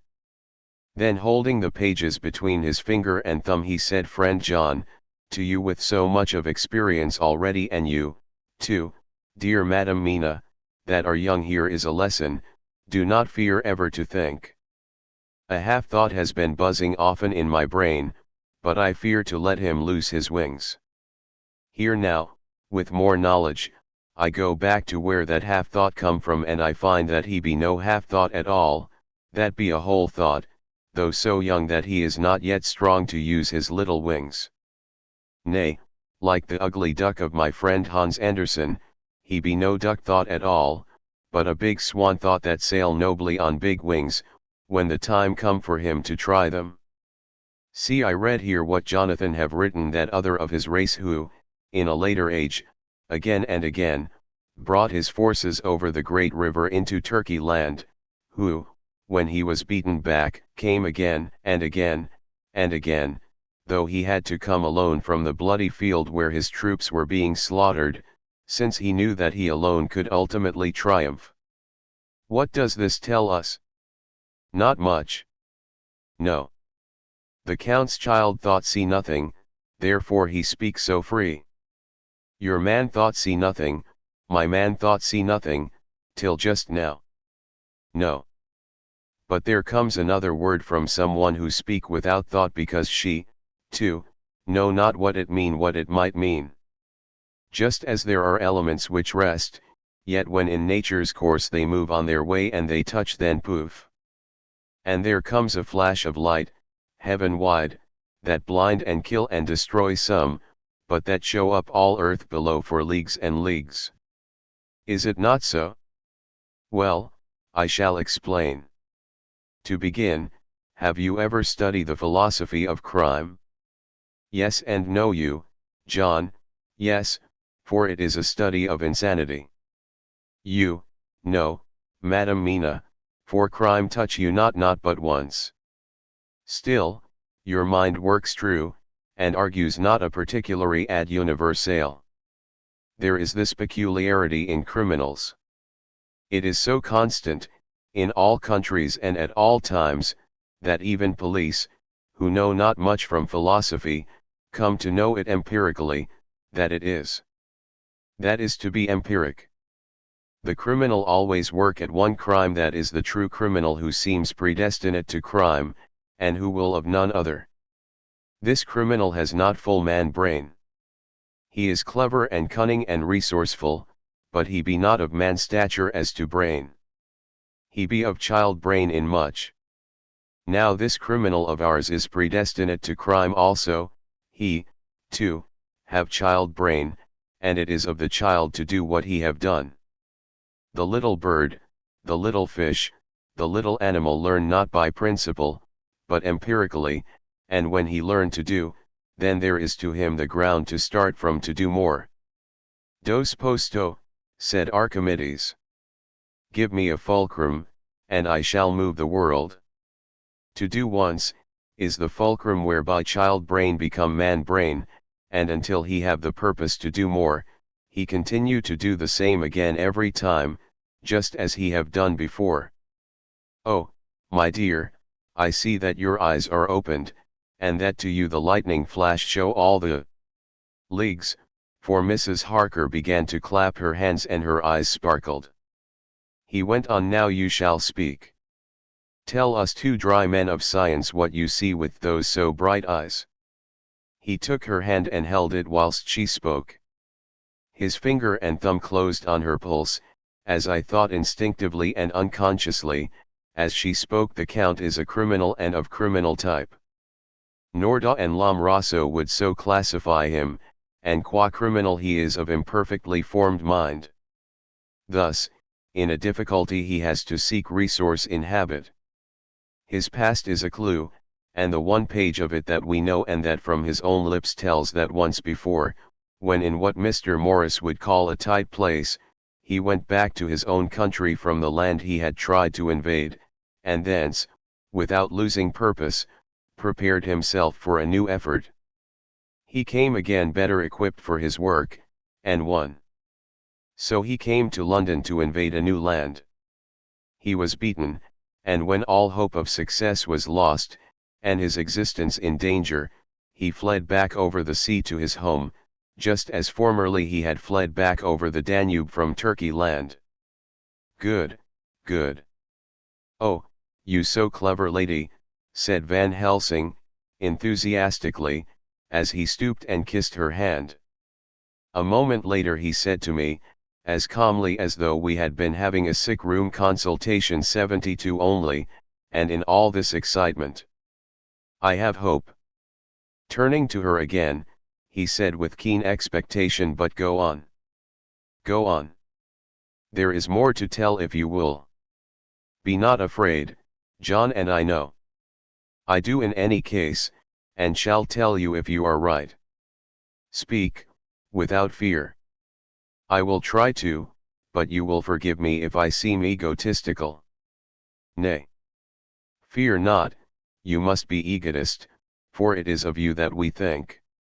Then, as he is criminal he is selfish, and as his intellect is small and his action is based on selfishness, he confines himself to one purpose. That purpose is remorseless. As he fled back over the Danube, leaving his forces to be cut to pieces, so now he is intent on being safe, careless of all. So his own selfishness frees my soul somewhat from the terrible power which he acquired over me on that dreadful night. I felt it. Oh, I felt it. Thank God, for his great mercy. My soul is freer than it has been since that awful hour, and all that haunts me is a fear lest in some trance or dream he may have used my knowledge for his ends. The professor stood up. He has so used your mind, and by it he has left us here in Varna, whilst the ship that carried him rushed through enveloping fog up to Galatz, where, doubtless, he had made preparation for escaping from us. But his child mind only saw so far, and it may be that, as ever is in God's providence, the very thing that the evildoer most reckoned on for his selfish good, turns out to be his chiefest harm. The hunter is taken in his own snare, as the great psalmist says. For now that he think he is free from every trace of us all, and that he has escaped us with so many hours to him, then his selfish child brain will whisper him to sleep. He think, too, that as he cut himself off from knowing your mind, there can be no knowledge of him to you, there is where he fail. That terrible baptism of blood which he give you makes you free to go to him in spirit, as you have as yet done in your times of freedom, when the sun rise and set. At such times you go by my volition and not by his, and this power to good of you and others, as you have won from your suffering at his hands. This is now all the more precious that he know it not, and to guard himself have even cut himself off from his knowledge of our where. We, however, are not selfish, and we believe that God is with us through all this blackness, and these many dark hours. We shall follow him, and we shall not flinch, even if we peril ourselves that we become like him. Friend John, this has been a great hour, and it have done much to advance us on our way. You must be scribe and write him all down, so that when the others return from their work you can give it to them, then they shall know as we do. And so I have written it whilst we wait their return, and Mrs. Harker has written with her typewriter all since she brought the Ms. to us. Chapter XI Dr. Seward's Diary 29 October. This is written in the train from Varna to Galatz. Last night we all assembled a little before the time of sunset. Each of us had done his work as well as he could, so far as thought and endeavor and opportunity go. We are prepared for the whole of our journey, and for our work when we get to Galatz. When the usual time came round, Mrs. Harker prepared herself for her hypnotic effort, and after a longer and more serious effort on the part of Van Helsing than has been usually necessary, she sank into the trance. Usually she speaks on a hint, but this time the professor had to ask her questions, and to ask them pretty resolutely, before we could learn anything. At last her answer came: I can see nothing, we are still, there are no waves lapping, but only a steady swirl of water softly running against the hawser. I can hear men's voices calling, near and far, and the roll and creak of oars in the rowlocks. A gun is fired somewhere, the echo of it seems far away. There is tramping of feet overhead, and ropes and chains are dragged along. What is this? There is a gleam of light, I can feel the air blowing upon me. Here she stopped. She had risen, as if impulsively, from where she lay on the sofa, and raised both her hands, palms upwards as if lifting a weight. Van Helsing and I looked at each other with understanding. Quincy raised his eyebrows slightly and looked at her intently, whilst Harker's hand instinctively closed round the hilt of his kukri. There was a long pause. We all knew that the time when she could speak was passing, but we felt that it was useless to say anything. Suddenly she sat up, and, as she opened her eyes, said sweetly, "Would none of you like a cup of tea? You must all be so tired." We could only make her happy, and so acquiesced. She bustled off to get tea. When she had gone, Van Helsing said, "You see, my friends. He is close to land, he has left his earth chest. But he has yet to get on shore. In the night he may lie hidden somewhere, but if he be not carried on shore, or if the ship do not touch it, he cannot achieve the land. In such case he can, if it be in the night, change his form and can jump or fly on shore, as he did at Whitby. But if the day come before he get on shore, then, unless he be carried, he cannot escape. And if he be carried, then the customs men may discover what the box contain. Thus, in fine, if he escape not on shore tonight, or before dawn, there will be the whole day lost to him. We may then arrive in time, for if he escape not at night we shall come on him in daytime, boxed up and at our mercy, for he dare not be his true self, awake and visible, lest he be discovered." There was no more to be said, so we waited in patience until the dawn, at which time we might learn more from Mrs. Harker. Early this morning we listened, with breathless anxiety, for her response in her trance. The hypnotic stage was even longer in coming than before, and when it came the time remaining until full sunrise was so short that we began to despair. Van Helsing seemed to throw his whole soul into the effort. At last, in obedience to his will, she made reply, "All is dark. I hear lapping water, level with me, and some creaking as of wood on wood." She paused, and the red sun shot up. "We must wait till tonight." And so it is that we are traveling towards Galatz in an agony of expectation. We are due to arrive between 2 and 3 in the morning, but already, at Bucharest, we are 3 hours late, so we cannot possibly get in till well after sun up. Thus we shall have two more hypnotic messages from Mrs. Harker, either or both may possibly throw more light on what is happening. Later sunset has come and gone. Fortunately it came at a time when there was no distraction, for had it occurred whilst we were at a station, we might not have secured the necessary calm and isolation. Mrs. Harker yielded to the hypnotic influence even less readily than this morning. I am in fear that her power of reading the Count's sensations may die away, just when we want it most. It seems to me that her imagination is beginning to work. Whilst she has been in the trance hitherto, she has confined herself to the simplest of facts. If this goes on, it may ultimately mislead us. If I thought that the Count's power over her would die away equally with her power of knowledge, it would be a happy thought, but I am afraid that it may not be so. When she did speak, her words were enigmatical. Something is going out, I can feel it pass me like a cold wind.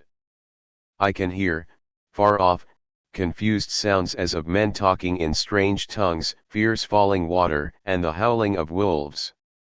She stopped and a shudder ran through her, increasing in intensity for a few seconds, till, at the end, she shook as though in a palsy. She said no more, even in answer to the professor's imperative questioning. When she woke from the trance, she was cold, and exhausted, and languid, but her mind was all alert. She could not remember anything, but asked what she had said. When she was told, she pondered over it deeply for a long time and in silence. October 30th, 7 a.m. We are near Galatz now, and I may not have time to write later. Sunrise this morning was anxiously looked for by us all. Knowing of the increasing difficulty of procuring the hypnotic trance, Van Helsing began his passes earlier than usual. They produced no effect, however, until the regular time, when she yielded with a still greater difficulty, only a minute before the sun rose. The professor lost no time in his questioning. Her answer came with equal quickness. All is dark. I hear water swirling by, level with my ears, and the creaking of wood on wood. Cattle low far off. There is another sound, a queer one. Like she stopped and grew white, and whiter still. Go on, go on. Speak, I command you, said Van Helsing in an agonized voice. At the same time there was despair in his eyes, for the risen sun was reddening even Mrs. Harker's pale face. She opened her eyes, and we all started as she said, sweetly and seemingly with the utmost unconcern, "Oh, Professor, why ask me to do what you know I can't? I don't remember anything." Then, seeing the look of amazement on our faces, she said, turning from one to the other with a troubled look, "What have I said? What have I done? I know nothing, only that I was lying here, half asleep, and heard you say go on. Speak, I command you. It seemed so funny to hear you order me about, as if I were a bad child." "Oh, Madam Mina," he said, sadly, "it is proof, if proof be needed, of how I love and honor you, when a word for your good, spoken more earnest than ever, can seem so strange because it is to order her whom I am proud to obey. The whistles are sounding, we are nearing Galatz. We are on fire with anxiety and eagerness." Mina Harker's Journal. 30 October. Mr. Morris took me to the hotel where our rooms had been ordered by telegraph, he being the one who could best be spared, since he does not speak any foreign language. The forces were distributed much as they had been at Varna, except that Lord Godalming went to the vice-consul, as his rank might serve as an immediate guarantee of some sort to the official, we being in extreme hurry. Jonathan and the two doctors went to the shipping agent to learn particulars of the arrival of the Tsarina Catherine. Later Lord Godalming has returned. The consul is away, and the vice-consul sick, so the routine work has been attended to by a clerk. He was very obliging, and offered to do anything in his power. Jonathan Harker's Journal. 30 October at 9 o'clock Dr. Van Helsing, Dr. Seward, and I called on Messrs. Mackenzie and Steinkopf, the agents of the London firm of Hapgood. They had received a wire from London, in answer to Lord Godalming's telegraph request, asking us to show them any civility in their power. They were more than kind and courteous, and took us at once on board the Tsarina Catherine, which lay at anchor out in the river harbour. There we saw the captain, Donaldson by name, who told us of his voyage. He said that in all his life he had never had so favourable a run. Man, he said, but it made us afeard, for we expected that we should have to pay for it some rare piece o' ill luck, so as to keep up the average. It's no canny to run frae London to the Black Sea a wind ahint yet, as though the deal himself were blawin' on your sail for his end purpose. And a' the time we could no speer a thing. Gin we were nigh a ship, or a port, or a headland, a fog fell on us and travelled us, till when after it had lifted and we looked out, the deal a thing could we see. We ran by Gibraltar Wiot bane able to signal, until we came to the Dardanelles and had to wait to get our permit to pass. We never were within hail o' aught. At first I inclined to slack off sail and beat about till the fog was lifted, but whiles, I thought that if the deal was minded to get us into the Black Sea quick, he was like to do it whether we would or no. If we had a quick voyage it would be no to our miscredit the owners, or no hurt to our traffic, and the old mon who had served his end purpose would be decently grateful to us for no hind air in him. This mixture of simplicity and cunning, of superstition and commercial reasoning, aroused Van Helsing, who said, "Mine friend, that devil is more clever than he is thought by some, and he know when he meet his match." The skipper was not displeased with the compliment, and went on. When we got past the Bosphorus the men began to grumble. Some o' them, the Romanians, came and asked me to heave overboard a big box which had been put on board by a queer-looking old man just before we had started frae London. I had seen them speer at the fellow, and put out their TWA fingers when they saw him, to guard against the evil eye. Man! But the superstition of foreigners is perfectly ridiculous. I sent them about their business pretty quick, but as just after a fog closed in on us I felt a wee bit as they did anent something, though I wouldn't say it was in the big box. Well, on we went, and as the fog didn't let up for 5 days I just let the wind carry us, for if the deal wanted to get somewheres well, he would fetch it up a reed. And if he didn't, well, we'd keep a sharp lookout anyhow. Sure Anuka, we had a fair way and deep water all the time, and 2 days ago, when the mornin' sun came through the fog, we found ourselves just in the river opposite Galatz. The Romanians were wild, and wanted me right or wrong to take out the box and fling it in the river. I had to argy them about it a handspike, and when the last o' them rose off the deck his head in his hand, I had convinced them that, evil eye or no evil eye, the property and the trust of my owners were better in my hands than in the river Danube. They had, mind ye, taken the box on the deck ready to fling in, and as it was marked Galatz via Varna, I thought I'd let it lie till we discharged in the port and get rid o' Alphagether.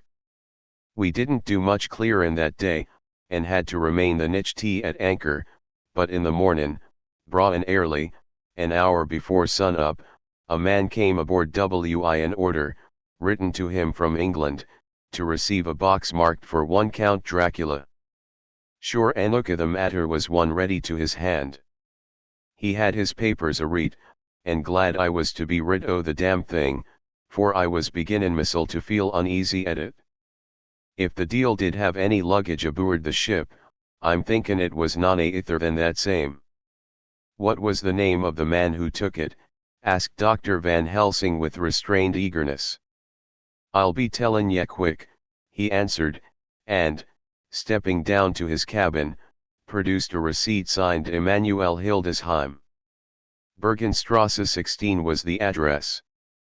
We found out that this was all the captain knew, so with thanks we came away. We found Hildesheim in his office, a Hebrew of rather the Adelphi theatre type, with a nose like a sheep, and a fez. His arguments were pointed with specie we doing the punctuation, and with a little bargaining he told us what he knew. This turned out to be simple but important. He had received a letter from Mr. Deville of London, telling him to receive, if possible before sunrise so as to avoid customs, a box which would arrive at Galatz in the Tsarina Catherine. This he was to give in charge to a certain Petrov Skinsky, who dealt with the Slovaks who traded down the river to the port. He had been paid for his work by an English banknote, which had been duly cashed for gold at the Danube International Bank. When Skinsky had come to him, he had taken him to the ship and handed over the box, so as to save porterage. That was all he knew. We then sought for Skinsky, but were unable to find him. One of his neighbors, who did not seem to bear him any affection, said that he had gone away 2 days before, no one knew whither. This was corroborated by his landlord, who had received by messenger the key of the house together with the rent due, in English money. This had been between 10 and 11 o'clock last night. We were at a standstill again. Whilst we were talking, one came running and breathlessly gasped out that the body of Skinsky had been found inside the wall of the churchyard of St. Peter, and that the throat had been torn open as if by some wild animal. Those we had been speaking with ran off to see the horror, the women crying out, "This is the work of a Slovak." We hurried away lest we should have been in some way drawn into the affair, and so detained. As we came home we could arrive at no definite conclusion. We were all convinced that the box was on its way, by water, to somewhere, but where that might be we would have to discover. With heavy hearts we came home to the hotel to Mina. When we met together, the first thing was to consult as to taking Mina again into our confidence. Things are getting desperate, and it is at least a chance, though a hazardous one. As a preliminary step, I was released from my promise to her. Mina Harker's Journal. 30 October, evening. They were so tired and worn out and dispirited that there was nothing to be done till they had some rest, so I asked them all to lie down for half an hour whilst I should enter everything up to the moment. I feel so grateful to the man who invented the traveller's typewriter, and to Mr. Morris for getting this one for me. I should have felt quite astray doing the work if I had to write with a pen. It is all done. Poor dear Jonathan, what he must have suffered, what must he be suffering now? He lies on the sofa hardly seeming to breathe, and his whole body appears in collapse. His brows are knit, his face is drawn with pain. Poor fellow, maybe he is thinking, and I can see his face all wrinkled up with the concentration of his thoughts. Oh! If I could only help at all! I shall do what I can. I have asked Dr. Van Helsing, and he has got me all the papers that I have not yet seen.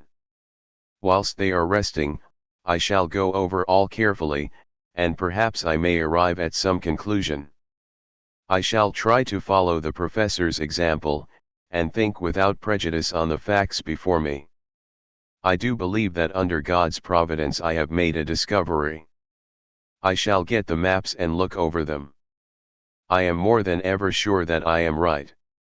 My new conclusion is ready, so I shall get our party together and read it. They can judge it.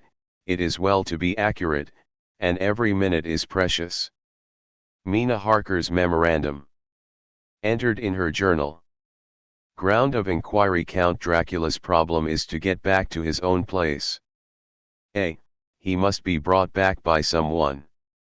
This is evident, for had he power to move himself as he wished, he could go either as man, or wolf, or bat, or in some other way. He evidently fears discovery or interference, in the state of helplessness in which he must be confined as he is between dawn and sunset in his wooden box. b. How is he to be? A process of exclusions may help us. By road, by rail, by water? 1. By road there are endless difficulties, especially in leaving the city. X.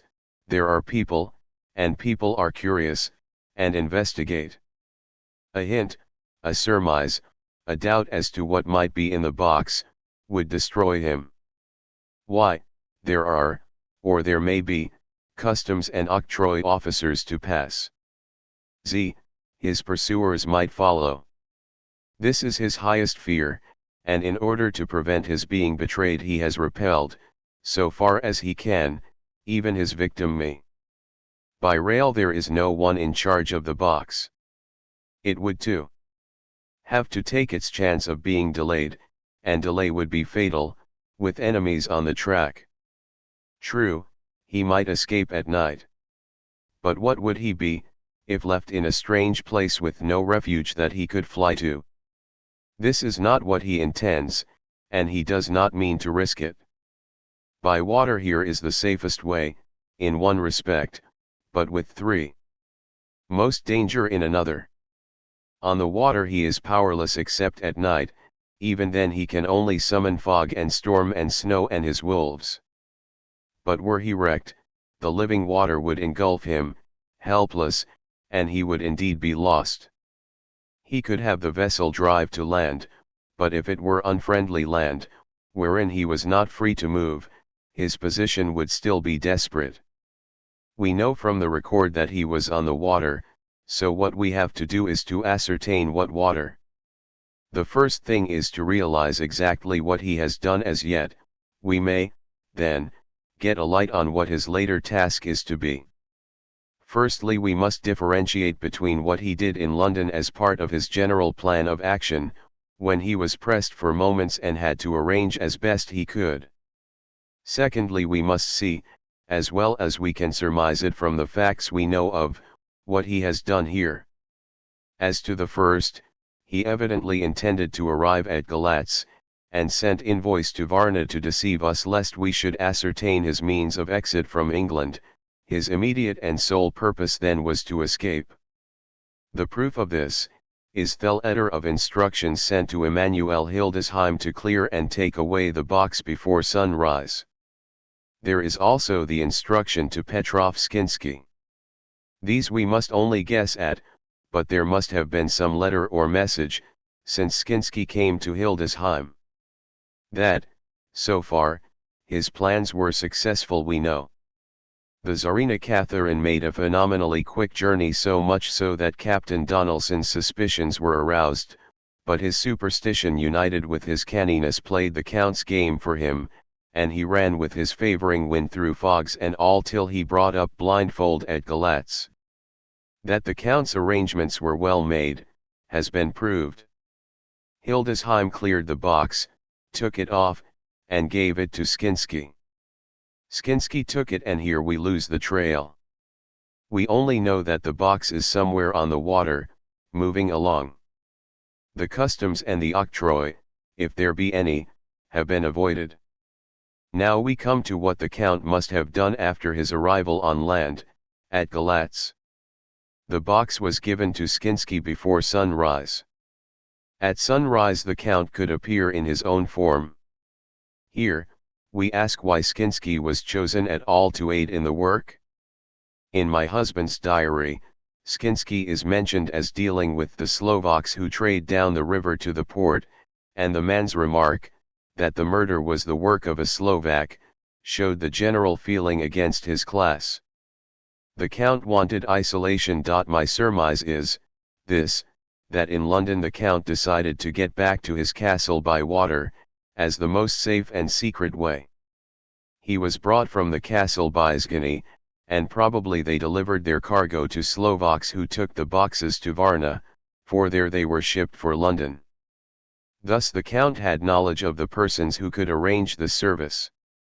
When the box was on land, before sunrise or after sunset, he came out from his box, met Skinsky and instructed him what to do as to arranging the carriage of the box up some river.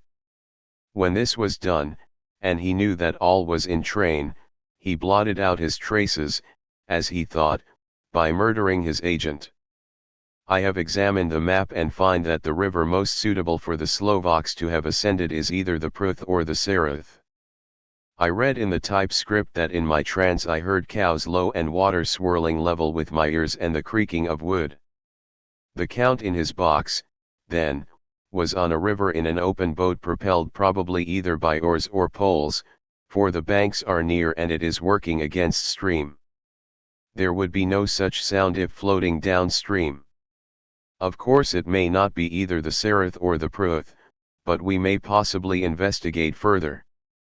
Now of these two, the Pruth is the more easily navigated, but the Sarath is, at Fundu, joined by the Bistritsa which runs up round the Borgo Pass. The loop it makes is manifestly as close to Dracula's castle as can be got by water. Mina Harker's journal continued. When I had done reading, Jonathan took me in his arms and kissed me. The others kept shaking me by both hands, and Dr. Van Helsing said our dear Madam Mina is once more our teacher. Her eyes have been where we were blinded. Now we are on the track once again, and this time we may succeed. Our enemy is at his most helpless, and if we can come on him by day, on the water, our task will be over. He has a start, but he is powerless to hasten, as he may not leave his box lest those who carry him may suspect, for them to suspect would be to prompt them to throw him in the stream where he perish. This he knows, and will not. Now men, to our council of war, for, here and now, we must plan what each and all shall do. I shall get a steam launch and follow him, said Lord Godalming. And I, horses to follow on the bank lest by chance he land, said Mr. Morris. Good, said the professor, both good. But neither must go alone. There must be force to overcome force if need be. The Slovak is strong and rough, and he carries rude arms. All the men smiled, for amongst them they carried a small arsenal. Said Mr. Morris, I have brought some Winchesters, they are pretty handy in a crowd, and there may be wolves. The Count, if you remember, took some other precautions. He made some requisitions on others that Mrs. Harker could not quite hear or understand. We must be ready at all points. Dr. Seward said I think I had better go with Quincy. We have been accustomed to hunt together, and we too, well armed, will be a match for whatever may come along. You must not be alone, Art. It may be necessary to fight the Slovaks, and a chance thrust, for I don't suppose these fellows carry guns would undo all our plans. There must be no chances. This time, we shall not rest until the Count's head and body have been separated, and we are sure that he cannot reincarnate. He looked at Jonathan as he spoke, and Jonathan looked at me. I could see that the poor dear was torn about in his mind. Of course he wanted to be with me, but then the boat service would, most likely, be the one which would destroy the vampire. Why did I hesitate to write the word? He was silent a while, and during his silence Dr. Van Helsing spoke. Friend Jonathan, this is to you for twice reasons. First, because you are young and brave and can fight, and all energies may be needed at the last, and again that it is your right to destroy him that which has wrought such woe. To you and yours. Be not afraid for Madam Mina, she will be my care, if I may. I am old. My legs are not so quick to run as once, and I am not used to ride so long or to pursue as need be, or to fight with lethal weapons. But I can be of other service, I can fight in other way. And I can die, if need be, as well as younger men. Now let me say that what I would is this, while you, my Lord Godalming and friend Jonathan go in your so swift little steamboat up the river, and whilst John and Quincy guard the bank where perchance he might be landed, I will take Madam Mina right into the heart of the enemy's country. Whilst the old fox is tied in his box, floating on the running stream whence he cannot escape to land where he dares not raise the lid of his coffin box lest his Slovak carriers should in fear leave him to perish, we shall go in the track where Jonathan went from Bistiritz over the Borgo, and find our way to the castle of Dracula. Here, Madam Mina's hypnotic power will surely help, and we shall find our way all dark and unknown otherwise after the first sunrise when we are near that fateful place. There is much to be done, and other places to be made sanctify, so that that nest of vipers be obliterated. Here Jonathan interrupted him hotly. Do you mean to say, Professor Van Helsing, that you would bring Mina, in her sad case and tainted as she is with that devil's illness, right into the jaws of his death trap? Not for the world. Not for heaven or hell. He became almost speechless for a minute, and then went on. Do you know what the place is?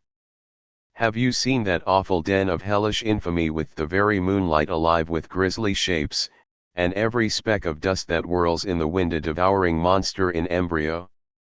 Have you felt the vampire's lips upon your throat? Here he turned to me, and as his eyes lit on my forehead he threw up his arms with a cry, "Oh, my God, what have we done to have this terror upon us?" and he sank down on the sofa in a collapse of misery. The professor's voice, as he spoke in clear, sweet tones, which seemed to vibrate in the air, calmed us all. "Oh, my friend, it is because I would save Madam Mina from that awful place that I would go. God forbid that I should take her into that place. There is work, wild work to be done there, that her eyes may not see.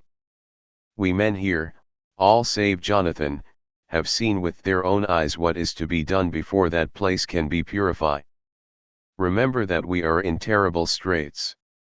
If the Count escape us this time, and he is strong and subtle and cunning, he may choose to sleep him for a century, and then in time our dear one he took my hand would come to him to keep him company, and would be as those others that you, Jonathan, saw.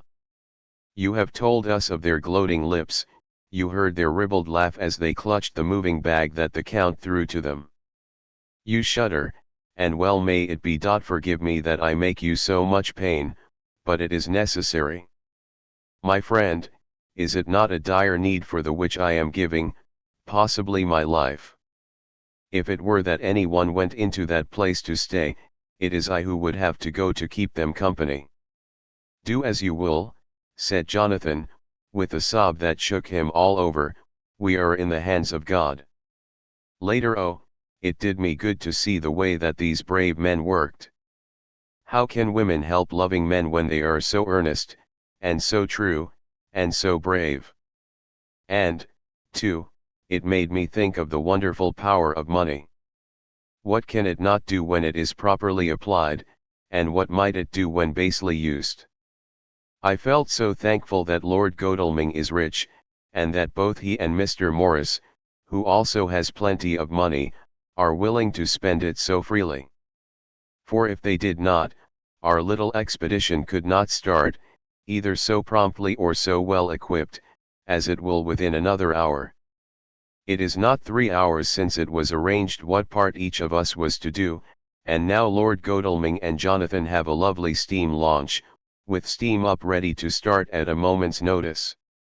Dr. Seward and Mr. Morris have half a dozen good horses, well appointed. We have all the maps and appliances of various kinds that can be had. Professor Van Helsing and I are to leave by the 11:40 train tonight for Veresti, where we are to get a carriage to drive to the Borgo Pass. We're bringing a good deal of ready money, as we are to buy a carriage and horses. We shall drive ourselves, for we have no one whom we can trust in the matter. The professor knows something of a great many languages, so we shall get on all right. We have all got arms, even for me a large bore revolver. Jonathan would not be happy unless I was armed like the rest. Alas! I cannot carry one arm that the rest do, the scar on my forehead forbids that. Dear Dr. Van Helsing comforts me by telling me that I am fully armed as there may be wolves. The weather is getting colder every hour, and there are snow flurries which come and go as warnings. Later it took all my courage to say goodbye to my darling. We may never meet again. Courage, Mina. The professor is looking at you keenly, his look is a warning. There must be no tears now unless it may be that God will let them fall in gladness. Jonathan Harker's Journal. October 30th. Night. I am writing this in the light from the furnace door of the steam launch. Lord Godalming is firing up. He is an experienced hand at the work, as he has had for years a launch of his own on the Thames, and another on the Norfolk Broads. Regarding our plans, we finally decided that Mina's guess was correct, and that if any waterway was chosen for the Count's escape back to his castle, the Sereth, and then the Bistritza at its junction, would be the one. We took it, that somewhere about the 47th degree, north latitude, would be the place chosen for the crossing the country between the river and the Carpathians. We have no fear in running at good speed up the river at night, there is plenty of water, and the banks are wide enough apart to make steaming, even in the dark, easy enough. Lord Godalming tells me to sleep for a while, as it is enough for the present for one to be on watch. But I cannot sleep. How can I, with the terrible danger hanging over my darling, and her going out into that awful place? My only comfort is that we are in the hands of God. Only for that faith it would be easier to die than to live, and so be quit of all the trouble. Mr. Morris and Dr. Seward were off on their long ride before we started. They are to keep up the right bank, far enough off to get on higher lands where they can see a good stretch of river and avoid the following of its curves. They have, for the first stages, 2 men to ride and lead their spare horses, 4 in all, so as not to excite curiosity. When they dismiss the men, which shall be shortly, they shall themselves look after the horses. It may be necessary for us to join forces, if so they can mount our whole party. One of the saddles has a movable horn, and can be easily adapted for Mina, if required. It is a wild adventure we are on. Here, as we are rushing along through the darkness, with the cold from the river seeming to rise up and strike us, with all the mysterious voices of the night around us, it all comes home. We seem to be drifting into unknown places and unknown ways, into a whole world of dark and dreadful things. Godalming is shutting the furnace door. M31 October still hurrying along. The day has come, and Godalming is sleeping. I am on watch. The morning is bitterly cold, the furnace heat is grateful, though we have heavy fur coats. As yet we have passed only a few open boats, but none of them had on board any box or package of anything like the size of the one we seek. The men were scared every time we turned our electric lamp on them, and fell on their knees and prayed. November 1st, evening. No news all day. We have found nothing of the kind we seek. We have now passed into the Bistritza, and if we are wrong in our surmise our chance is gone. We have overhauled every boat, big and little. Early this morning, one crew took us for a government boat, and treated us accordingly. We saw in this a way of smoothing matters, so at Fundu, where the Bistritza runs into the Sereth, we got a Romanian flag which we now fly conspicuously. With every boat which we have overhauled since then this trick has succeeded. We have had every deference shown to us, and not once any objection to whatever we chose to ask or do. Some of the Slovaks tell us that a big boat passed them, going at more than usual speed as she had a double crew on board.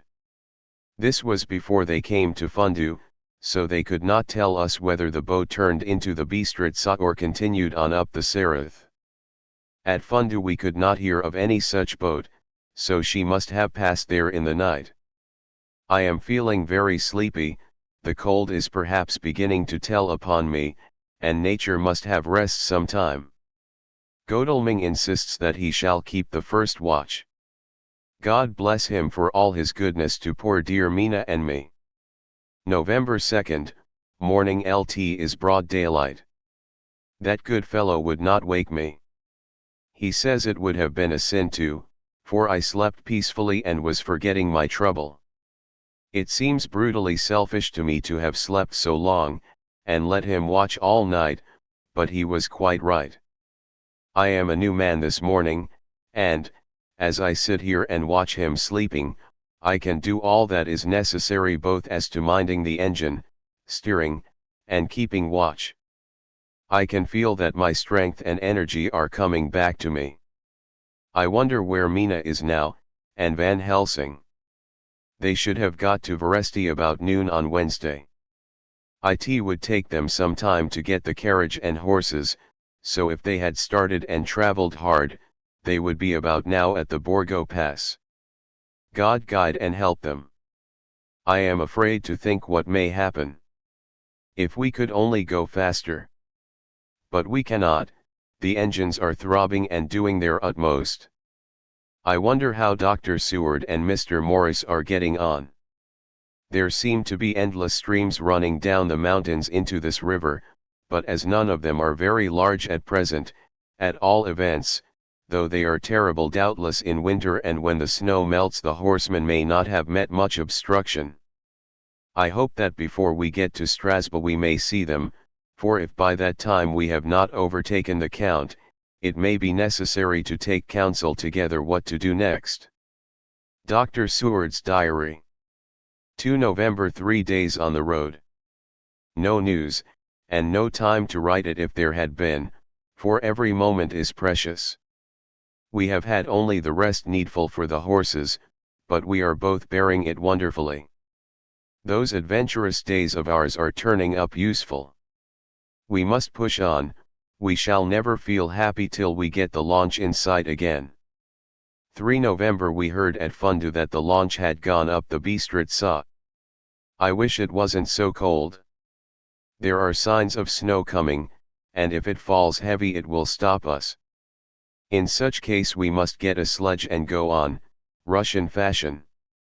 4 November today we heard of the launch having been detained by an accident when trying to force a way up the rapids. The Slovak boats get up all right, by aid of a rope and steering with knowledge. Some went up only a few hours before. Godalming is an amateur fitter himself, and evidently it was he who put the launch in trim again. Finally, they got up the rapids all right, with local help, and are off on the chase afresh. I fear that the boat is not any better for the accident. The peasantry tell us that after she got upon smooth water again, she kept stopping every now and again so long as she was in sight. We must push on harder than ever, our help may be wanted soon. Mina Harker's Journal. 31 October arrived at Veresti at noon. The professor tells me that this morning at dawn he could hardly hypnotize me at all, and that all I could say was, dark and quiet. He is off now buying a carriage and horses. He says that he will later on try to buy additional horses, so that we may be able to change them on the way. We have something more than 70 miles before us. The country is lovely, and most interesting.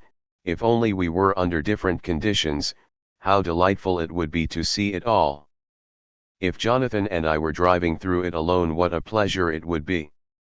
To stop and see people, and learn something of their life, and to fill our minds and memories with all the color and picturesqueness of the whole wild, beautiful country, and the quaint people. But, alas, later Dr. Van Helsing has returned. He has got the carriage and horses, we are to have some dinner, and to start in an hour. The landlady is putting us up a huge basket of provisions, it seems enough for a company of soldiers. The professor encourages her, and whispers to me that it may be a week before we can get any good food again. He has been shopping too, and has sent home such a wonderful lot of fur coats and draps, and all sorts of warm things. There will not be any chance of our being cold. We shall soon be off. I am afraid to think what may happen to us. We are truly in the hands of God. He alone knows what may be, and I pray him, with all the strength of my sad and humble soul, that he will watch over my beloved husband, that whatever may happen, Jonathan may know that I loved him and honored him more than I can say, and that my latest and truest thought will be always for him. CHAPTERXXVII Mina Harker's Journal 1 November. All day long we have traveled, and at a good speed. The horses seem to know that they are being kindly treated, for they go willingly their full stage at best speed. We have now had so many changes and find the same thing so constantly that we are encouraged to think that the journey will be an easy one. Dr. Van Helsing is laconic. He tells the farmers that he is hurrying to Bistiritz, and pays them well to make the exchange of horses. We get hot soup, or coffee, or tea, and off we go. It is a lovely country, full of beauties of all imaginable kinds, and the people are brave, and strong, and simple, and seem full of nice qualities. They are very, very superstitious. In the first house where we stopped, when the woman who served us saw the scar on my forehead, she crossed herself and put out 2 fingers towards me, to keep off the evil eye. I believe they went to the trouble of putting an extra amount of garlic into our food, and I can't abide garlic. Ever since then I have taken care not to take off my hat or veil, and so have escaped their suspicions. We are traveling fast, and as we have no driver with us to carry tales, we go ahead of scandal, but I dare say that fear of the evil eye will follow hard behind us all the way. The professor seems tireless. All day he would not take any rest, though he made me sleep for a long spell. At sunset time he hypnotized me, and he says that I answered as usual: darkness, lapping water, and creaking wood, so our enemy is still on the river. I am afraid to think of Jonathan, but somehow I have now no fear for him, or for myself. I write this whilst we wait in a farmhouse for the horses to be got ready. Dr. Van Helsing is sleeping, poor dear. He looks very tired and old and grey, but his mouth is set as firmly as a conqueror's. Even in his sleep he is instinct with resolution. When we have well started I must make him rest whilst I drive. I shall tell him that we have days before us, and we must not break down when most of all his strength will be needed. All is ready, we are off shortly. November 2nd, morning. I was successful, and we took turns driving all night. Now the day is on us, bright though cold. There is a strange heaviness in the air. I say heaviness for want of a better word, I mean that it oppresses us both. It is very cold, and only our warm furs keep us comfortable. At dawn Van Helsing hypnotized me. He says I answered darkness, creaking wood, and roaring water, so the river is changing as they ascend. I do hope that my darling will not run any chance of danger more than need be, but we are in God's hands. November 2nd, night. All day long driving. The country gets wilder as we go, and the great spurs of the Carpathians, which at Veresti seemed so far from us and so low on the horizon, now seem to gather round us and tower in front. We both seem in good spirits. I think we make an effort each to cheer the other.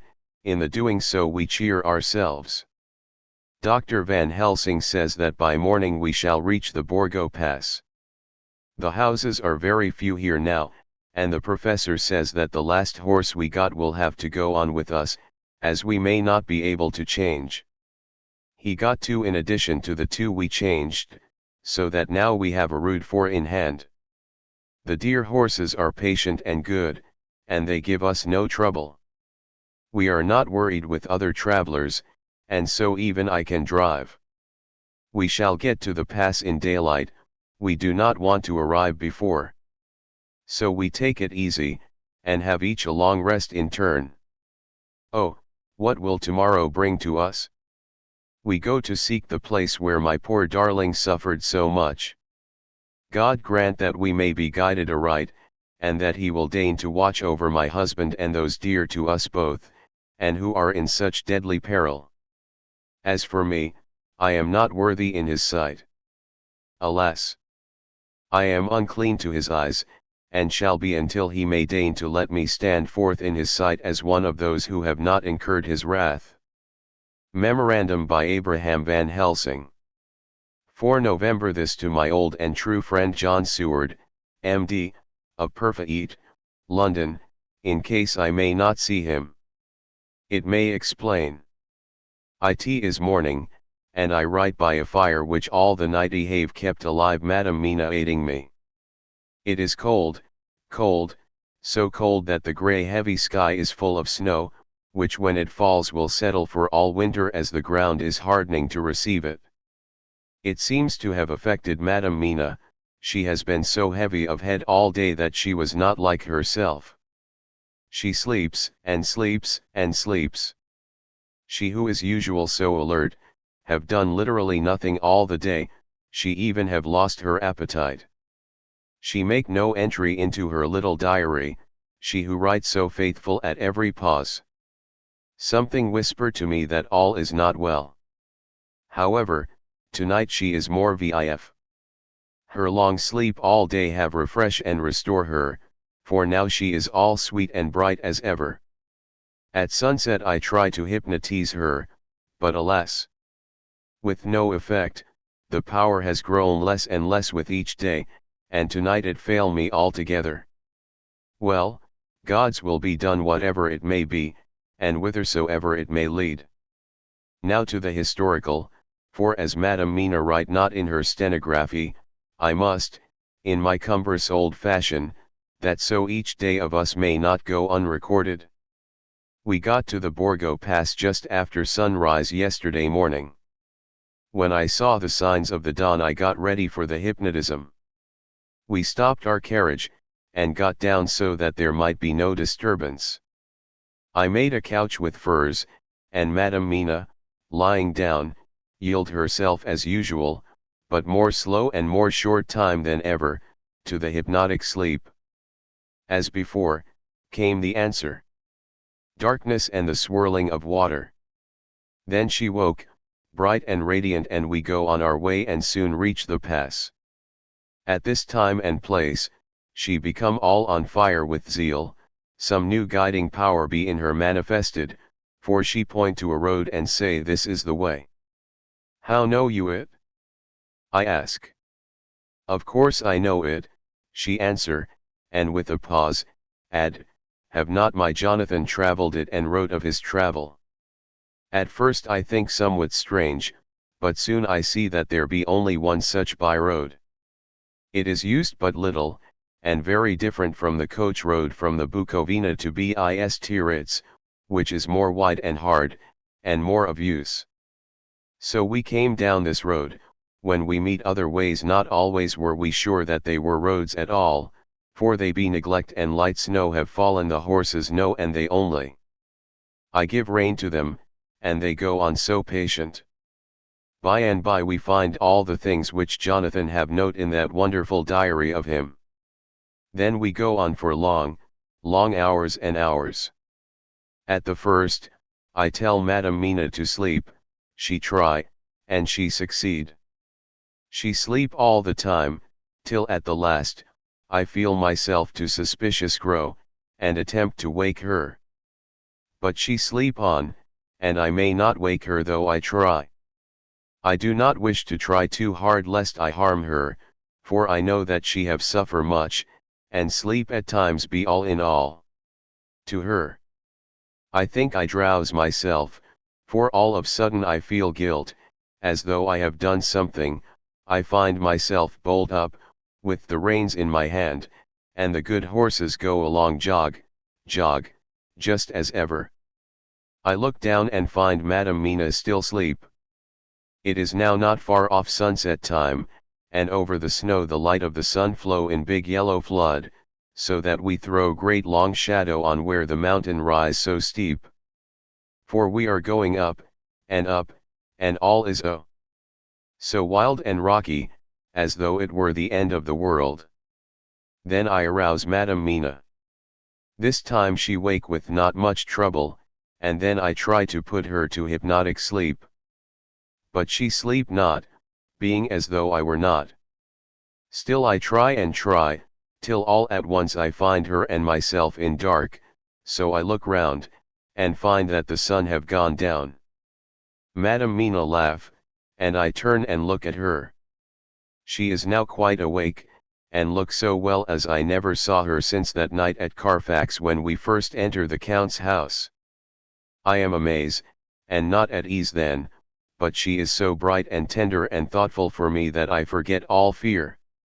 I light a fire, for we have brought supply of wood with us, and she prepare food while I undo the horses and set them, tethered in shelter, to feed.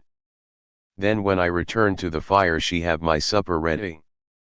I go to help her, but she smile, and tell me that she have eat already, that she was so hungry that she would not wait. I like it not, and I have grave doubts, but I fear to affright her, and so I am silent of it.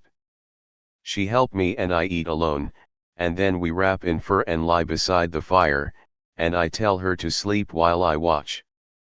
But presently I forget all of watching, and when I sudden remember that I watch, I find her lying quiet, but awake, and looking at me with so bright eyes. Once, twice more the same occur, and I get much sleep till before morning. When I wake I try to hypnotize her, but alas! Though she shut her eyes obedient, she may not sleep. The sun rise up, and up, and up, and then sleep come to her too late, but so heavy that she will not wake. I have to lift her up, and place her sleeping in the carriage when I have harnessed the horses and made all ready. Madam still sleep, and she look in her sleep more healthy and more redder than before. And I like it not. And I am afraid, afraid, afraid, I am afraid of all things even to think, but I must go on my way. The stake we play for is life and death, or more than these, and we must not flinch. November 5th, morning. Let me be accurate in everything, for though you and I have seen some strange things together, you may at the first think that I, Van Helsing, am mad, that the many horrors and the so long strain on nerves has at the last turned my brain. All yesterday we travel, ever getting closer to the mountains, and moving into a more and more wild and desert land. There are great, frowning precipices, and much falling water, and nature seemed to have held some time her carnival. Madam Mina still sleep and sleep, and though I did have hunger and appeased it, I could not waken her even for food. I began to fear that the fatal spell of the place was upon her, tainted as she is with that vampire baptism.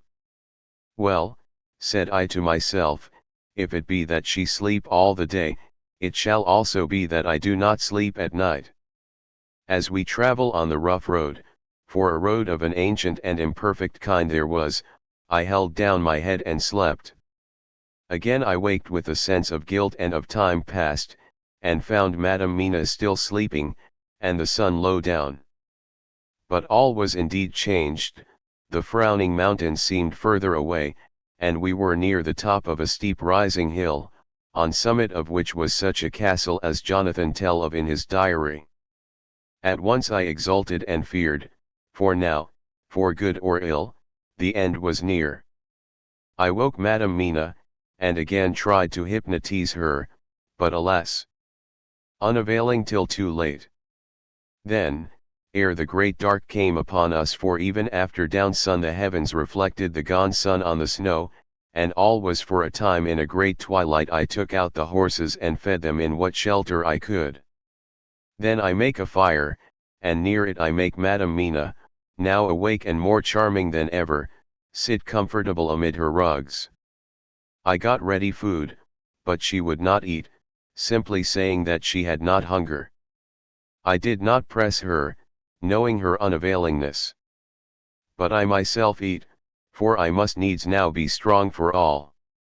Then, with the fear on me of what might be, I drew a ring so big for her comfort, round where Madam Mina sat, and over the ring I passed some of the wafer, and I broke it fine so that all was well guarded.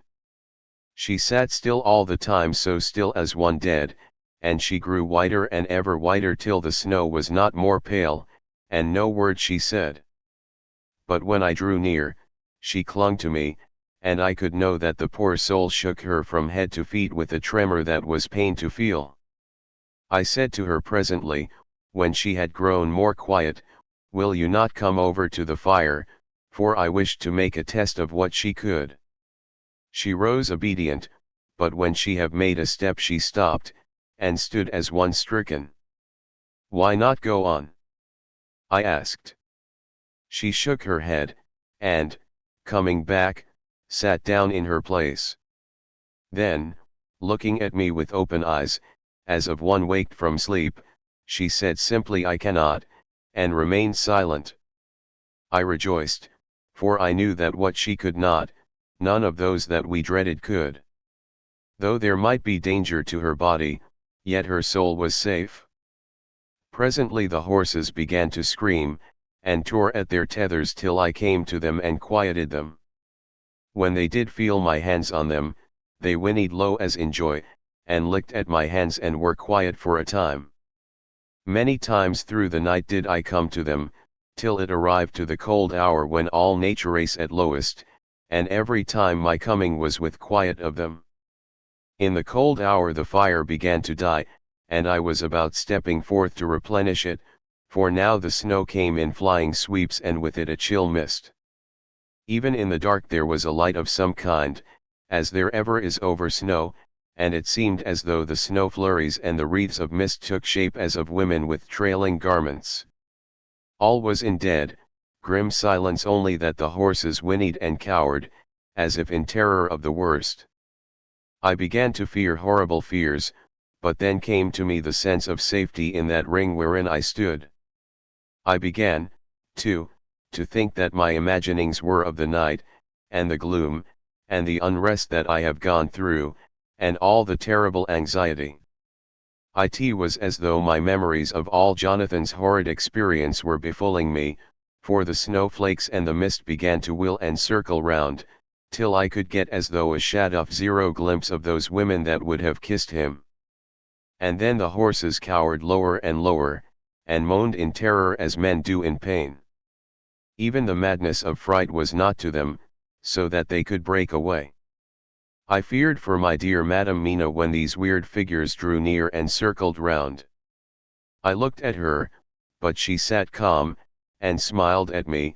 When I would have stepped to the fire to replenish it, she caught me and held me back, and whispered, like a voice that one hears in a dream, so low it was, "No. No. Do not go without. Here you are safe." I turned to her, and looking in her eyes, said, "But you? It is for you that I fear," whereat she laughed a laugh, low and unreal, and said, "Fear for me? Why fear for me? None safer in all the world from them than I am," and as I wondered at the meaning of her words, a puff of wind made the flame leap up, and I see the red scar on her forehead. Then, alas! I knew. Did I not, I would soon have learned, for the wheeling figures of mist and snow came closer, but keeping ever without the holy circle.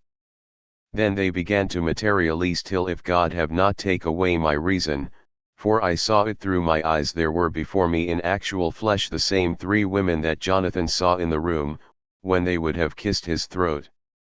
I knew the swaying round forms, the bright hard eyes, the white teeth, the ruddy color, the voluptuous lips.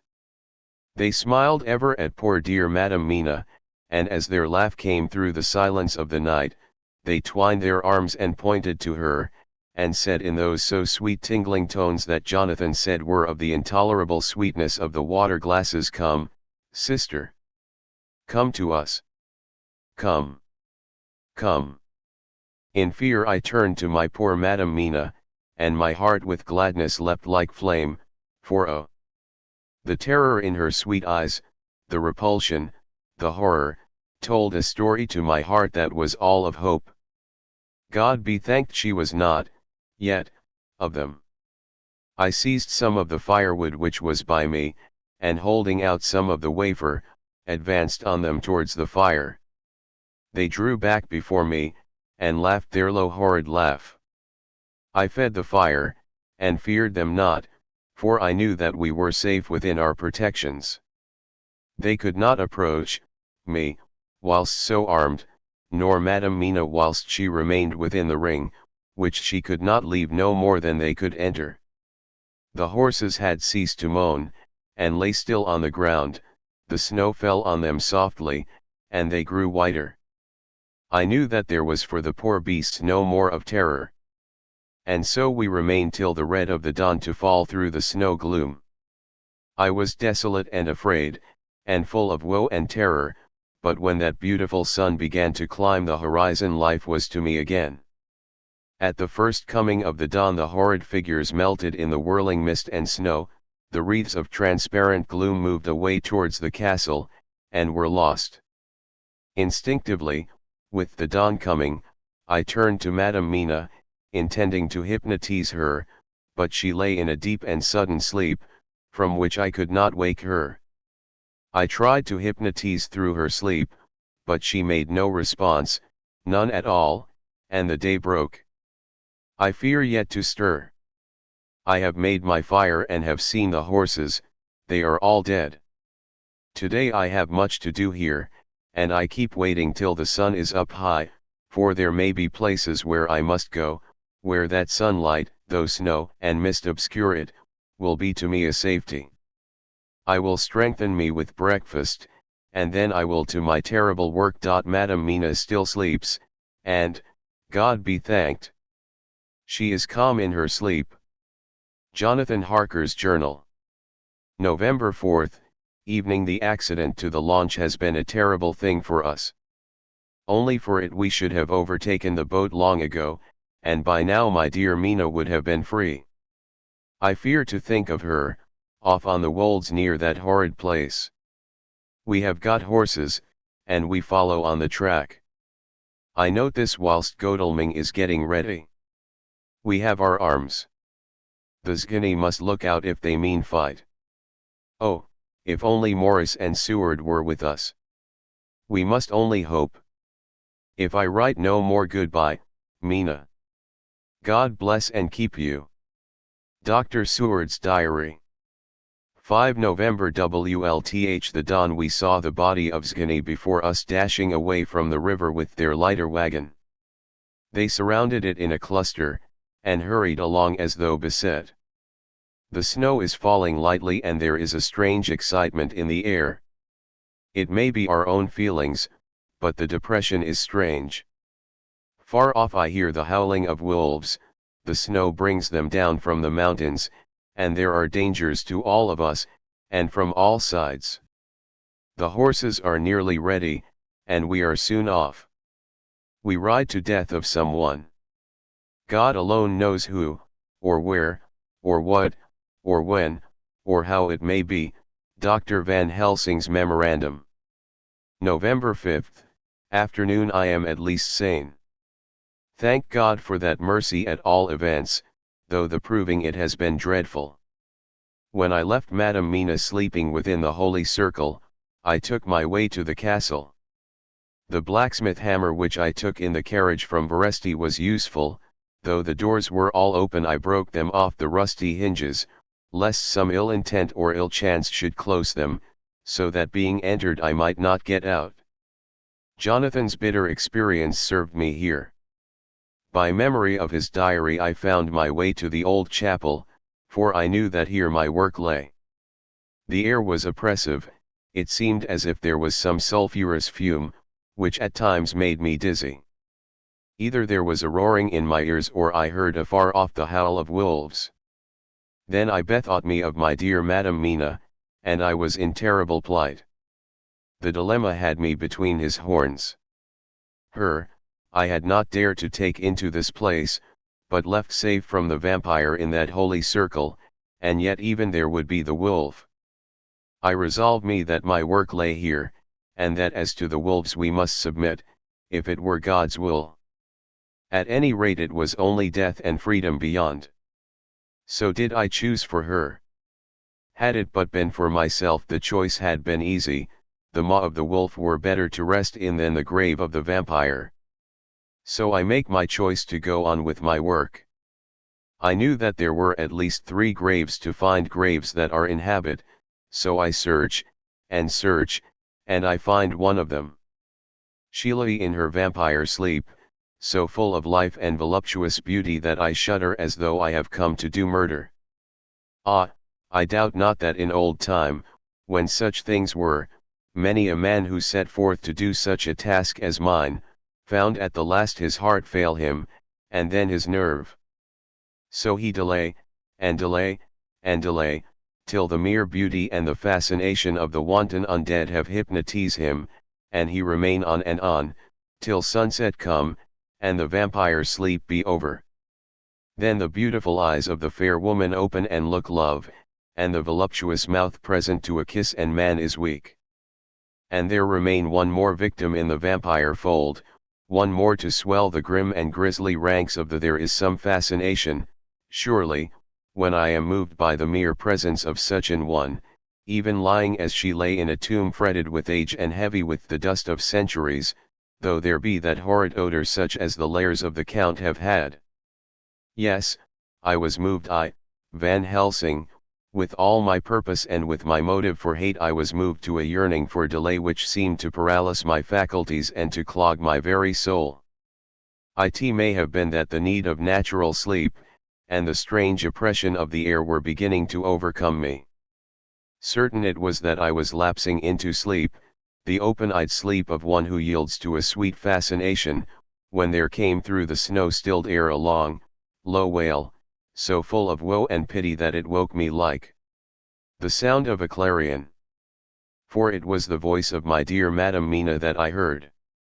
Then I braced myself again to my horrid task, and found by wrenching away tomb tops one other of the sisters, the other dark one. I dared not pause to look on her as I had on her sister, lest once more I should begin to be in thrall, but I go on searching until, presently, I find in a high great tomb as if made to one much beloved that other fair sister which, like Jonathan I had seen to gather herself out of the atoms of the mist. She was so fair to look on, so radiantly beautiful, so exquisitely voluptuous, that the very instinct of man in me, which calls some of my sex to love and to protect one of hers, made my head whirl with new emotion. But God be thanked, that soul wail of my dear Madam Mina had not died out of my ears, and, before the spell could be wrought further upon me, I had nerved myself to my wild work. By this time I had searched all the tombs in the chapel, so far as I could tell, and as there had been only 3 of these undead phantoms around us in the night, I took it that there were no more of active undead existent. There was one great tomb more lordly than all the rest, huge it was, and nobly proportioned. On it was but one word: Dracula. This then was the undead home of the king vampire, to whom so many more were due. Its emptiness spoke eloquent to make certain what I knew. Before I began to restore these women to their dead selves through my awful work, I laid in Dracula's tomb some of the wafer, and so banished him from it, undead, forever. Then began my terrible task, and I dreaded it. Had it been but one, it had been easy, comparative. But 3. To begin twice more after I had been through a deed of horror, for if it was terrible with the sweet Miss Lucy, what would it not be with these strange ones who had survived through centuries, and who had been strengthened by the passing of the years, who would, if they could, have fought for their foul lives? Oh, my friend John, but it was butcher work, had I not been nerved by thoughts of other dead, and of the living over whom hung such a pall of fear, I could not have gone on. I tremble and tremble even yet, though till all was over, God be thanked, my nerve did stand. Had I not seen the repose in the first place, and the gladness that stole over it just ere the final dissolution came, as realization that the soul had been won, I could not have gone further with my butchery. I could not have endured the horrid screeching as the stake drove home, the plunging of writhing form, and lips of bloody foam. I should have fled in terror and left my work undone. But it is over. And the poor souls, I can pity them now and weep, as I think of them placid each in her full sleep of death for a short moment ere fading. For, friend John, hardly had my knife severed the head of each, before the whole body began to melt away and crumble into its native dust, as though the death that should have come centuries ago had at last assert himself and say at once and loud, I am here. Before I left the castle I so fixed its entrances that never more can the Count enter there undead. When I stepped into the circle where Madam Mina slept, she woke from her sleep, and, seeing me, cried out in pain that I had endured too much. Come, she said, come away from this awful place. Let us go to meet my husband who is, I know, coming towards us. She was looking thin and pale and weak, but her eyes were pure and glowed with fervour. I was glad to see her paleness and her illness, for my mind was full of the fresh horror of that ruddy vampire sleep. And so with trust and hope, and yet full of fear, we go eastward to meet our friends and him whom Madam Mina tell me that she know are coming to meet us. Mina Harker's Journal. 6 November LT was late in the afternoon when the professor and I took our way towards the east whence I knew Jonathan was coming. We did not go fast, though the way was steeply downhill, for we had to take heavy rugs and wraps with us. We dared not face the possibility of being left without warmth in the cold and the snow. We had to take some of our provisions, too, for we were in a perfect desolation, and, so far as we could see through the snowfall, there was not even the sign of habitation. When we had gone about a mile, I was tired with the heavy walking and sat down to rest. Then we looked back and saw where the clear line of Dracula's castle cut the sky, for we were so deep under the hill whereon it was set that the angle of perspective of the Carpathian Mountains was far below it. We saw it in all its grandeur, perched 1,000 feet on the summit of a sheer precipice, and with seemingly a great gap between it and the steep of the adjacent mountain on any side. There was something wild and uncanny about the place. We could hear the distant howling of wolves. They were far off, but the sound, even though coming muffled through the deadening snowfall, was full of terror. I knew from the way Dr. Van Helsing was searching about that he was trying to seek some strategic point, where we would be less exposed in case of attack.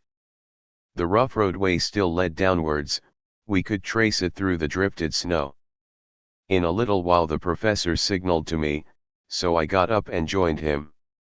He had found a wonderful spot, a sort of natural hollow in a rock, with an entrance like a doorway between two boulders. He took me by the hand and drew me in. See, he said, here you will be in shelter, and if the wolves do come I can meet them one by one. He brought in our furs, and made a snug nest for me, and got out some provisions and forced them upon me. But I could not eat, to even try to do so was repulsive to me, and, much as I would have liked to please him, I could not bring myself to the attempt. He looked very sad, but did not reproach me. Taking his field glasses from the case, he stood on the top of the rock, and began to search the horizon. Suddenly he called out, "Look! Madam Mina, look! Look!" I sprang up and stood beside him on the rock. He handed me his glasses and pointed. The snow was now falling more heavily, and swirled about fiercely, for a high wind was beginning to blow. However, there were times when there were pauses between the snow flurries and I could see a long way round. From the height where we were it was possible to see a great distance, and far off, beyond the white waste of snow, I could see the river lying like a black ribbon in kinks and curls as it wound its way. Straight in front of us and not far off, in fact, so near that I wondered we had not noticed before, came a group of mounted men hurrying along. In the midst of them was a cart, a long lighter wagon which swept from side to side, like a dog's tail wagging, with each stern inequality of the road. Outlined against the snow as they were, I could see from the men's clothes that they were peasants or gypsies of some kind. On the cart was a great square chest.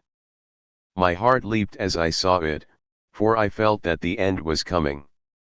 The evening was now drawing close, and well I knew that at sunset the thing, which was till then imprisoned there, would take new freedom and could in any of many forms elude all pursuit. In fear I turned to the professor. To my consternation, however, he was not there. An instant later, I saw him below me. Round the rock he had drawn a circle, such as we had found shelter in last night. When he had completed it he stood beside me again, saying, "At least you shall be safe here from him."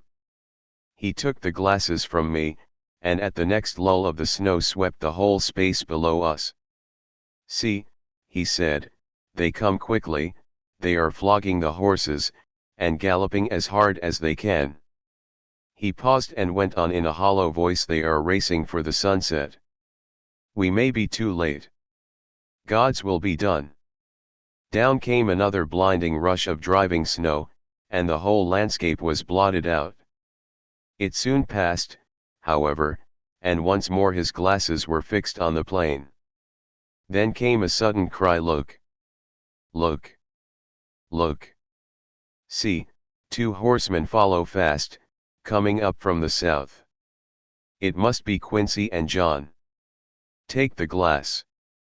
Look before the snow blots it all out." I took it and looked. The two men might be Dr. Seward and Mr. Morris. I knew at all events that neither of them was Jonathan. At the same time I knew that Jonathan was not far off.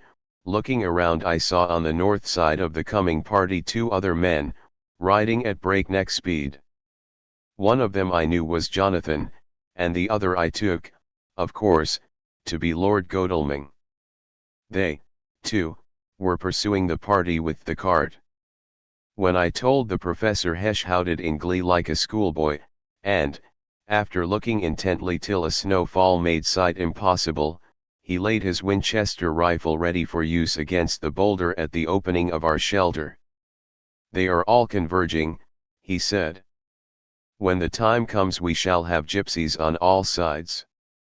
I got out my revolver ready to hand, for whilst we were speaking the howling of wolves came louder and closer. When the snowstorm abated a moment we looked again.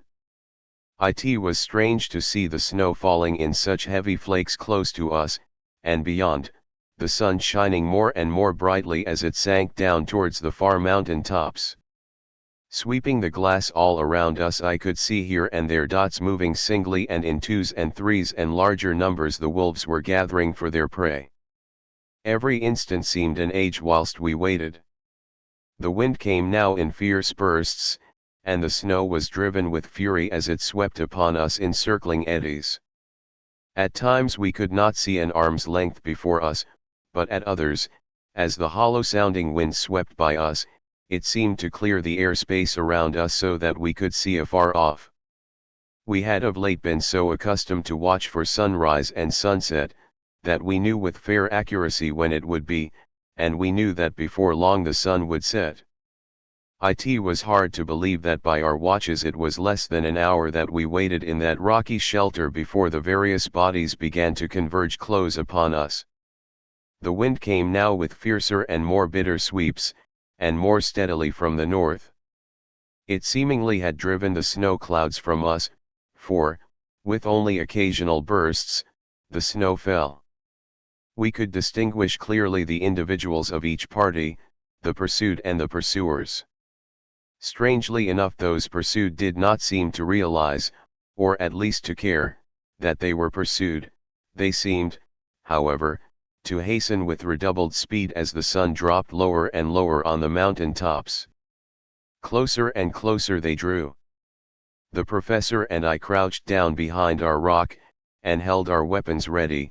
I could see that he was determined that they should not pass. One and all were quite unaware of our presence. All at once two voices shouted out to halt. One was my Jonathan's, raised in a high key of passion, the other Mr. Morris' strong resolute tone of quiet command. The gypsies may not have known the language, but there was no mistaking the tone, in whatever tongue the words were spoken. Instinctively they reined in, and at the instant Lord Godalming and Jonathan dashed up at one side and Dr. Seward and Mr. Morris on the other. The leader of the gypsies, a splendid-looking fellow who sat his horse like a centaur, waved them back, and in a fierce voice gave to his companions some word to proceed. They lashed the horses which sprang forward, but the four men raised their Winchester rifles, and in an unmistakable way commanded them to stop. At the same moment Dr. Van Helsing and I rose behind the rock and pointed our weapons at them. Seeing that they were surrounded, the men tightened their reins and drew up. The leader turned to them and gave a word, at which every man of the gypsy party drew what weapon he carried, knife or pistol, and held himself in readiness to attack. Issue was joined in an instant. The leader, with a quick movement of his rein, threw his horse out in front, and pointing first to the sun now closed down on the hilltops and then to the castle, said something which I did not understand. For answer, all four men of our party threw themselves from their horses and dashed towards the cart. I should have felt terrible fear at seeing Jonathan in such danger, but that the ardour of battle must have been upon me as well as the rest of them. I felt no fear, but only a wild, surging desire to do something. Seeing the quick movement of our parties, the leader of the gypsies gave a command. His men instantly formed round the cart in a sort of undisciplined endeavor, each one shouldering and pushing the other in his eagerness to carry out the order. In the midst of this I could see that Jonathan on one side of the ring of men, and Quincy on the other, were forcing a way to the cart. It was evident that they were bent on finishing their task before the sun should set. Nothing seemed to stop or even to hinder them. Neither the levelled weapons nor the flashing knives of the gypsies in front, nor the howling of the wolves behind, appeared to even attract their attention. Jonathan's impetuosity, and the manifest singleness of his purpose, seemed to overawe those in front of him. Instinctively they cowered aside and let him pass. In an instant he had jumped upon the cart, and, with a strength which seemed incredible, raised the great box, and flung it over the wheel to the ground. In the meantime, Mr. Morris had had to use force to pass through his side of the ring of Skinny. All the time I had been breathlessly watching Jonathan. I had, with the tail of my eye, seen him pressing desperately forward, and had seen the knives of the gypsies flash as he won a way through them, and they cut at him.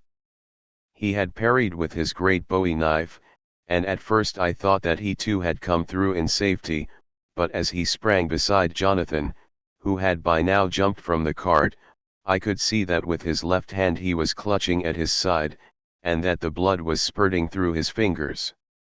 He did not delay notwithstanding this, for as Jonathan, with desperate energy, attacked one end of the chest, attempting to prise off the lid with his great cookery knife, he attacked the other frantically with his bowie. Under the efforts of both men the lid began to yield, the nails drew with a quick screeching sound, and the top of the box was thrown back.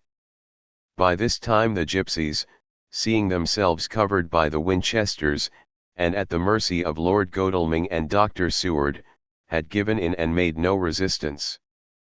The sun was almost down on the mountain tops, and the shadows of the whole group fell long upon the snow. I saw the Count lying within the box upon the earth, some of which the root falling from the cart had scattered over him. He was deathly pale, just like a waxen image, and the red eyes glared with the horrible vindictive look which I knew too well. As I looked, the eyes saw the sinking sun, and the look of hate in them turned to triumph. But, on the instant, came the sweep and flash of Jonathan's great knife. I shrieked as I saw it shear through the throat, whilst at the same moment Mr. Morris's bowie knife plunged into the heart.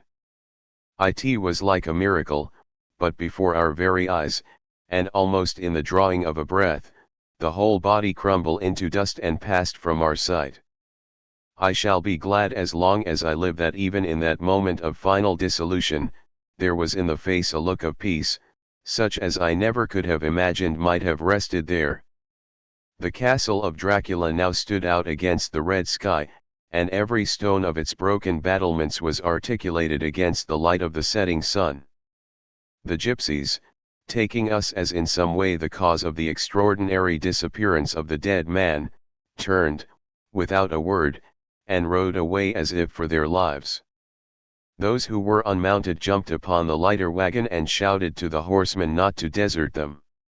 The wolves, which had withdrawn to a safe distance, followed in their wake, leaving us alone. Mr. Morris, who had sunk to the ground, leaned on his elbow, holding his hand pressed to his side, the blood still gushed through his fingers. I flew to him, for the holy circle did not now keep me back, so did the two doctors. Jonathan knelt behind him and the wounded man laid back his head on his shoulder. With a sigh he took, with a feeble effort, my hand in that of his own which was unstained. He must have seen the anguish of my heart in my face, for he smiled at me and said, "I am only too happy to have been of any service." "Oh, God," he cried suddenly, struggling up to a sitting posture and pointing to me, "It was worth for this to die. Look! Look!" The sun was now right down upon the mountain top, and the red gleams fell upon my face, so that it was bathed in rosy light. With one impulse the men sank on their knees and a deep and earnest amen broke from all as their eyes followed the pointing of his finger. The dying man spoke now, "God be thanked that all has not been in vain. See! The snow is not more stainless than her forehead. The curse has passed away."